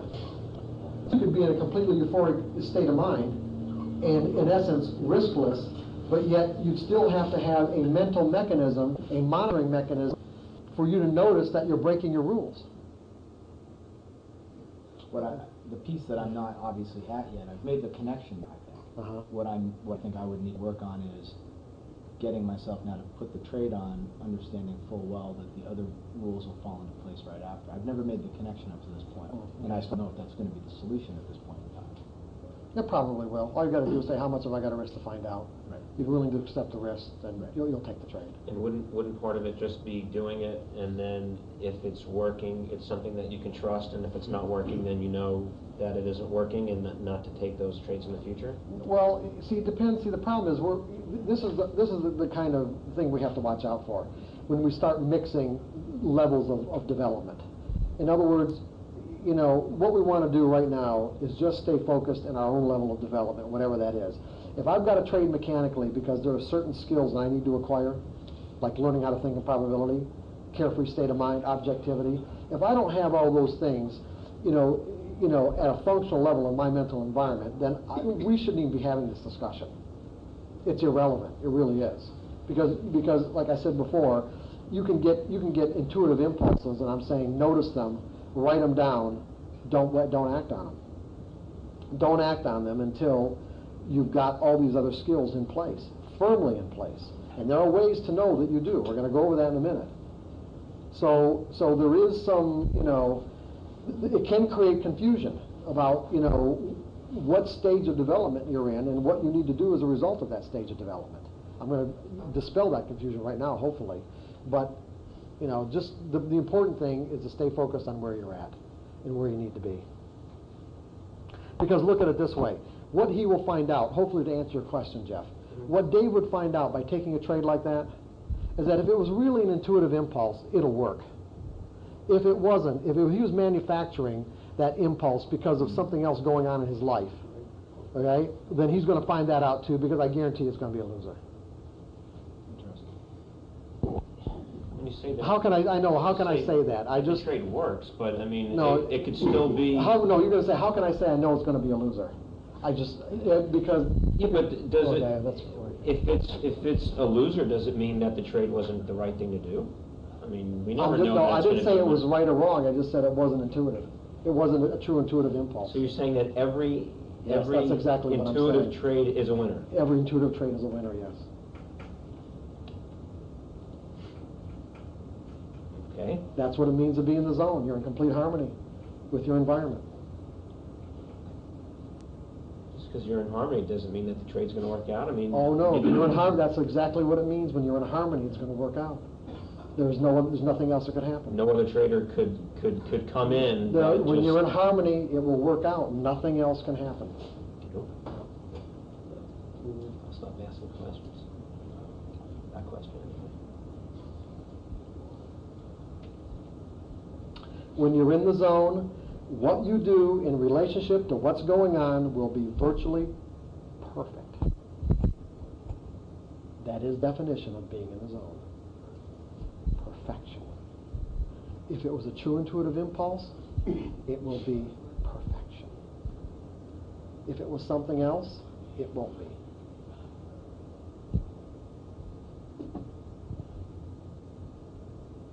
That's what it means to be in the zone.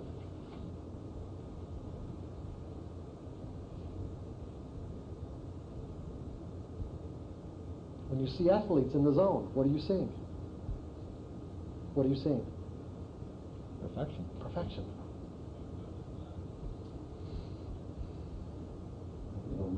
That's right. It's easier to understand when you call it the zone, but you can have perfection in everything in life that didn't turn out to be wrong. But if you call it the zone, then I understand that you're saying it's Okay. going to work. Yeah, you could have different See, the thing is, you can have a different connotation for the word intuition, and mine, my definition, your definition might be different, which maybe obviously is, and your definition might include things that wouldn't be included in mine. But and that's one of the problems even doing a workshop like this, is because I can be using words that we think we're sharing meanings on, and we're really not. So by me saying the word zone, then now you related that it's unconflicted, that's just an example of how that kind of thing can work. But by definition, Jeff, what I'm saying, by definition, is perfection. Okay? And if it didn't turn out to be perfect, then I can say that by definition, you weren't in the zone. You may have thought you were, but you weren't.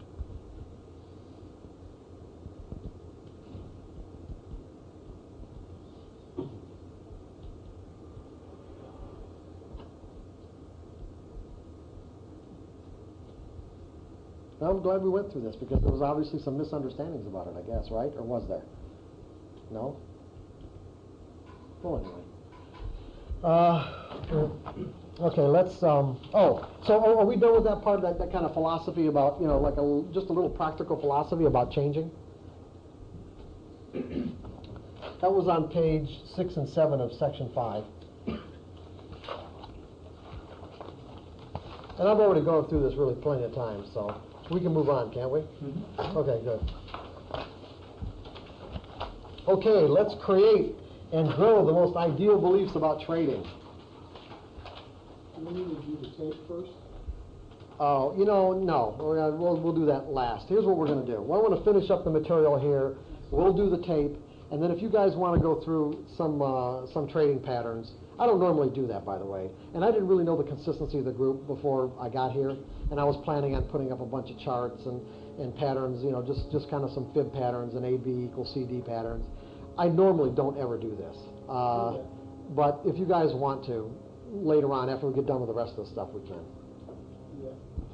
Okay. But I'm going to make sure we get done with all the rest of it. Because Sean has to leave by, 3 o'clock or 3:30? Okay. If we wait till 4, we can start trading Nikkei futures. Hey, great.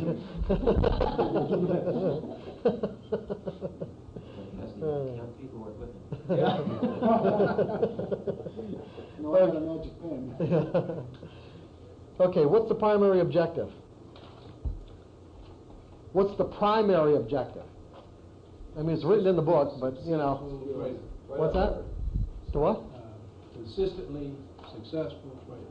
You forgot 2 words, 2 big ones. You forgot the 2 biggest words. Phrase it in a sentence, Alex. Yeah. The 2 biggest words, I am. That's our objective, to install that belief unconflicted.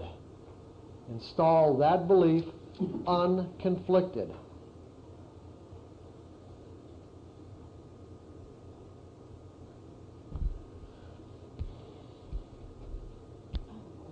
Go ahead, Will Sean. it have the same effect if you say, for example, I will trade consistently and successfully? I don't know, Or you that have to implies say, future.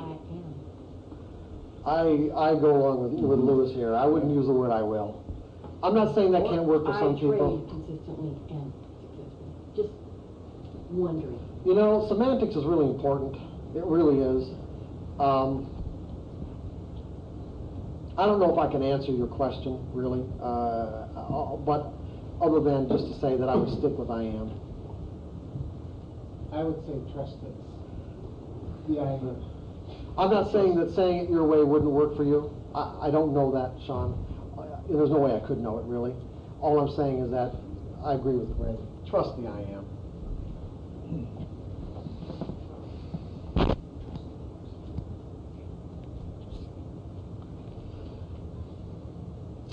Okay, so consistency is a function of a carefree, objective state of mind where we're making ourselves available to perceive and act upon whatever the market is offering us from its perspective in any given now moment. Okay, that's a mouthful in terms of a statement, right? There's a lot there. So this is a very complex process that we have to go through to get to this, to get to the primary objective of one, installing that belief unconflicted, because basically it means that I will be able to function in a carefree, objective state of mind. Carefree, meaning fearless. Objective, also implying that I completely and absolutely trust myself to act in my own best interest without any reservation or hesitation or internal conflict under all circumstances, where we're making ourselves available to perceive and act upon whatever the market is offering us from its perspective in any given now moment. That means no potential to associate this now moment with anything in our rational mind as a memory, and no potential to perceive or no potential to define or interpret market information in a threatening way.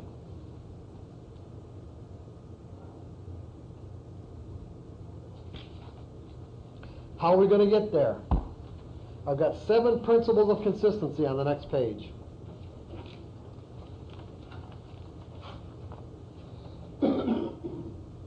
How are we going to get there? How are we going to install these 7 principles of consistency in our mental environment? 1, I am a consistently successful trader because I objectively define my edges. 2, I predefine the risk of every trade. 3, I completely accept that risk or I'm willing to let go of that trade. 4, I act upon my edges without reservation or hesitation. 5, I pay myself as the market makes money available to me. 6, I continually monitor my susceptibility to making errors. 7, I understand the absolute necessity of these principles of consistent success and therefore never violate them.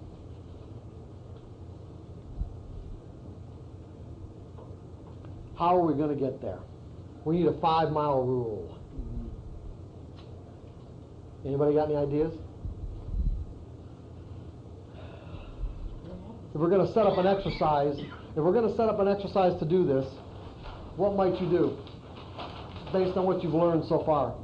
Start small. It could start small, yeah. That could be part of it. Trade mechanically. Trade mechanically. Ah, okay. What benefit is that going to be? You're following definite rules, you're not guessing. Okay, but how is that going to help you be objective to trade mechanically? Because your mechanical system will probably have many of these rules implemented into it. Get you to trust the rules. Well, it could do all those things, but that's not really. What does it mean to be objective, guys? Well, that's thinking in probabilities, right? Right. Okay, what is thinking in probabilities? Anything can happen. Every moment is unique. I don't even know what's going to happen next to make money. There's a random distribution between wins and losses in any given set of variables that define an edge. And was there a last one? Did I get them all? You need a flashcard for that. Put on the monitor. There you go. That is printed in the book in the beginning somewhere, verbatim, isn't it? Yes. Yeah, it is. 5. Page 5? No. Oh, 5. Did I say 5 or did I say 4? Did I say all of them is what I'm asking. It's section 3, page 5, there's 4 of them. Oh, here we go. Yeah, anything can happen. Every moment is unique. There's a random distribution between wins and losses on any given set of variables to define an edge, and you don't need to know what's going to happen next to make money. There's actually 4. There's a sub one of number 3. Okay? That's what it means, okay? Now, how are we going to get those 4, let's say, fundamental truths of what the market is into our mind at a functional level? What are we going to do? We know, let's put it this way, we know that there's going to be some sort of conflicting energy inside of us, right? We know that because our minds are inherently designed to associate, and we have all these probably cultural beliefs that are going to cause us to have the potential to define and interpret market information in painful ways. So we don't even have to know exactly what those beliefs are, but if we set up an exercise or a regimen that causes us to confront one of these, regardless of what they are, at least we know that we're experiencing conflicting thoughts, something different than what our objective is, well, then we can eventually dissipate the negative energy and build up the positive energy. Now, what might we do to do that?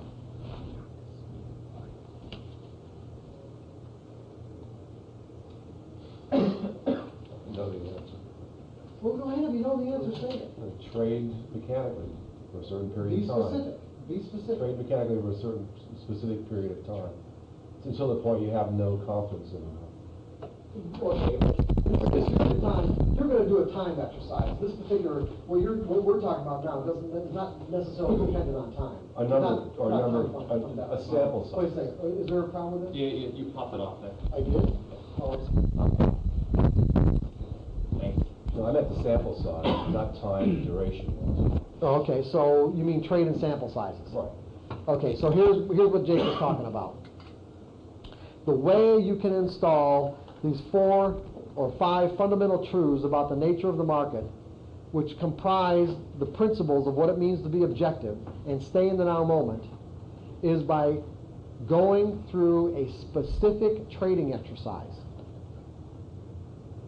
One that will cause you, merely by the way that it is designed, it will cause you to confront any internal argument that will come up into your consciousness, causing you to want to do something different than what your objective is. The objective will be this. First of all, you have to have what your entry signals and your exit signal on a loss have to be precise, meaning that there can be no subjective decision making as to whether or not the variables that you use to define your edge are either present or they're not. They are either present in the market based on a specific set of variables, or they are not present. You have to know exactly. And the reason why why would you have to know exactly? I'm going to ask you, why would you have to know exactly? Otherwise it's subjective. Otherwise you don't really know if it's internal resistance or you're saying, oh, well, this really isn't a signal. Okay? Precise.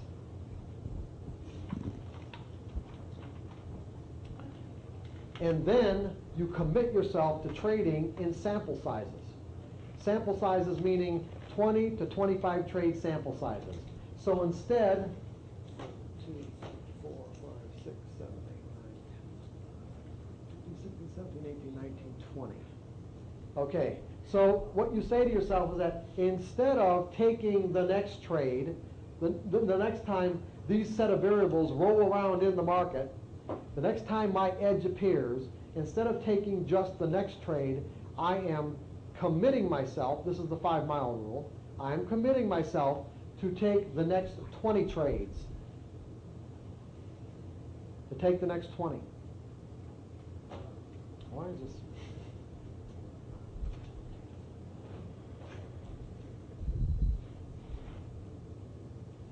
Oh, wow. Can you guys still see that?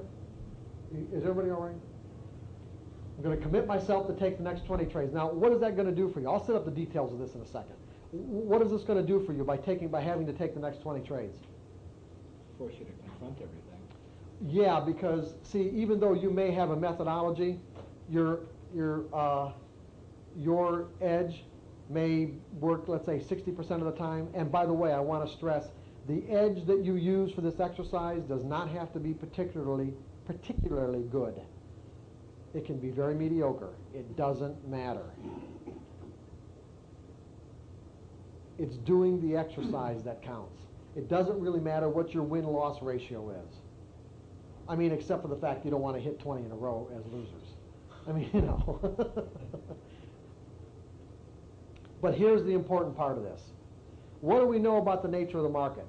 That anything can happen, that every moment is unique, and that there's a random distribution between wins and losses, and I really don't need to know what's going to happen next to make money. Doing this exercise appropriately will convince you of every single one of those statements. Every single one of those concepts you will be thoroughly convinced of if you subject yourself to this exercise. You want to know why? Because you don't know the sequence to wins and losses on this 20 trade sample size. You don't know what it's going to be. It could be win, loss, win, win, loss, loss, loss, loss.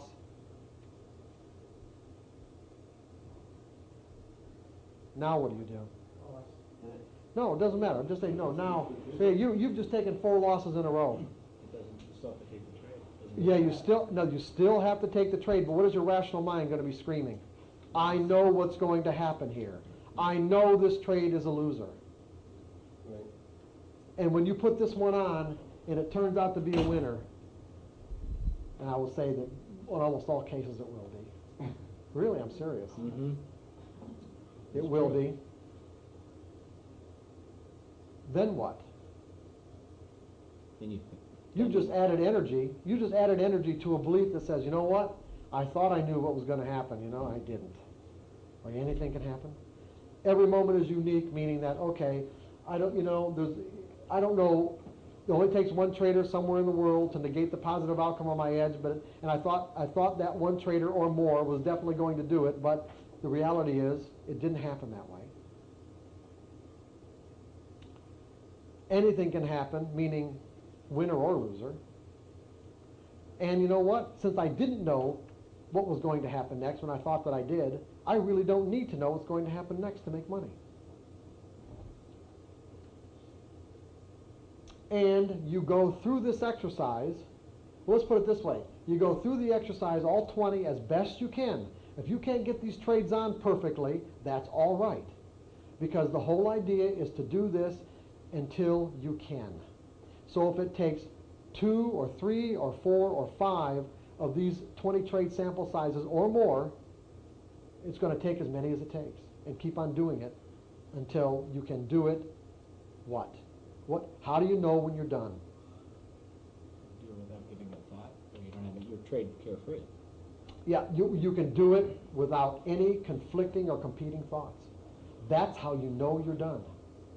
You can say, I've arrived. I have arrived.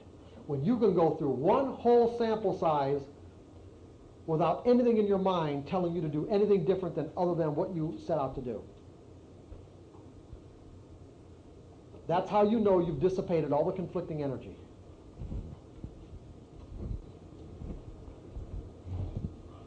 Is that making sense to everybody?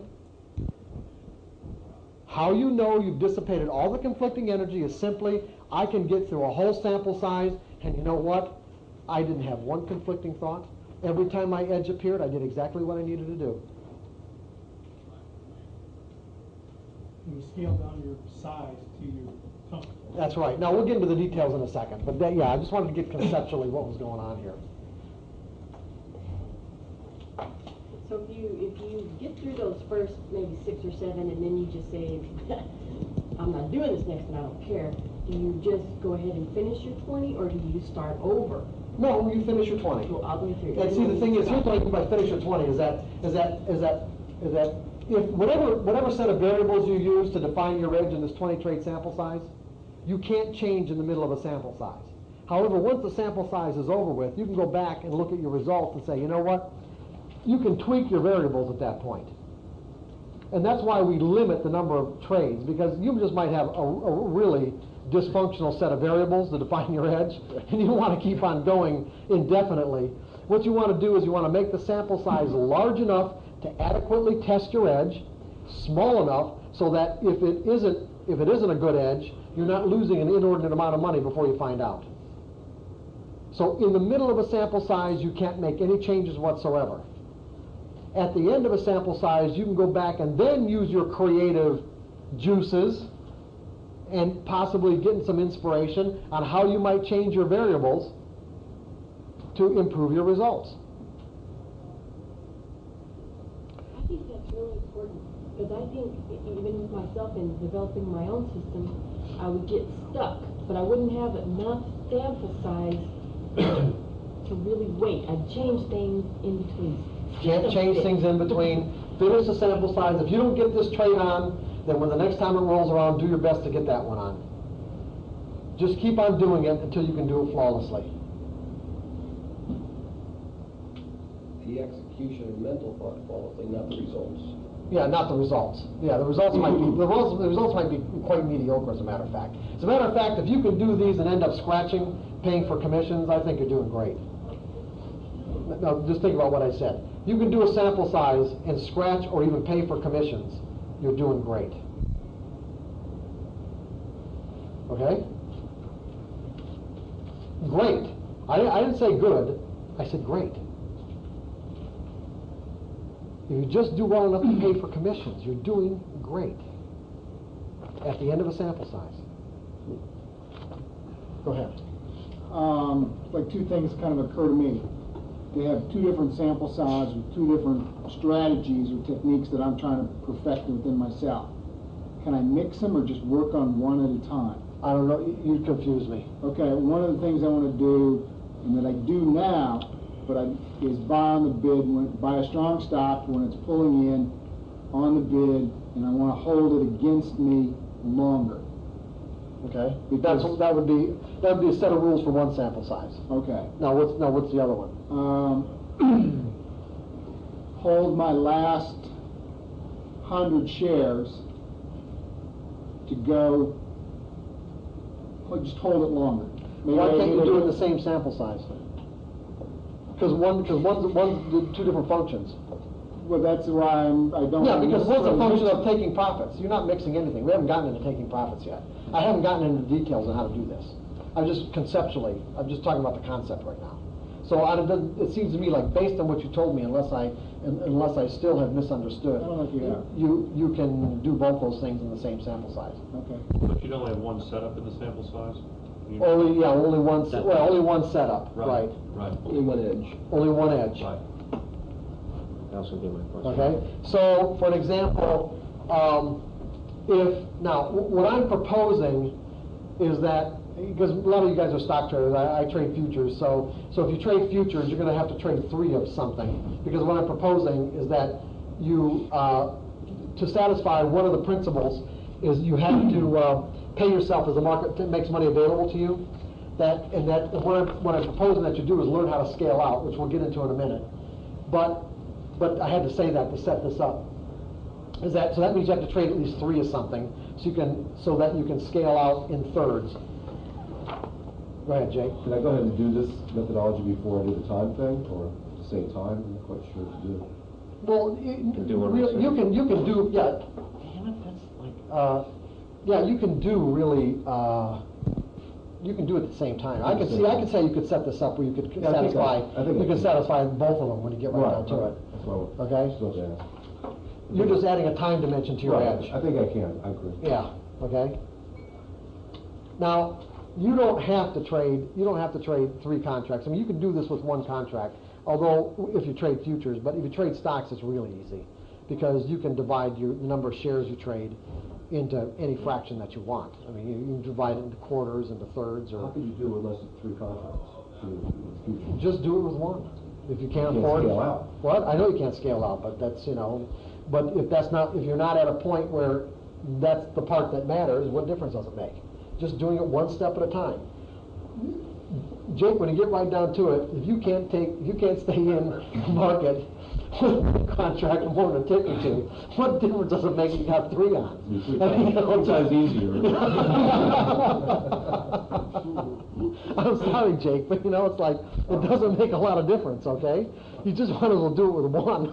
But do it as many as you can. If you What? can do it with the 3, then fine. No, I would just do it with Just one. do it with one. Do it with one. It's all right, okay? One will satisfy the objective of your exercise. Okay. Okay?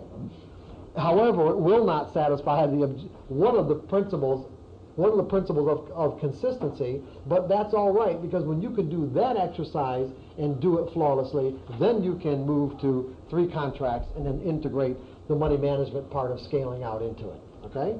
One step at a time, Jake. Okay? See, that's where your impatience comes in. You wanna which is good. See, it's good. I'm glad you're here. You see, if you didn't come, you wouldn't get this, would you? That's right. See, listening to the tape, if someone like Jake weren't here, see, you wouldn't get any of this. I'm sorry, Sean, go ahead. I just said that's harder to do than it looks. Believe me.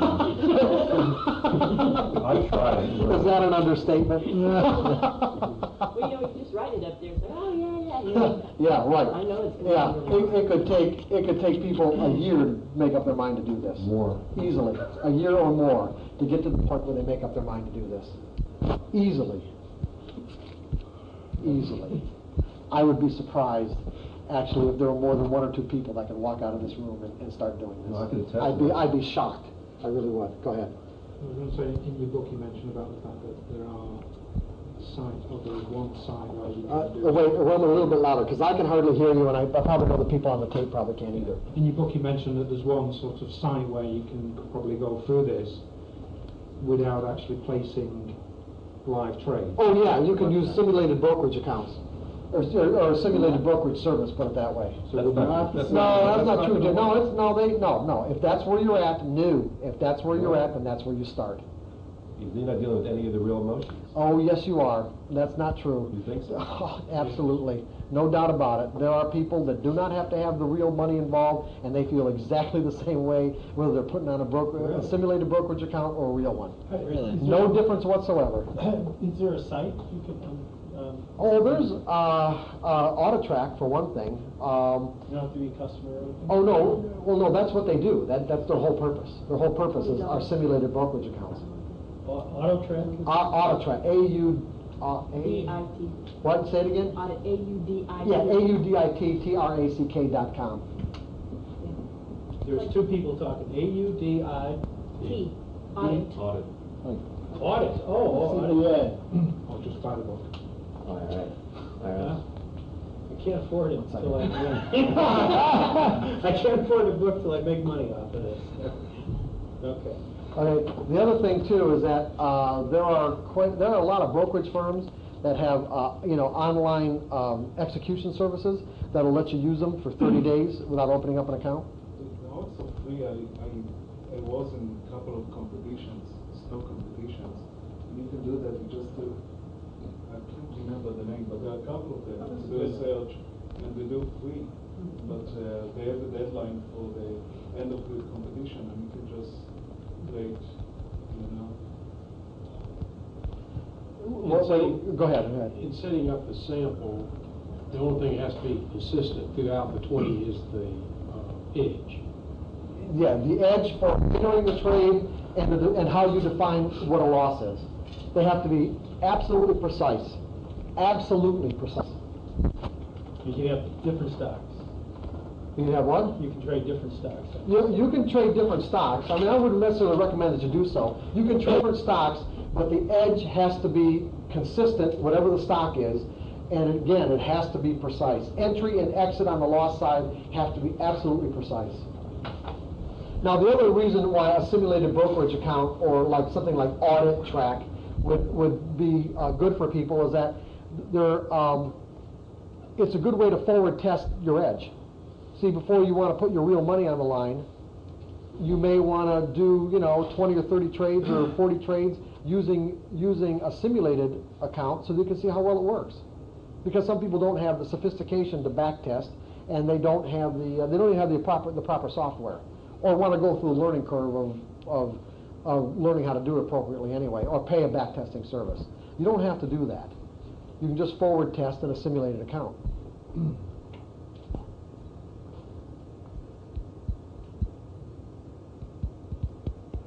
Can I just ask a question about Sure. OnTrack?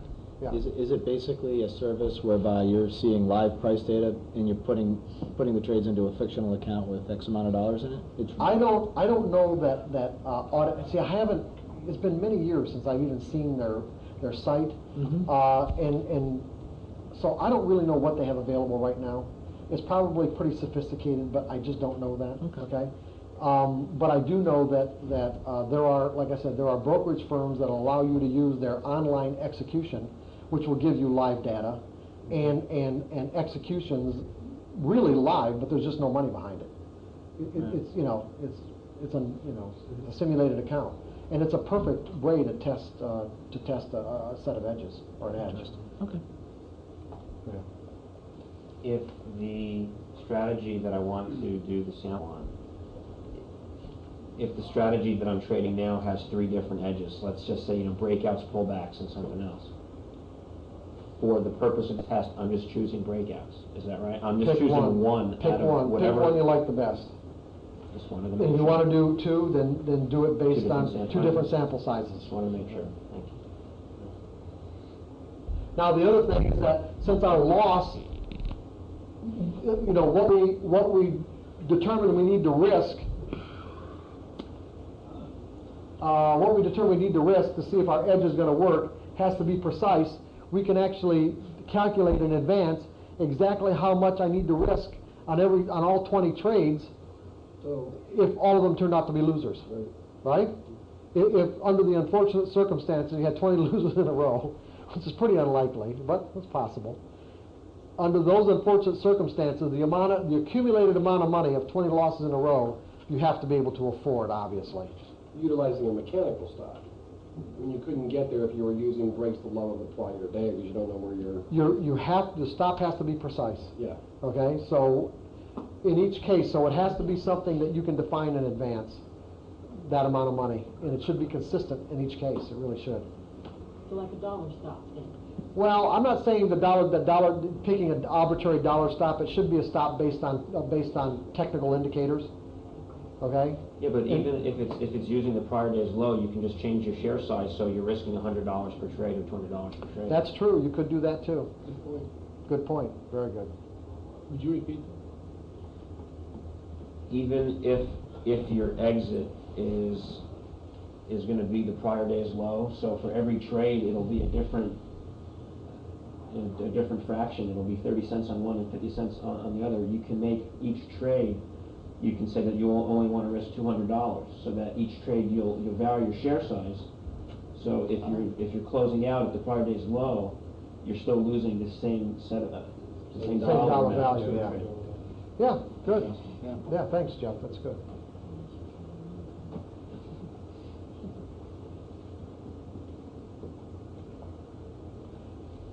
Everybody clear so far? And why are you doing this exercise? Why would you even consider doing it if you do decide to do it? Confront everything head on? Yeah. Head on, create a head-on confrontation. A head-on confrontation with every conflict that you have inside of you about what it means to think in probabilities. And that's exactly what you want. We're not avoiding this confrontation. We are looking forward to it. Because the sooner we get through it, in other words, every time I act in a way that's consistent with my goal or desire, I am adding energy to a positive belief about what it means to think in probabilities. I am detracting energy from all the other conflicting beliefs. It's that simple.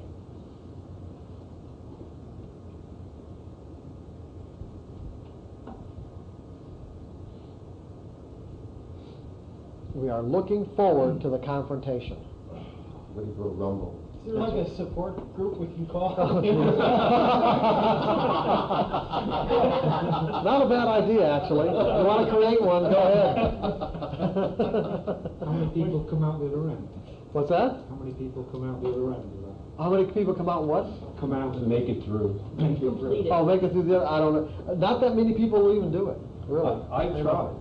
Twice. It's tough. It's a hard thing to do. As simple as it is, it's hard to do. It's hard to get to the point where you're willing to do it, put it that way. and then do it until you can do it without conflict. Especially after the third loss.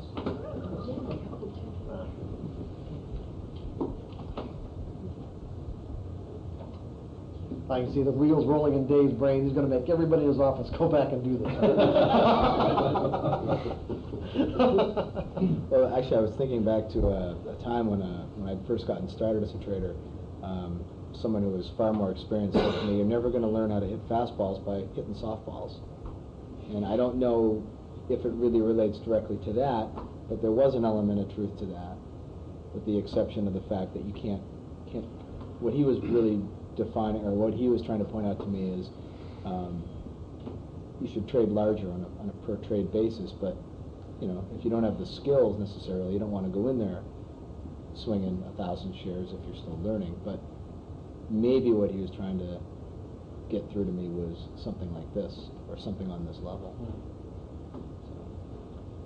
You could do as many trades in one day as come up. Yeah. In other words, you could theoretically get through it in a day. You could. Yeah, that's true. You could. Dave trades 1 minute charts. He can do this in. He could be through this in 2 hours opening. Half hour. Jeez, Jake. What did he say? Jake's a scalper. Anyway, go ahead. If you were trading 5 or 10 minutes, then it might be a couple of days before you do all 20 trades. Sure. Sure. If on the other hand, your daily edge charts only does once a week. That's right. It could take you 10 weeks. Would there be any difference in terms of? Well, it just depends on how fast you want to learn. If you use daily or weekly charts to generate signals, and they don't come up very often, it's going to be tough to do this exercise. You want to go down to an hourly chart or something, so you can at least get 4 or 5 trades a week. Get the paid out of the way. It's your pre-programmed. That's the way I'm looking at It actually, remember I said when you're doing this sort of thing, attitude is everything.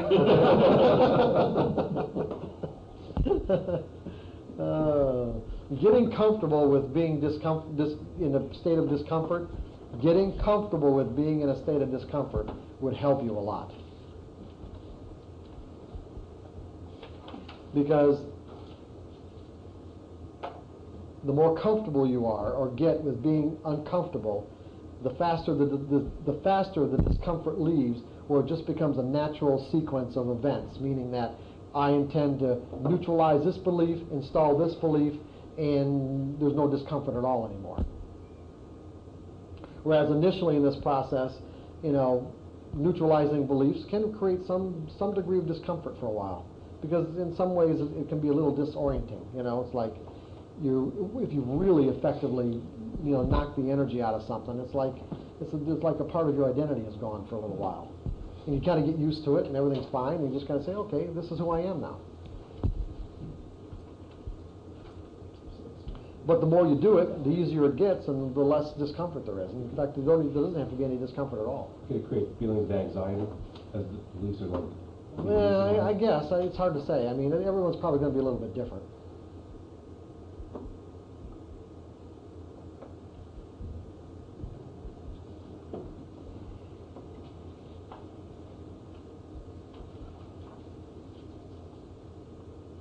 Just underline, even if you did feel that way, just know that, and just say to yourself that you're going to be fine.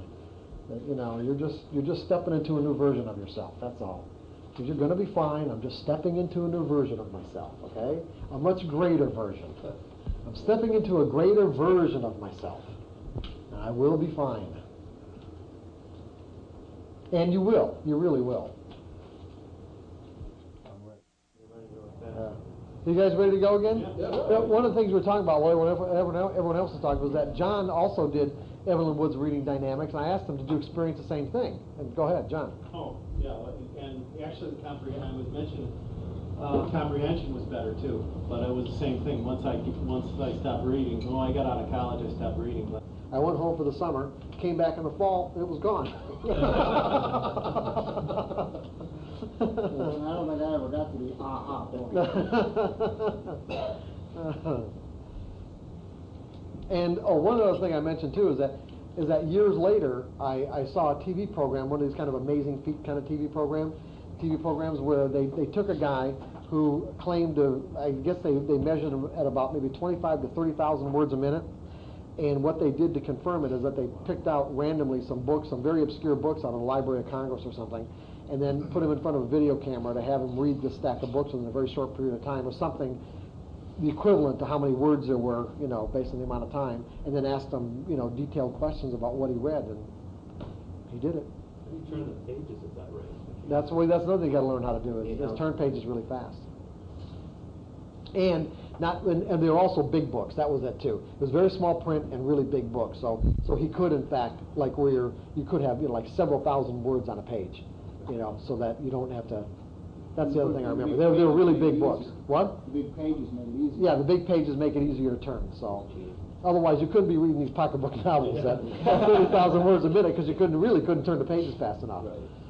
And is that as effective as actually just reading the book normally in terms of the retention of the Ask John. That's what he just said. You're more effective. No kidding. The faster you read, the more you can comprehend. Is it enjoyable? Like if you're reading just a novel or something? Yeah. Well, let's put it this way. Now think of it now. Let's put it this way. First of all, you're reading, let's say, 3 to 5 times faster than you normally do. And so if you enjoyed it the first time, or you didn't feel like you got enough out of it, read it 3 or 4 more times. and you're still doing it faster than what you normally would. That's when you said you read books 50 times. No, I wasn't using no. No, I wish. The other thing is that one of the things that it does is it cuts out the sub-vocalization process. One of the reasons why it's so fast is that you're no longer sub-vocalizing. You're not saying the words to yourself anymore. Okay? So there's a direct see, comprehend. There's no other thought process. That's pretty cool. It really is. How long is the course? How long was the course? About 8 weeks? Something like that? You can take them locally, I assume? You know, there's videos you can get for this now. I mean, I see infomercials. That's probably the same thing. I know there's other companies that have kind of ripped Ellen Wood off, basically. You know, but go ahead, John Wood. No, I think the guy that you saw do the Library of Congress trip actually had an infomercial for you. Really? Yeah. So there are. I've seen infomercials, and it's probably the exact same process. I would imagine. You know, and I think, does Evelyn Wood still exist? No. You don't think so anymore? People stop reading. People just watch TV now. Okay, where are we? Okay, we got this down. Precise entry, precise exit on the. You know, this is starting to piss me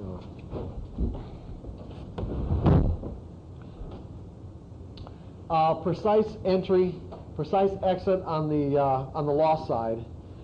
So now we're going to do profits. Now, the way,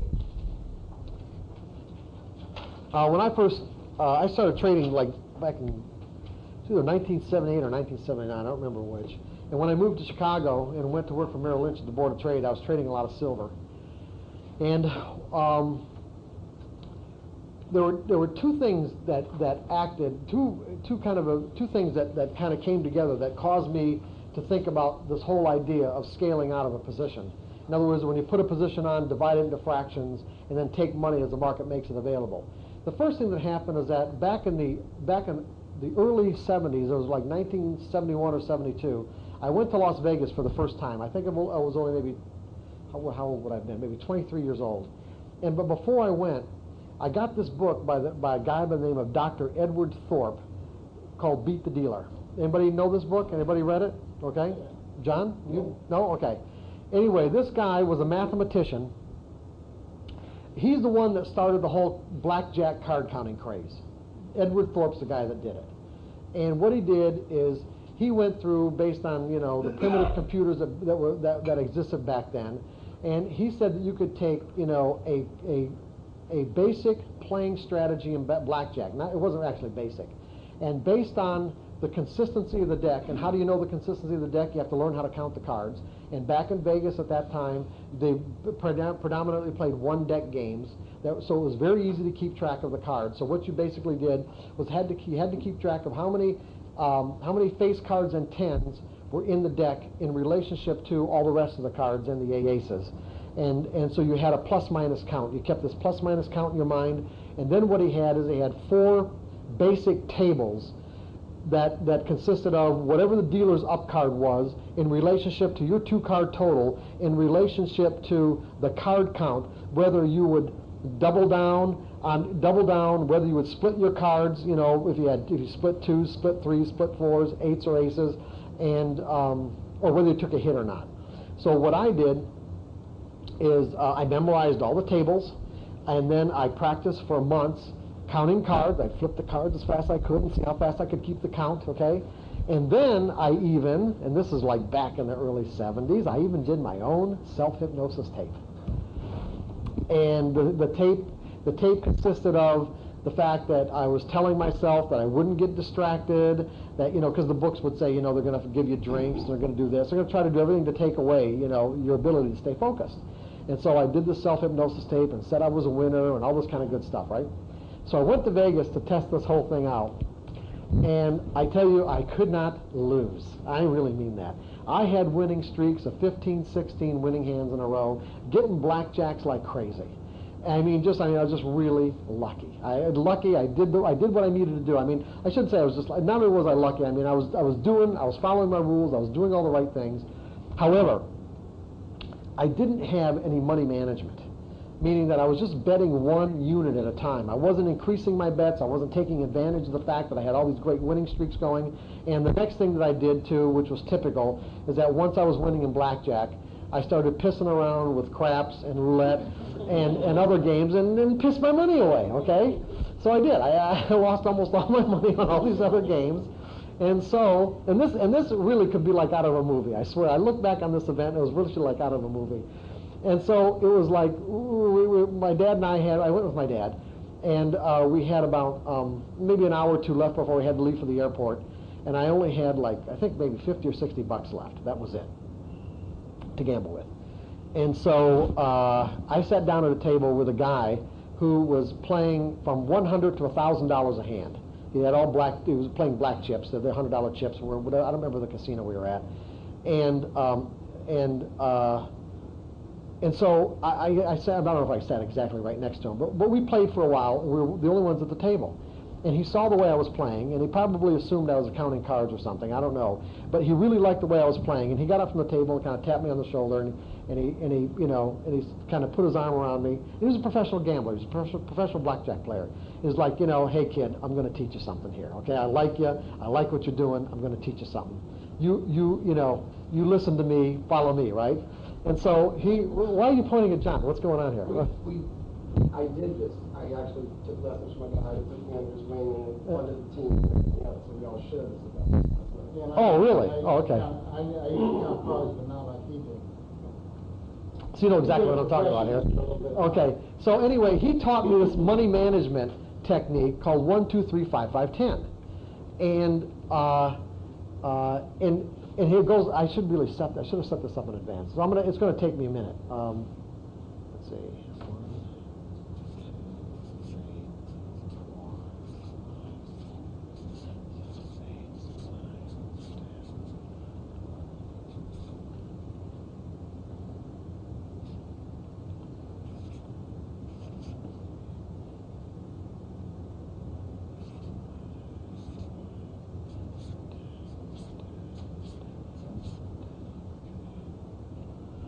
Let's see.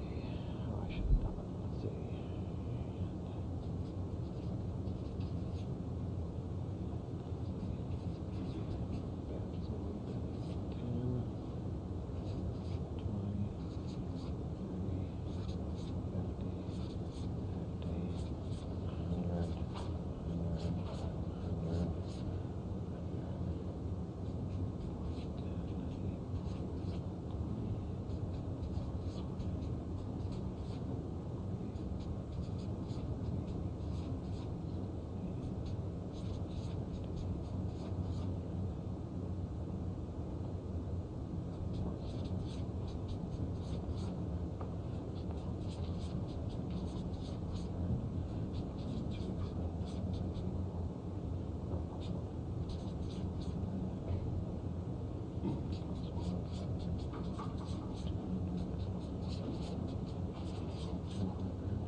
I think I did that right.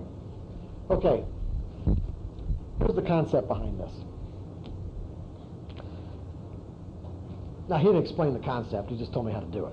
And then, interestingly enough, about 3 or 4 years later, I was a charter subscriber to Gambling Times magazine, and this system was in here. It's called 1, 2, 3, 5, 5, 10. And basically, the philosophy behind it would be like this. Winning streaks and losing streaks occur. Okay? In other words, winning can come in streaks and losing can come in streaks. And the whole idea would be to take maximum advantage of a winning streak and lose the least amount on a losing streak. The problem is you don't know if you're on a streak basically until it's over, one way or the other. Is there a way to mechanically handle maximizing your profits on a winning streak and minimizing your losses on a losing streak? This is one way of doing it. Like I said, it's called 1, 2, 3, 5, 5, 10, and it works like this. You divide your available capital into 100 units, whatever it is. So let's say you've got $1,000 to gamble with. You're going to divide it up into 100 $10 units. And so you always start out with 1 unit, which would be $10 in this case. And if you lose that unit, then the next hand you put down 1 unit again. And if you lose that unit, the next hand you put down 1 unit. So in 3 losing hands in a row, you've lost 3 units. But if you win, here's what you do. So I'm playing this. This is a hand 1 in this case. I bet $10. So, yeah, this is a hand 1. See, 1, 2, 3, 5, 5, 10. That's how you know how the system works. So I bet 10, 1 unit. Bet 10 is equal to 1 unit. I win a unit. I have $20. I don't rake off anything. I put that $20 in the next hand and let it ride. I win 2 hands in a row. I've won $20. I've got 40. I rake off 10, which now I have my original unit back with 2 hands in a row. I've got to win 2 hands in a row to get my original unit back. But I've got 30 that I'm betting with. I win 3 hands, I win it again. I've got 3 hands in a row. I've got $60.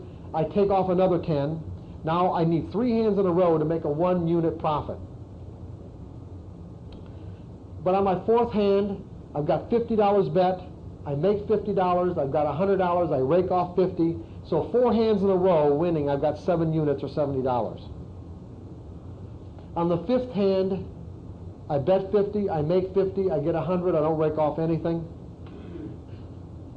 On the 6th hand, I've got 10 units riding. See, 1, 2, 3, 5, 5, 10. That's the number of units riding. I've got 10 units riding. I make 10. I've got 200. I rake off 10. I've got 170 or 17 units. And I keep that 10 riding until I lose it and go back to 1.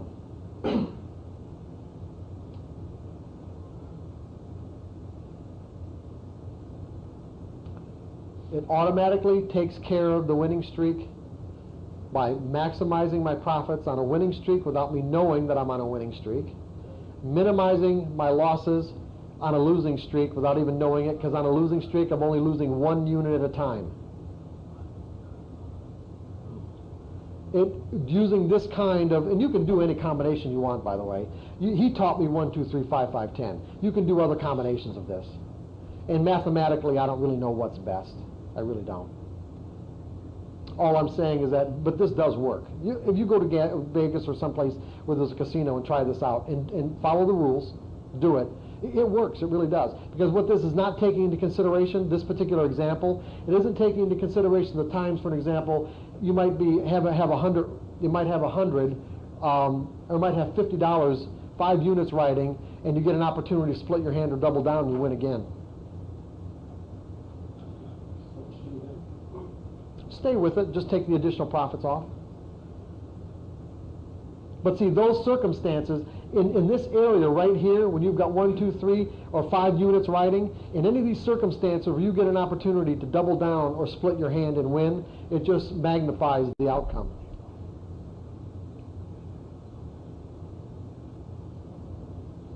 as well as magnify the outcome on the loss side if you're, if you happen to double down and lose under these circumstances too.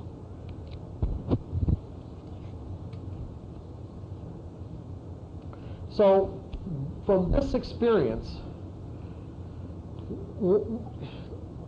after I went to Chicago, and like I said, one of the things I traded the most was silver. I really liked the silver market at that time. It was really volatile. Number one, if anybody remembers back then, one of the reasons why it was so volatile was because gold and silver were still a real significant part of what people thought to be the monetary stability. And at that time, in like 1982 especially, there was the threat of an international banking crisis because a lot of the South American countries were going to default on their loans. Does anybody remember all that crap? Well, as a result, the silver market the gold and silver were particularly volatile. And one of the things that I did is when I would go back and review all my trades and analyze all my trades, I found that it was really rare. Say 1 out of 10 times. I don't remember the exact statistics. But let's say it was rare that I entered into a trade where the market went against me and stopped me out without giving me anything first. Nothing. Just, I put my order in, my order gets hit, and I get stopped out. The market never even went 1 tick in my favor. Maybe 1 out of 10 times. Then I looked at how many times did I actually end up getting stopped out where the market may have gone 2 or 3 ticks in my favor before stopping me out. And then it occurred to me, and I said, you know what? What if I divided my position up into thirds and took my first third off religiously after I got 2 or 3 ticks? So what would end up happening? Let me go back.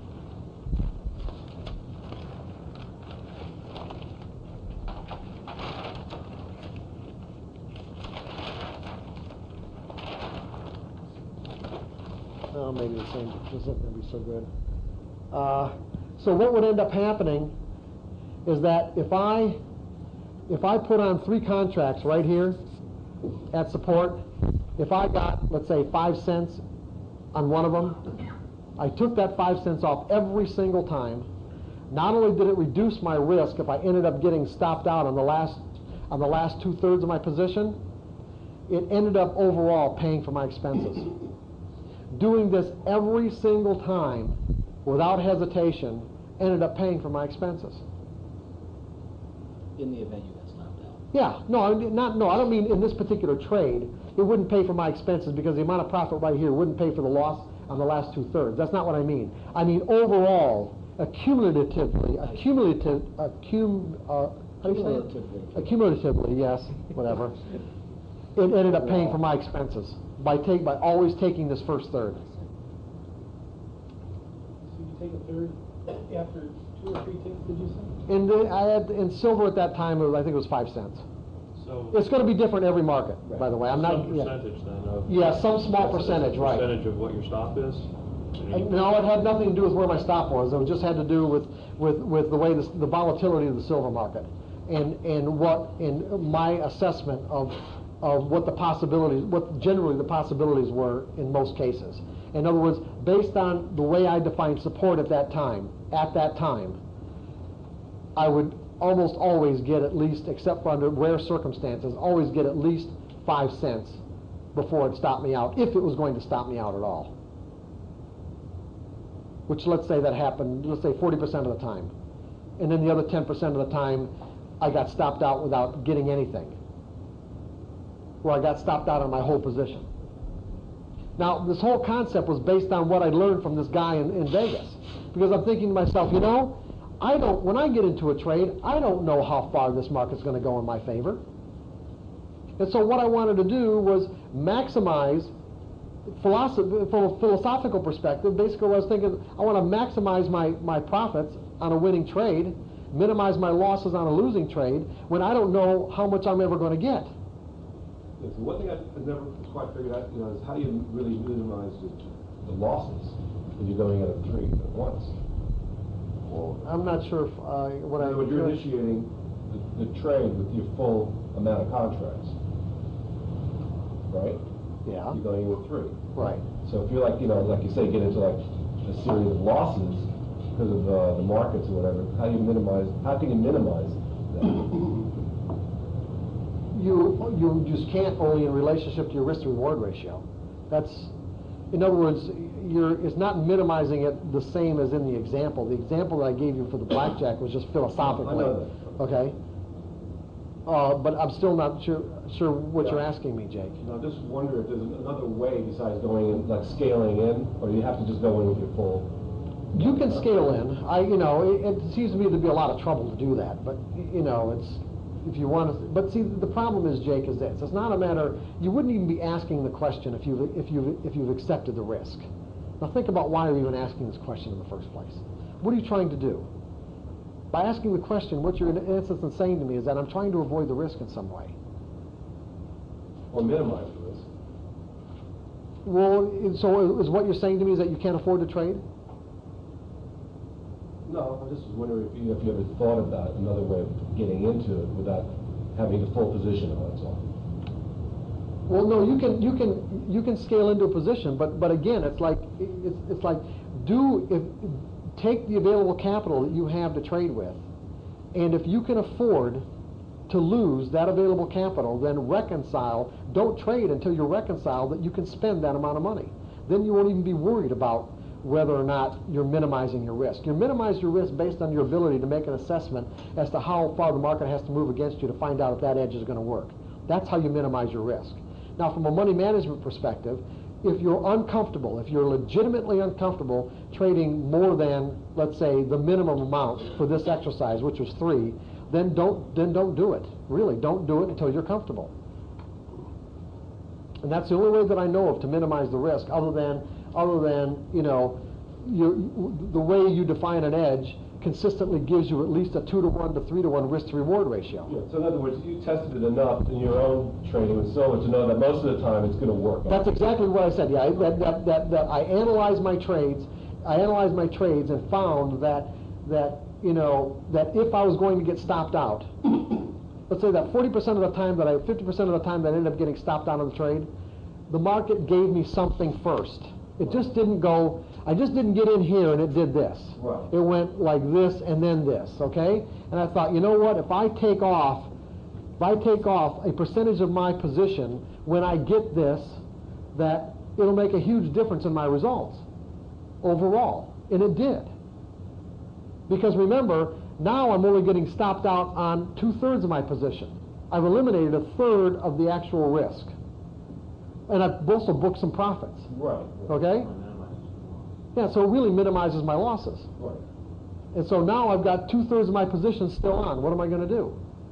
I'm going to take them off at predetermined points, or as close to predetermined as I can. And I don't, like when Daniel brought up trailing stops, I thought to myself, because I'm thinking, okay, I'm going to let it go and then maybe let it only come back this far against me and get out. I didn't like that at all. Did you work it on a percentage basis or just based on the market itself? Yeah, based on the swings that I trade, based on the time frame that I was in and swings that I trade. Right, exactly. Because I, like everyone else, wanted to be in a big move. And I'm thinking to myself, how am I going to assure myself of ever being in a big move if what normally happens is that if I don't book any profits, if I let this market go up to here and then come all the way back down to my entry point, which it could happen, without having taken any profits along the way, I will blow out of this position without really even knowing for sure whether or not it's just coming back down to test support and make a double bottom, then go right back up again.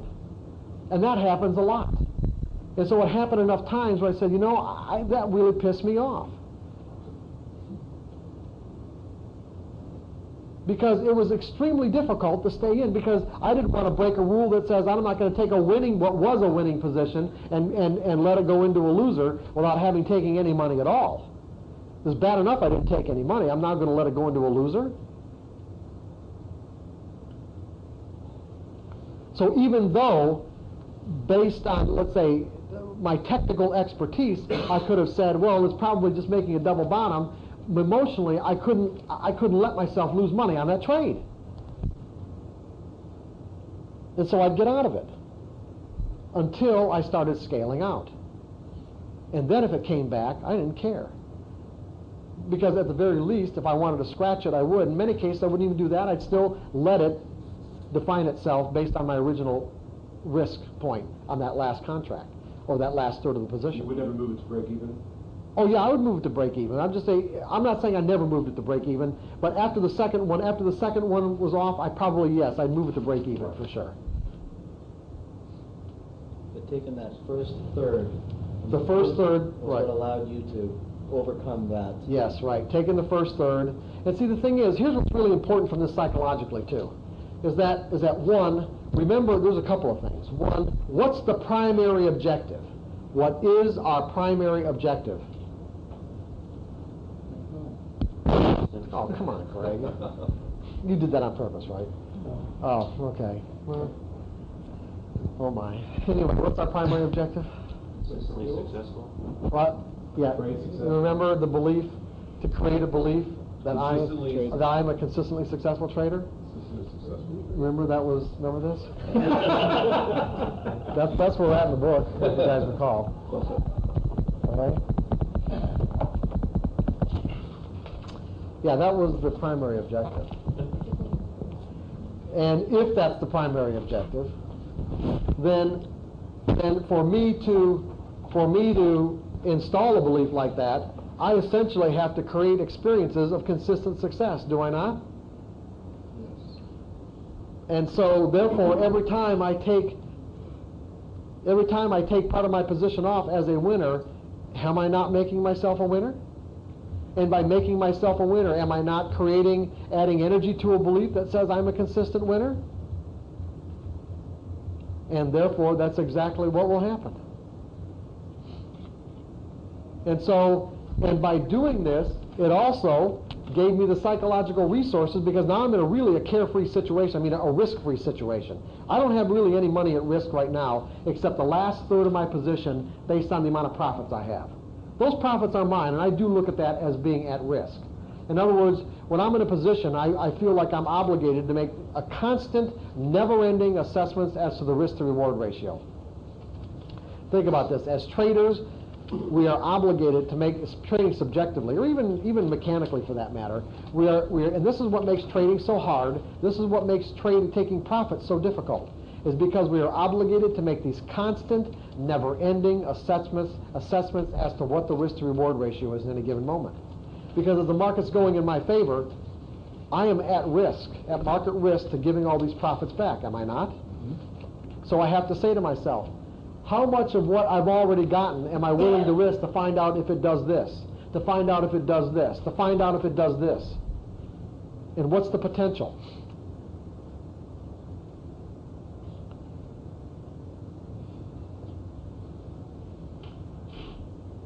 Now, you don't necessarily have to do it to the extent that I'm talking about. Many of these places that you take off your profits can almost be arbitrary.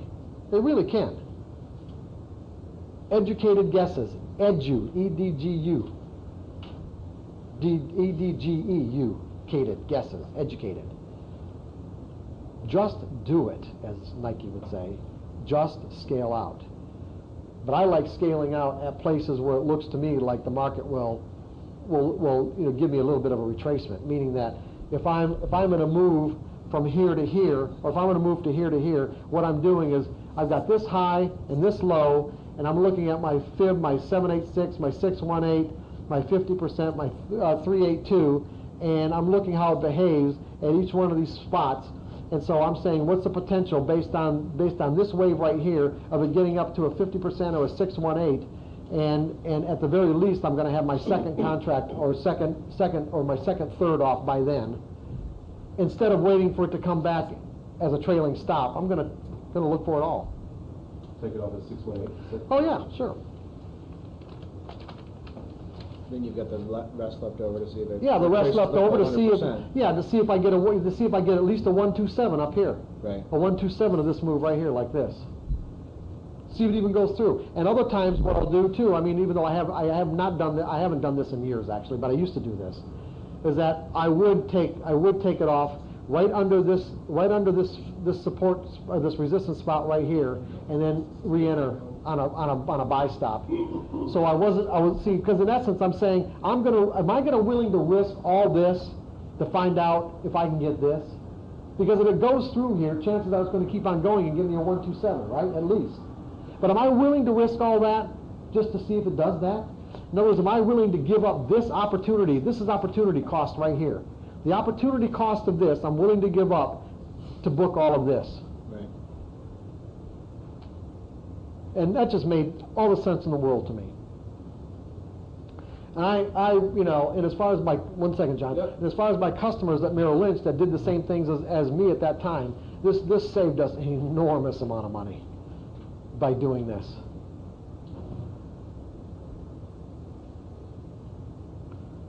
Enormous.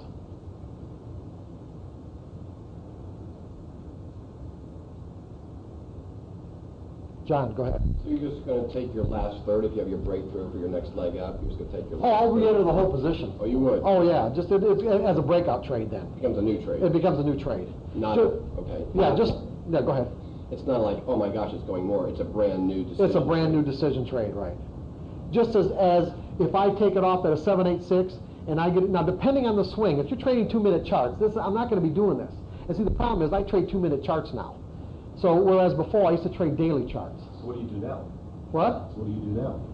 A lot of it, I'm out of the whole thing. I'm out of the whole thing at a 618 or 786. So you're not really doing it? No.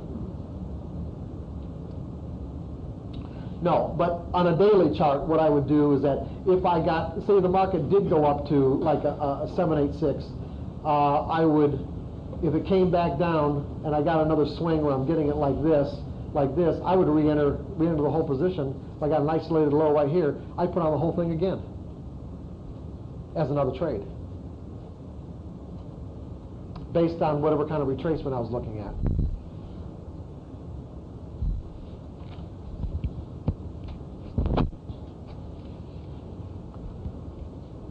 I think that's you have to make that decision in your mind that you're not adding to the past trade.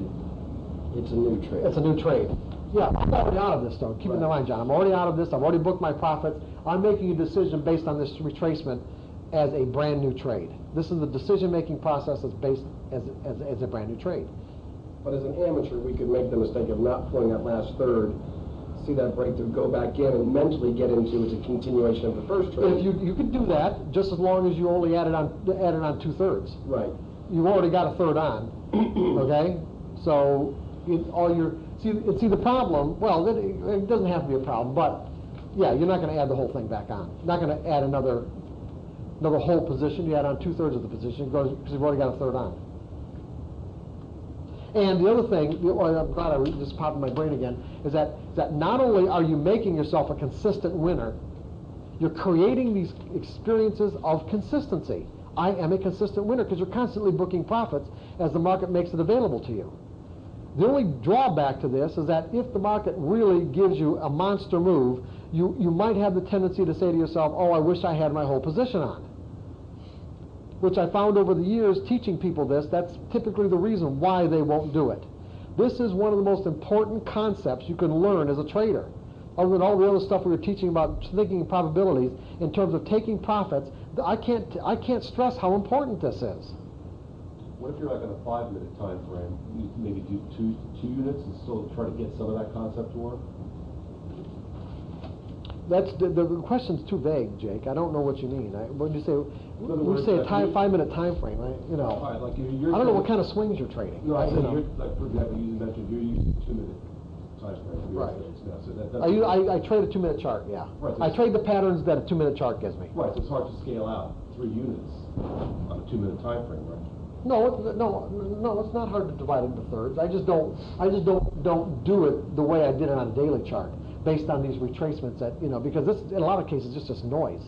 If you looked at what I'm giving you as if it were a daily chart, a market coming back to this point right here, let's say, which would be, let's say, a 618 of this move right here instead of this move right here, 618, that would probably be a good place that the market's going to reverse, and I'll just add the whole position back on.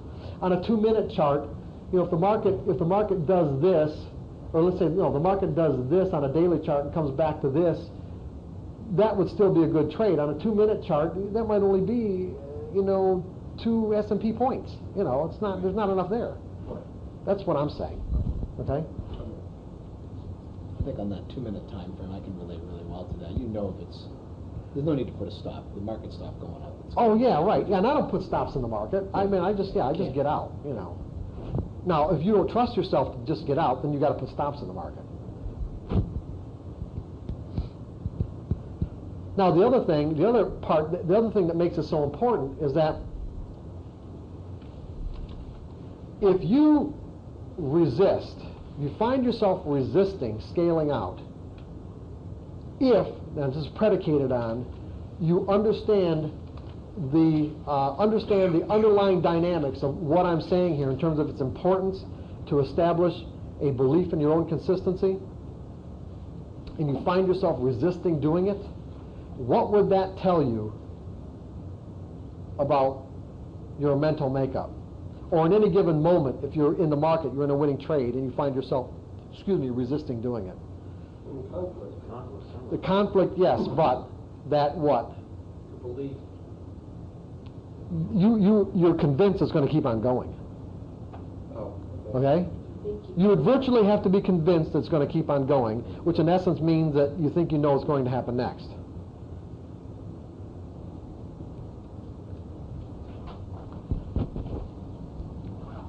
Just like people who would add to a winning position, there are floor traders that I've worked with that were psychologically nimble enough to add to a winning trade. As the market was going in their favor, they were actually adding to it. But they were psychologically nimble enough that if it came back a certain percentage, they'd blow out of the whole thing, and, you know, with their profits, normally, if they had the opportunity to. The problem is, from a psychological perspective, as you add to a winning position, you're becoming greater. You have a greater and greater psychological commitment to that market, for that market to keep on going. You don't know how far it's going to go. And the greater your commitment, the less the mental flexibility. And the chance of you making a trading error are almost 100%.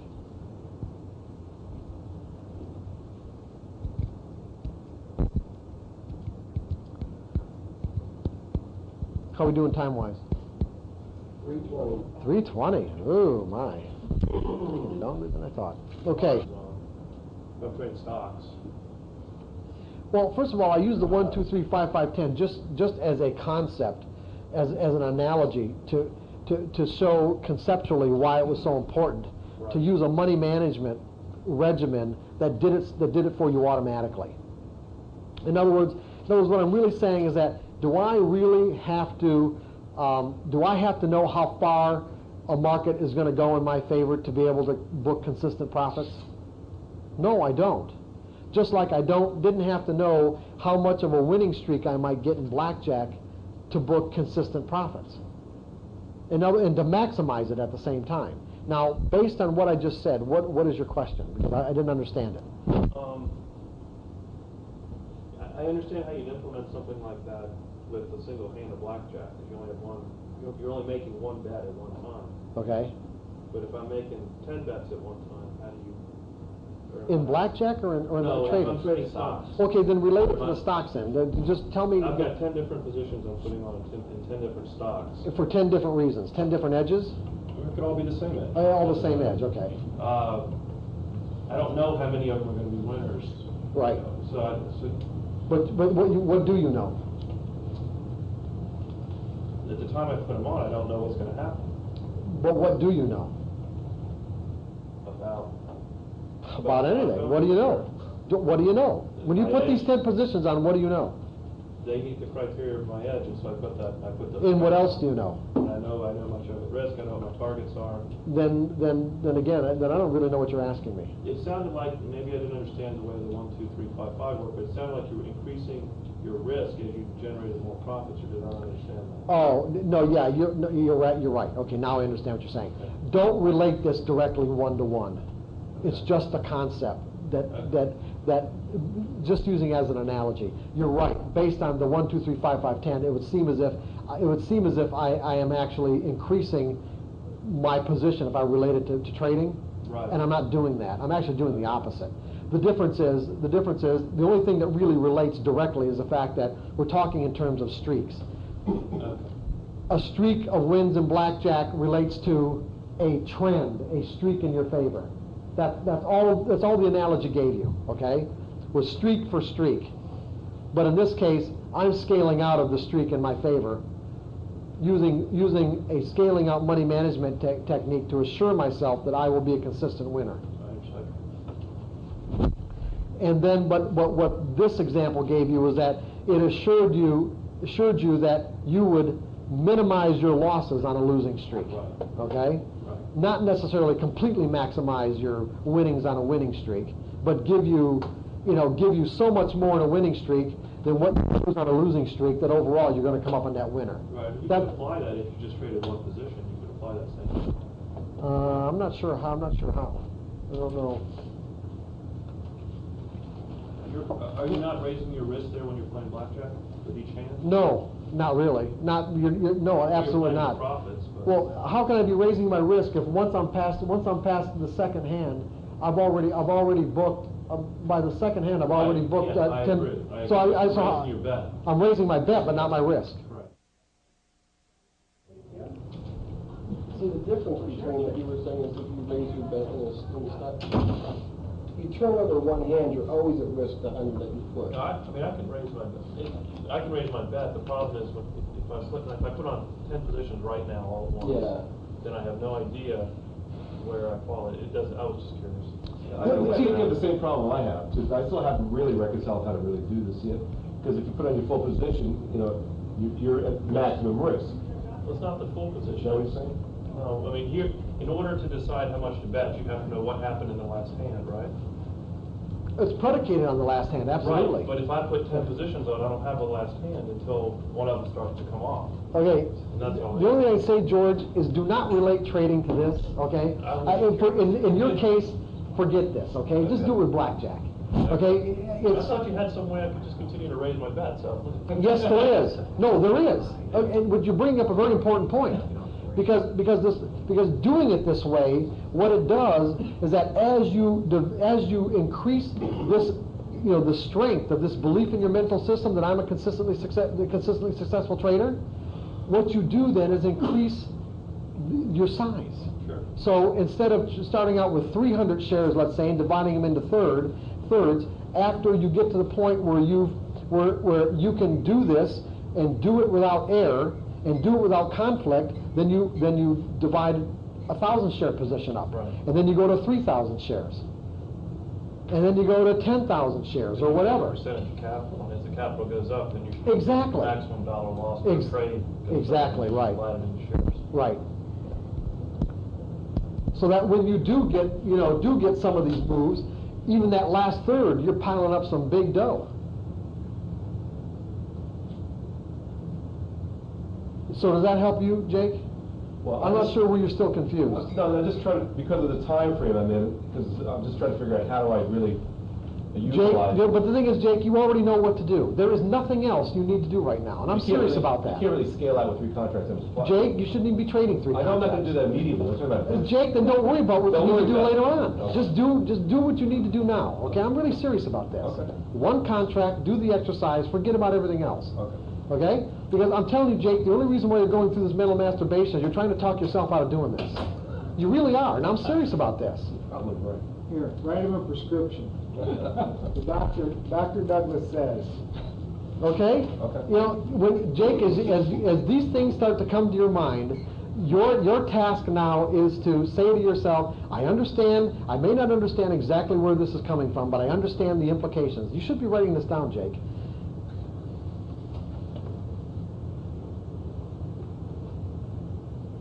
I may not understand where these thoughts are coming from, but I understand the implications.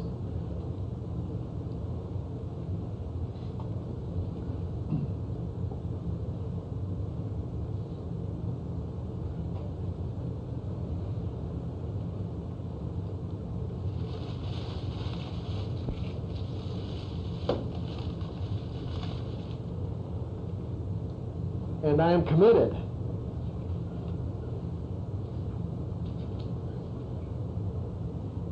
to stay on my chosen path of trading one contract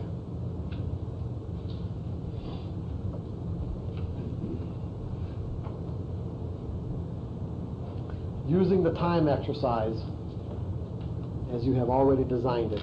There's your prescription.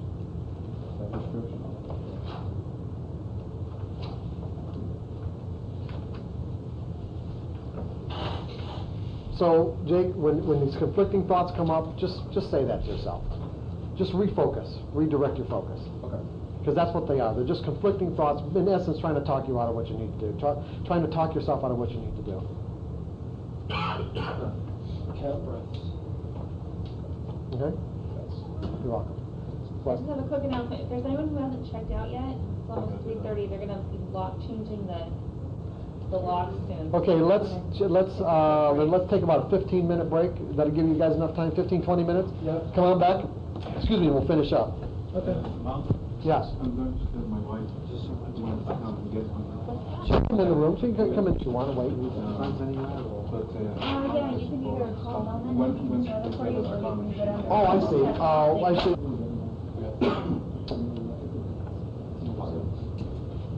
Okay, I've got some things here under training mechanically that will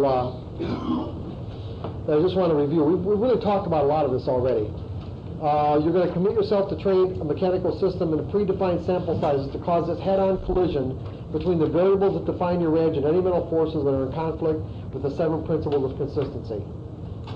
Effectively working through these conflicts will create a resolute belief in probabilities and build a sense of self-trust that you will always, without hesitation, act in your own best interests. These are some additional tools that I'm giving you to help you work through some of the difficult moments. Frequently review and memorize the 5 fundamental truths. Does everyone know what they are? I don't refer to them as the 5 fundamental truths here in this manual, although in Trading in the Zone I do. They're in section 3, page 5. I think it's page 5 or page 6. Anything can happen. Yeah, anything can happen. Every moment is unique. You know, there's a random distribution between wins and losses, and I don't need to know what's going to happen next. And then the sub one about an edge is a higher probability of one thing happening over another. So what you want to do is you want to keep those things in front of you all the time. You really do. So that you can review them, at least memorize them or keep them in front of you. 2, courage is its own reward. Meaning it feels good to be courageous by stepping through your fears. We don't really need any more of a reward other than the fact that we were courageous in any given moment. So that if you can muster up the courage to expand yourself in some way, it will feel good. I mean, an interesting thing. No, in that moment. Anybody watch The Fear Factor? Yeah. Okay. Well, in one of those shows, I remember they had to. When they had to eat, when they had to eat some of these bugs and worms, one of these they had to eat these disgustingly thick grubs or whatever. Those beetles. No, not the beetles. No, it was a grub one. It was a bad one. It really was. Anyway, did you notice? Now, there was no doubt about the fact that there was a huge conflict with every single one of these people, right? That they had to, what did they do? They had to make up their mind with enough conviction to work through not only the physiological aspect of, the resistance, but the mental resistance of eating these disgusting things alive, right? Money. Whatever the reason, doesn't matter. They made up their mind. Every single one of them on that program, that particular night, did it. And what were the results? Every one of them were in a state of euphoria afterwards. Did you notice that? Yeah. Because the bugs are good. Yeah, right. Every one of them did it, and every one of them were in a state of euphoria. Courage is its own reward.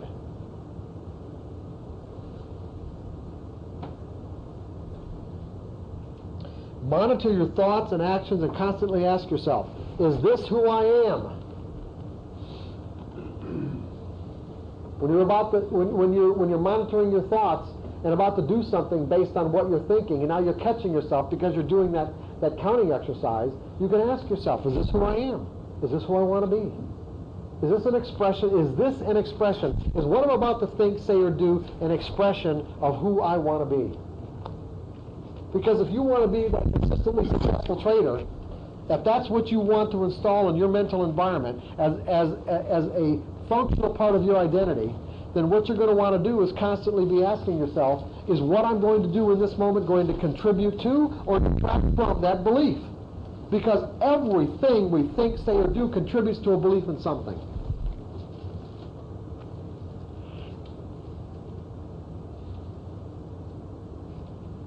Everything we think, say, or do contributes to a belief in something.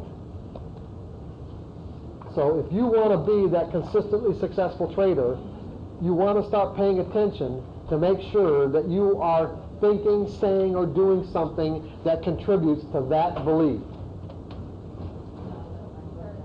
And if not, at least make sure that you're not thinking, saying, or doing something that detracts from it.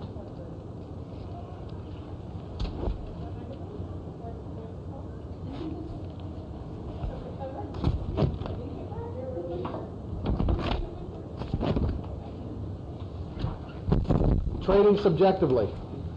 Once you've accumulated, we've already talked about a lot of this, by the way, I'm just going to review it a little bit.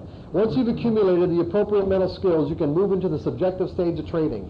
In this stage, you can use everything you've ever learned about the nature of the market to do whatever you want to do. So there's a couple questions that I've given you can ask yourself to stay focused in the market's perspective. The chart represents what traders believe about the future. Is there any symmetry to this collective behavior? Look for symmetry. Trade charts that have symmetry. If the markets aren't acting in a symmetrical fashion, don't even bother with it, because chances are the relationships that you look at aren't going to work anyway. I'm getting looks here. Roman, you got a problem? Do you know what I mean by that? Just explain a little bit more of the symmetry side. Okay. Not all markets are going to be trading symmetrically every day. In the S&Ps, these AB equals CD relationships and Fibonacci patterns that I trade, some days they are right on. I mean, every single relationship is a fib, and then other days you hardly get one or two of them that work.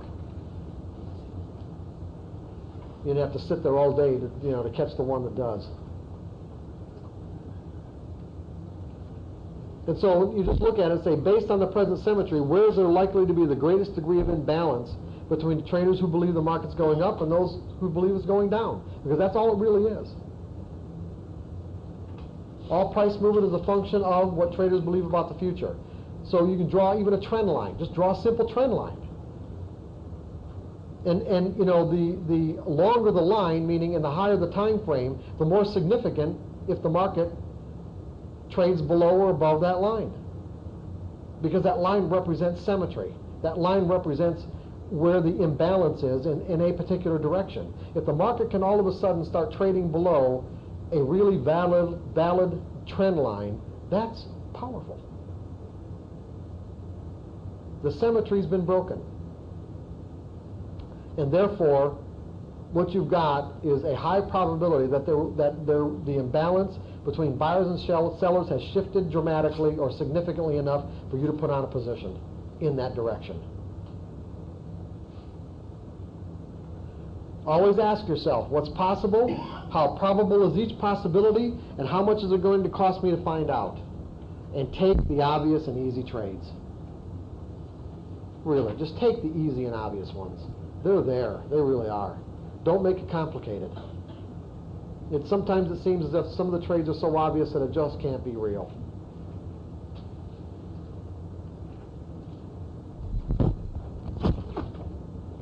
And we've already talked about trading a lot, so I'm not going to really get into it anymore.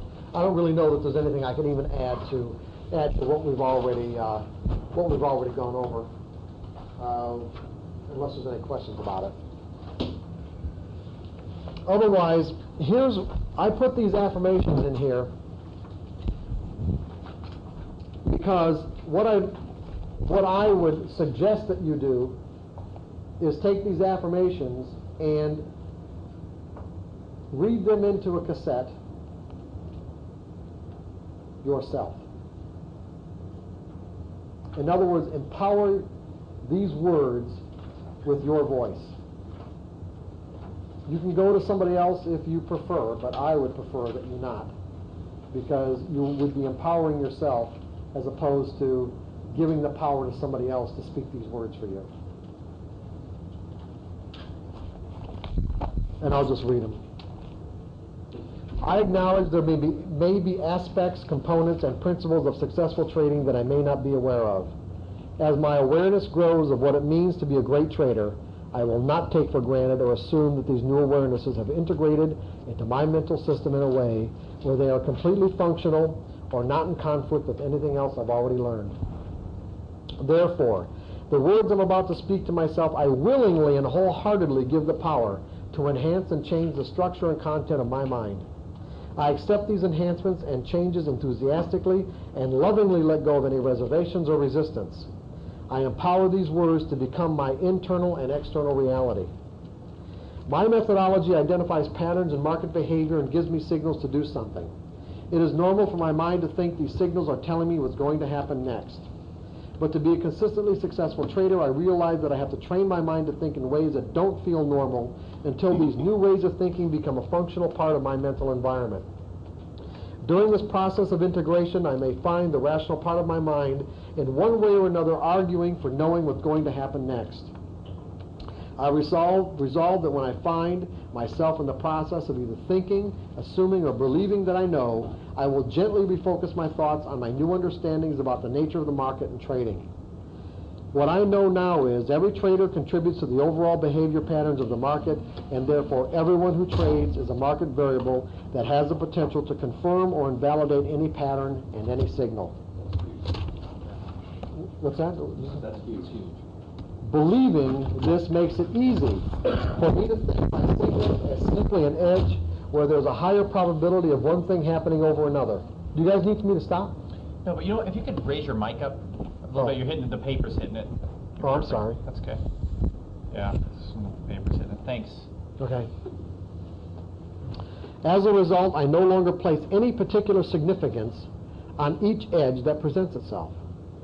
Each day it becomes easier and easier for me to put less significance on each edge, because I now believe at the very core of my being that I don't need to know what's going to happen next to make consistent money. I just need to keep my mind focused on the probabilities. Therefore, I am always asking myself, what's probable, what's possible, how probable is it, and how much is it going to cost me to find out? Meaning, what does the market have to look like, sound like, or feel like to tell me this trade isn't working in the time frame I trade in? I know now that every market moment is truly unique regardless of how similar it may look or feel to something I've already experienced. Therefore, every time I find myself connecting what is happening now in the market with something that is already in my mind, I will actively disconnect the two, my past and the present moment, and refocus my thoughts on the fact that anything can happen.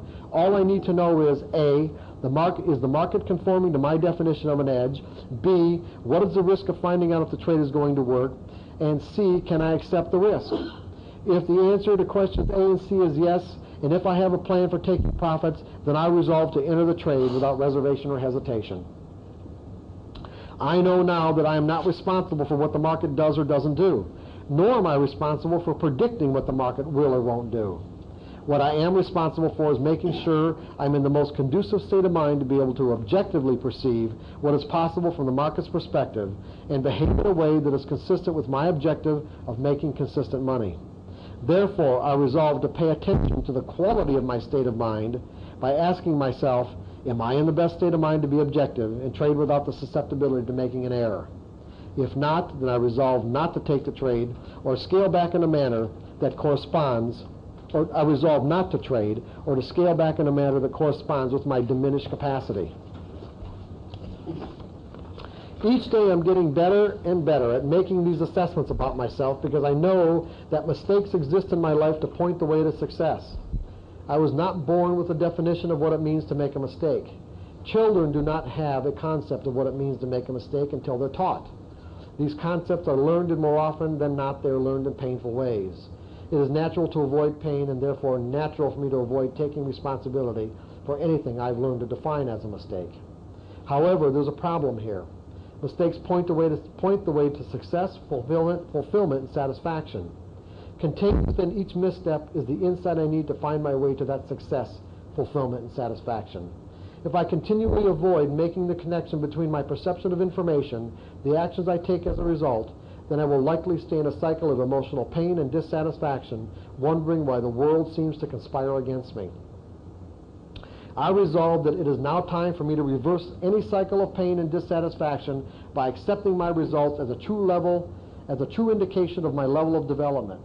My goal is to make myself into a consistently successful trader. The process of doing so has several steps, but most importantly, Jake, it has a first step. And that first step has to be consistent with my true level of development. Where I am right now, not where I would like to be or assume I am, based on what I would rather not face about myself. To find that most important first step, I have to be willing to stop beating myself up. I have to be willing to truly accept that I don't need to be perfect, but at the same time acknowledge that every outcome is a perfect reflection of my level of development. I resolve and give myself permission not to have to prove anything to anybody, especially with my trading. I just need to give myself permission to learn. I willingly and wholeheartedly give myself that permission now, knowing that by definition anything I need to learn does not yet exist inside of me. Otherwise, I wouldn't need to learn it, which means that I am not yet the person I'm about to become. The consistently successful trader I can imagine myself to be is a future projection of myself. I will grow into that future projection step by step, accepting my results along the way, not as mistakes, but simply indicating what I need to learn to get to where I want to be. And with that, guys, we're done. What? What should we do with the tape? With what tape? The other side. Mars, is it? The what? Oh, we didn't listen to the tape. Oh, you know, I forgot all the... Yeah, do it at home. Yeah, okay. Anything Yeah. special you missed? No, just listen to it, and then do the techniques that are in the book. The techniques. Remember the techniques that are in the book? Here. Is this Page. Is slide 2 about half hour as well? Yeah, they're all about 28 minutes. On page 3 and 4. No, 4 and 5 of section 5. Page 4 and 5 of section 5. Page 4 and 5 of section 5. So numbers 1 through 4? Yeah. Okay. Yeah, numbers 1 through 4. Repeat, okay. That's Repeat that's plus what. Yeah, number that's how you use the tape. Okay. Okay. That's how you do it. That's how you use the tape. Were those techniques that I gave you for that? Okay, Jake. See you, buddy. Okay, I'll see ya. Okay. Take care, Jake. Bye. See you guys. Good luck. Okay. Okay, any other questions? Mark, you mentioned Fibonacci. Fibonacci. Yeah. What about, you mentioned something else you used, ABC? Well, that's yeah. I wish we'd have had more time, because I planned on actually demonstrating these patterns to you. But they're really it's really tough to demonstrate this way. It really is. You really have to see them, because they're there all the time. But yet, until you train your eyes to actually pick them out, they can be right in front of you. Even me, I had to go through a process of several weeks, if not months, of just drawing highs and lows, and connecting them until I saw these patterns pop up all the time. Now, these patterns I did not find myself. I don't even know if they were developed by a friend of mine, but I learned them from a friend of mine by the name of Larry Pesavento. And he's written about 5 or 6 books on Fibonacci relationships. Although I used to use Fibonacci relationships almost from the time I started trading back in the late 70s. Because they've been around for a long time. But this AB equals CD, I don't know who actually developed that. But basically what you're going to find is this. What? GAN, you think? Oh, is that a GAN thing? Okay. GAN 50% rule. Known as GAN 50% rule. Yeah, that's a 50% retracement rule, though. I'm talking about what you have is any high and low in any time frame. It doesn't matter. Any high and low in any time frame. So I have a market that's coming down to make a low. I get in, and then it did this. Okay, I got this. I'm starting here. This would be my A. Doesn't matter. Pick any high or low. This becomes a high, and I know that because the market started to go down further. Now what you need is for the market, this swing right here, this B swing, to be, it can be really a 0.318 a 50%, a 618, or a 786, but mostly what you're going to get are 0.618s. So, and what I mean by this is that if you measure the point from here to here, from this low to this high, the market retraces 61.8% of this distance, okay? In fact, I'm going to do it. Here, let me do it here, because it's not really. I'm going to do it big, that way.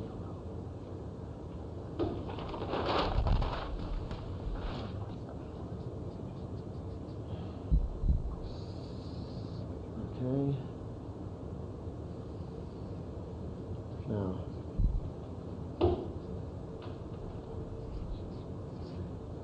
This is A, this is B.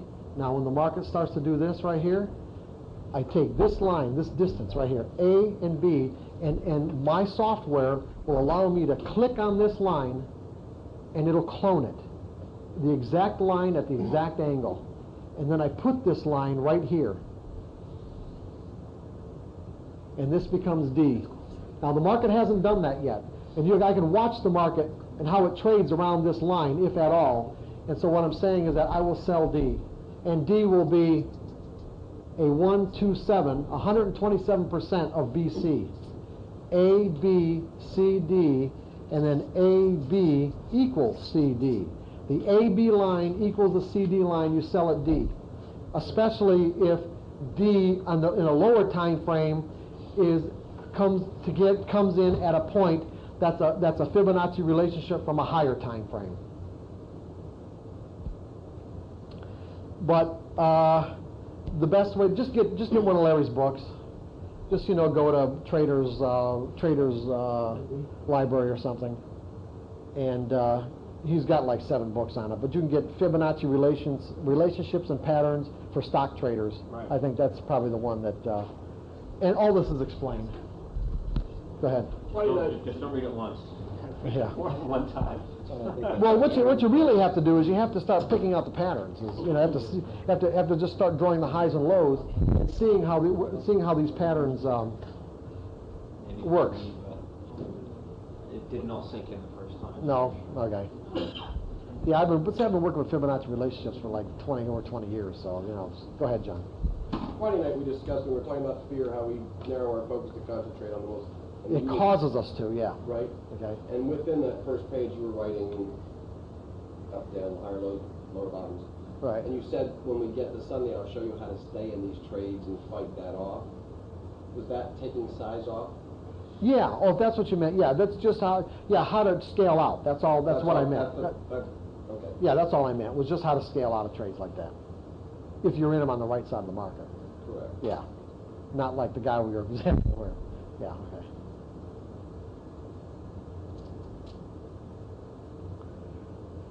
If that's it, guys, we can go. This can be it. This is going to be a wrap. Thanks a lot for coming. Thank you. Okay. Thank you.